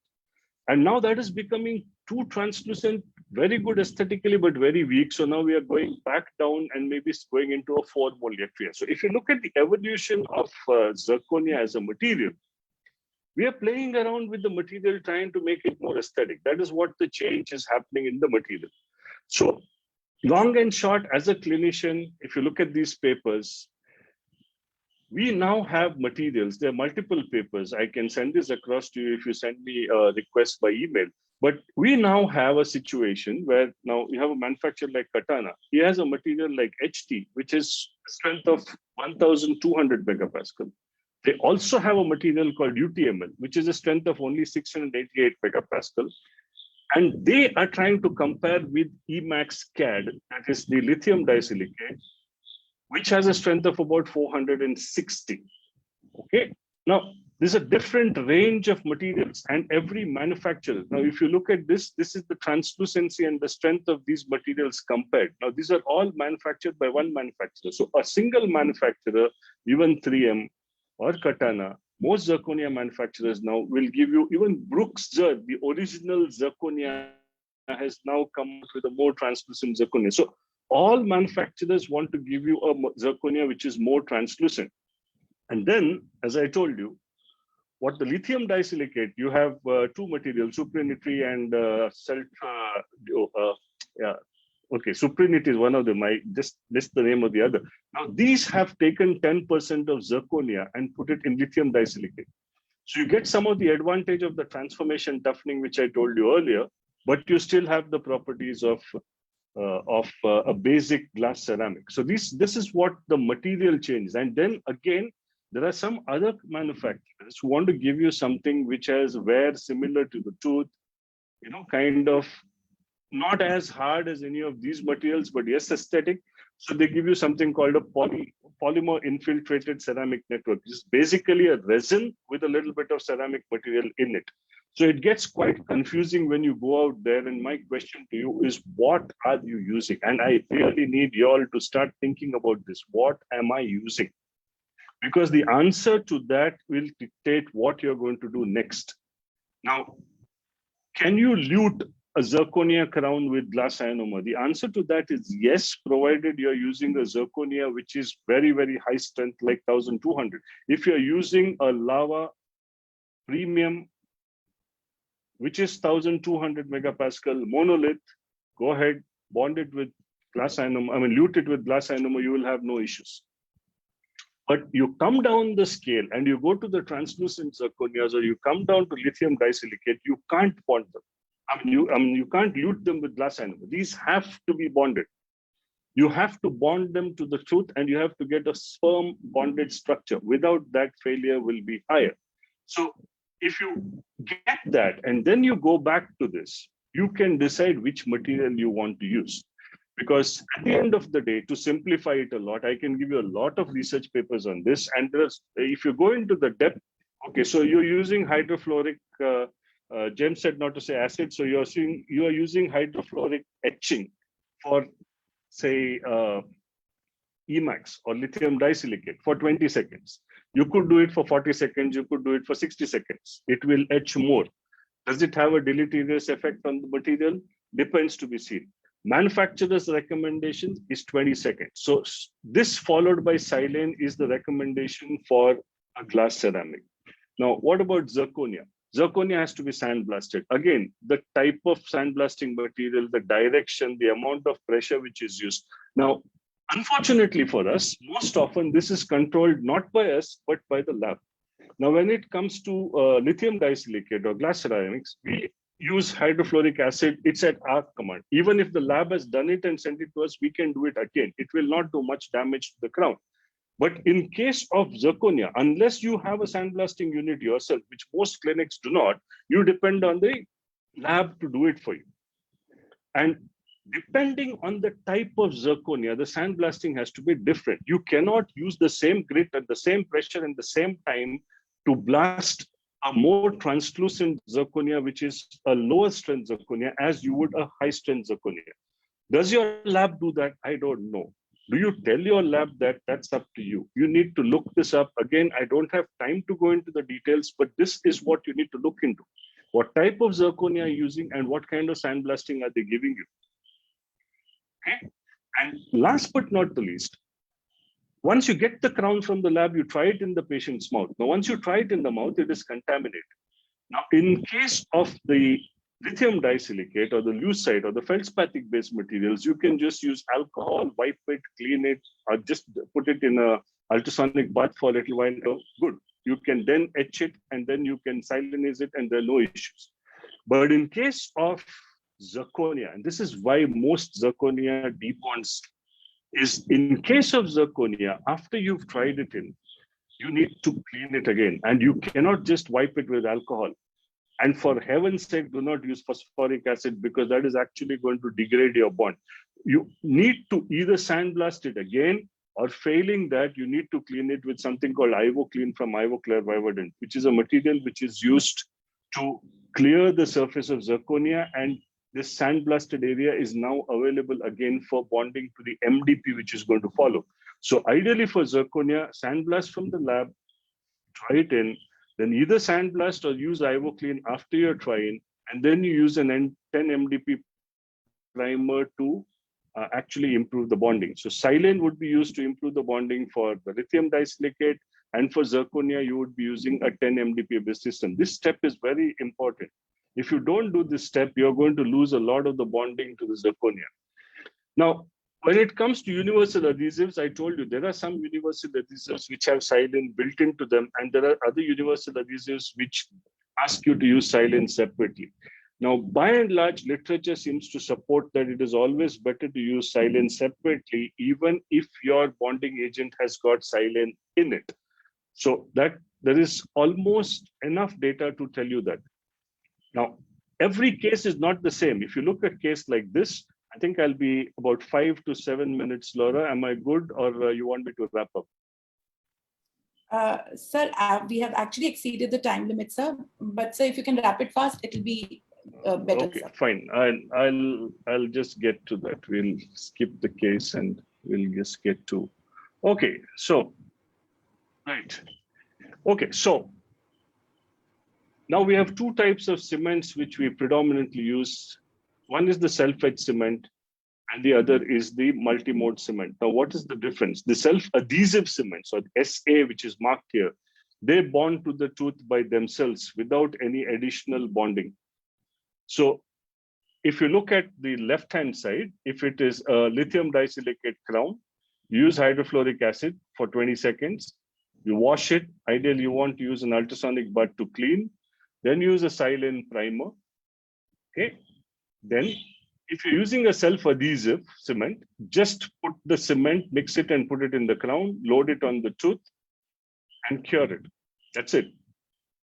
You don't have to put separate bonding agent in the crown. You don't have to put a separate bonding agent in the tooth, but the bond will be weaker.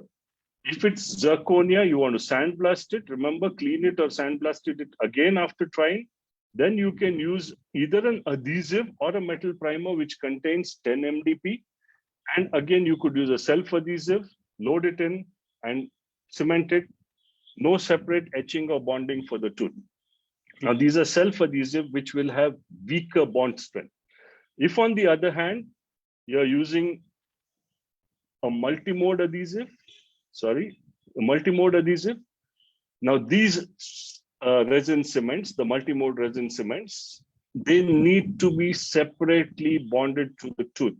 So here you're doing surface treatment for the crown. Here you need to use a self-etch or a selective etch mode, and you have to apply the bonding agent on the tooth as well before you cement these. So you need to make a choice of which one you like.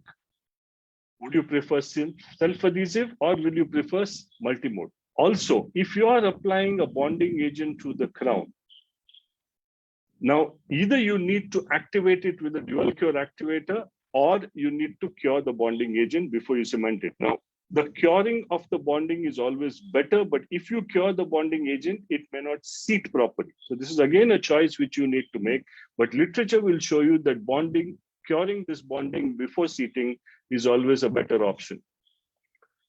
And as I said, the next step is already here. Now, we already have the next generation of resin cements and universal bonding systems, which enable you to bond according to the manufacturer, at least, without all the stresses that we have discussed so far. Whether that's true or not, time will tell. Maybe I'll be with you once more in another lecture, and then we will know for sure whether it works or not. So just to wrap up with a clinical case, this is a case we did about 8 years back. And all I want to show you, it's a 3-unit zirconia bridge. So in my 7-year follow-up now, I have this case where there is an Emax crown on the premolar. There's layered zirconia from the premolar to the second molar. There's a full contoured zirconia in the first molar. And there is a nice old PFM crown, which is probably 20 years old, which I have placed myself. And this is a 7-year follow-up. So this is what you can achieve with today's modern day ceramics. In the very short time that I have tried to cover as much as I can. Thank you very much. If there are any questions, I'll be happy to answer them. Thank you so much, sir. I'll just share screen.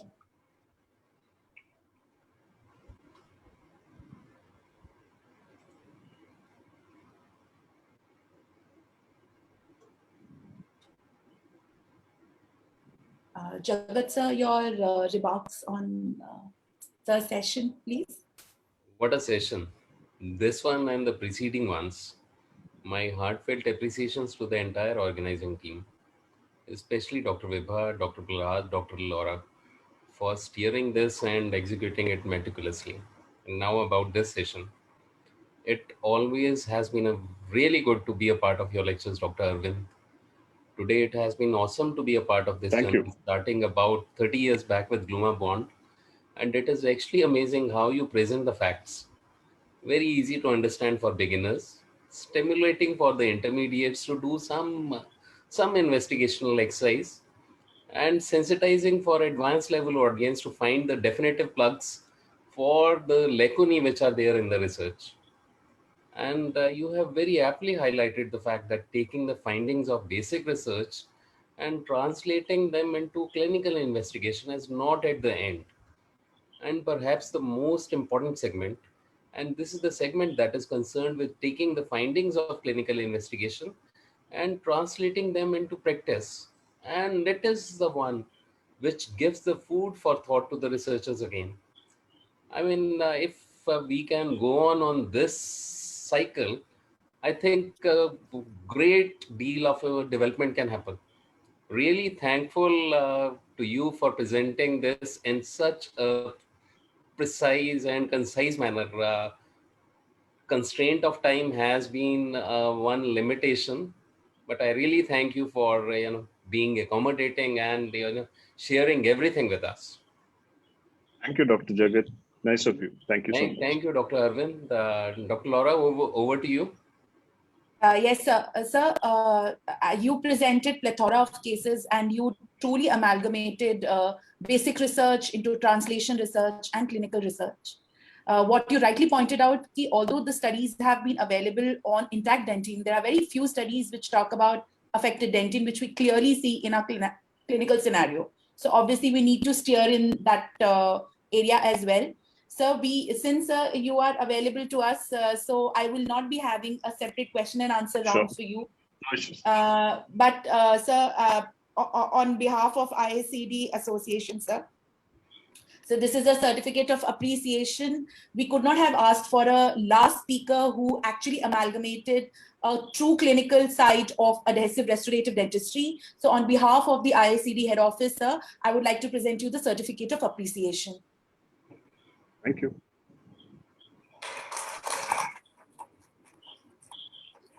Thank you, Dr. James, for being there right till the end. Must be quite late where you are right now. James, are you around? Yeah, still here. Thank you, James, for being us. Quite late in the night there for you. Yeah, it's 10 something, but still okay. Yeah. Okay. And Thanks for being with us. Sir, you were saying something? Yeah, I just say I enjoy a lot. Okay. Arvind, sir, you were saying something? No, let James go ahead, please. He was saying something. I just say your talk is very good and inspiring me a lot. Also, thanks for citing our papers. So translating is something that we need to know. Thank you. It's your work that helps us work. Thank you. So this is great to see interactions happening at multiple levels, at multiple time zones, and at multiple areas. So thank you so much. And next, sir, one sec.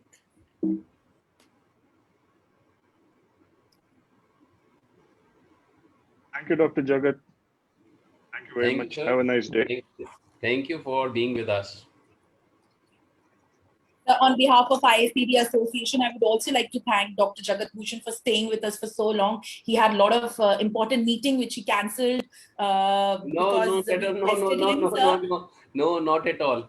I belong here. I've been a part of this family, and it is really, a matter of pride to be here.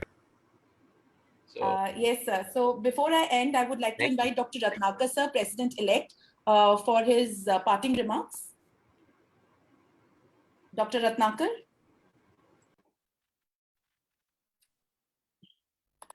Okay. So it comes to me in the end. If he's there, he'll tell you. So I have to make a couple of thank you speech to people who have helped me throughout this journey. And one sec, I'll share my video. Yeah.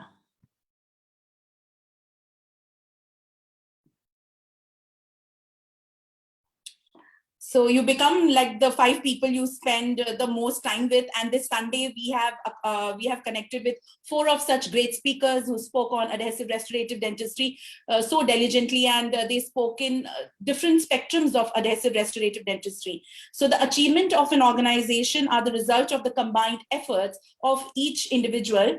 My personal thanks to Dr. Vibha Hegde, who has a vision and takes responsibility. She's not here to create followers, but to create leaders. And she has been an instrumental in supporting my vision for this adhesive colloquium by arranging resources, pushing head office to have this program meticulously conducted. I would also like to thank Dr. Prahlad, General Secretary, who finds people who are best at different things and get them together all at the same team. I would also like to thank Dr. Ratnakar P, who is President-elect, who is someone that people follow voluntarily. He has guided others into directions and decisions that makes us feel empowered and accomplished. Great things in business are never done by one person, by a team of people who back it up. So I would also like to extend thanks to the Vice President of IACD, Dr. Arvind Kumar, who's the SPARK coordinator, Dr. S.V. Satish, Dr. Girish Umashetty, and I would also like to extend my warm thanks to all the EC members who have contributed in their own way by making this program widespread and publishing it in different social media platforms. So the EC members are Murli Krishnan, Dr. Anand Patil, Lakshmi Balaji, Dr. Nandita Bansal, Dr. Niranjan Desai, Dr. V.V. Bhadra Rao, Dr. Shekhar K, Dr. Sai Kalyan, Dr. Samashiva Rao, Mantesh Yeli, Dr. S. Nagalakshmi Reddy, and Dr. Vijay Kumar. And not the least, we would be expecting this edition of the webinar to be published in Pins and Post. So I extend my warm thanks to also Dr. Mahima Mohit, who is the editor of newsletter Pins and Post, and Dr. Mahalakshmi ma'am for steering this session so well. So with that, from the head office side, I would like to thank each one of you for staying with us for almost 4.5 hours. And we are also live in Facebook, and you will find the recorded version of the entire proceeding in IACD events. With that note, namaste, thank you. And I would request all the panelists and the speakers who are present here to kindly come for a video so that I can take a screenshot and record it for our future purpose. I would request all of you to please switch on your video, if you could.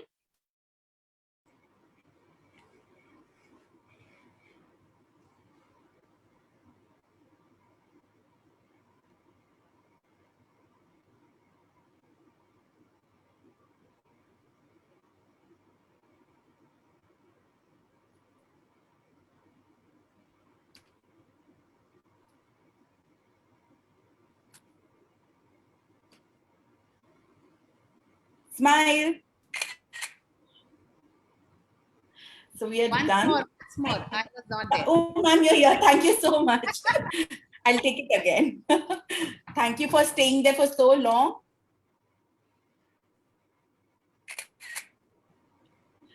Thank you, President, ma'am, Dr. Vibha Hegde and Dr. Prahlad and Dr. Ratnakar sir, and past President Dr. Chandrasekhar V for giving us this opportunity. Hope to see you again for our next SPARK session. Thank you. Thank you. Bye-bye. Bye and good night. Bye-bye. Good night. Thank you. Thank you, James. Thank you so much. I'll wait for everyone to exit and then I'll close the session. Ma'am, you're here, Neelam ma'am. Thank you, Laura, for wonderful coordination. Thank you. Thank you, ma'am. Thank you so much. So after you leave the session, I'll end the session, ma'am.